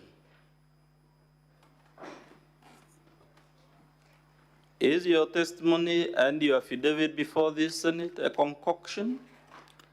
What I have submitted in before this Senate is the truth and supported by documentary support. Has any basis been laid in the response by the Deputy President or in his cross-examination to warrant the conclusion that you have concocted your testimony? Not any that I have. But Dr. Would you have any reason or motivation, remembering your own oath, to concoct lies against the Deputy President of the Republic? No. Has any reason been proffered why you would concoct any lie against the Deputy President? No.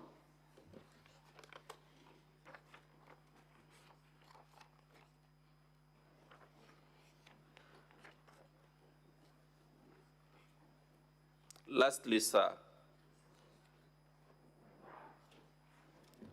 has any material been placed on record to show any of the averments in your affidavit is a concoction or inaccurate? No. That's all for purposes of re-exam. My colleague will put just one question, then we'll rest this witness.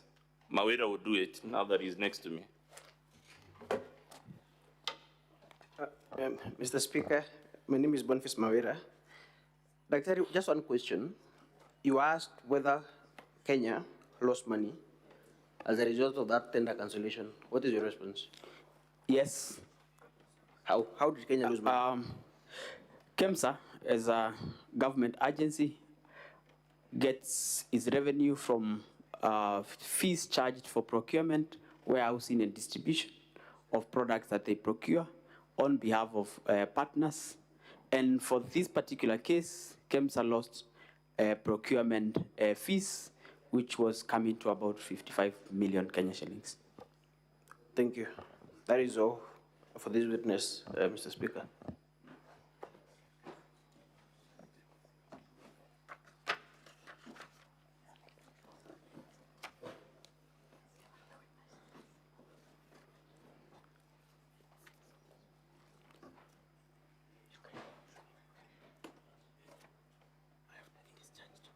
Counsel for the National Assembly, are you done with the witness? No, Mr. Speaker, sir, we still have a further two witnesses. This particular witness? Yes, we are done with this particular witness. Good. Thank you very much, Speaker. Now, honorable senators, it is time for you to seek clarification. But you've noticed we've had such a long day. Now, it has been indicated to me that tomorrow the Deputy President does not intend to call any witness. Is that the position? Not entirely. Not entirely, Honorable Speaker. He is the witness. Other than him, I mean. Yes, of course, yes. I just wanted to be clear on the language. Yes, he is the witness. Of course, that's what I meant. Meaning, we'll have some latitude tomorrow. You are very tired. The teams are tired. If you can be able to have the two witnesses, that is the main witness, the first witness, and the second witness for purposes of the senators to seek clarifications first thing in the morning. We clear them, and then we take the two witnesses, and then we hear the Deputy President. There can never be just one, because everyone would wish to talk. And that's what I'm asking. You will have that round tomorrow morning. Senator Fernandi, you will speak, because the witness will be available. The witness will be available. All these two witnesses will be available. So you'll be able, Senator Fernandi, you will be able. Senator Fernandi, when the chair is talking, you keep quiet. You're out of order, Senator Fernandi. And you know exactly what happens when a senator is out of order. Senator Fernandi, Senator Fernandi, when I'm speaking, you keep quiet. I'm cautioning you.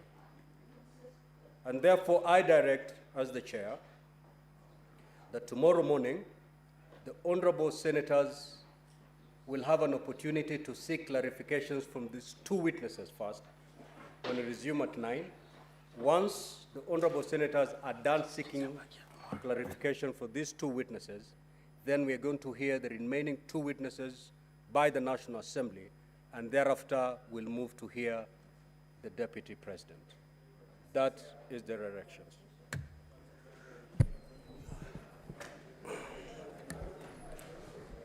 Honorable Senators, it is now 11:12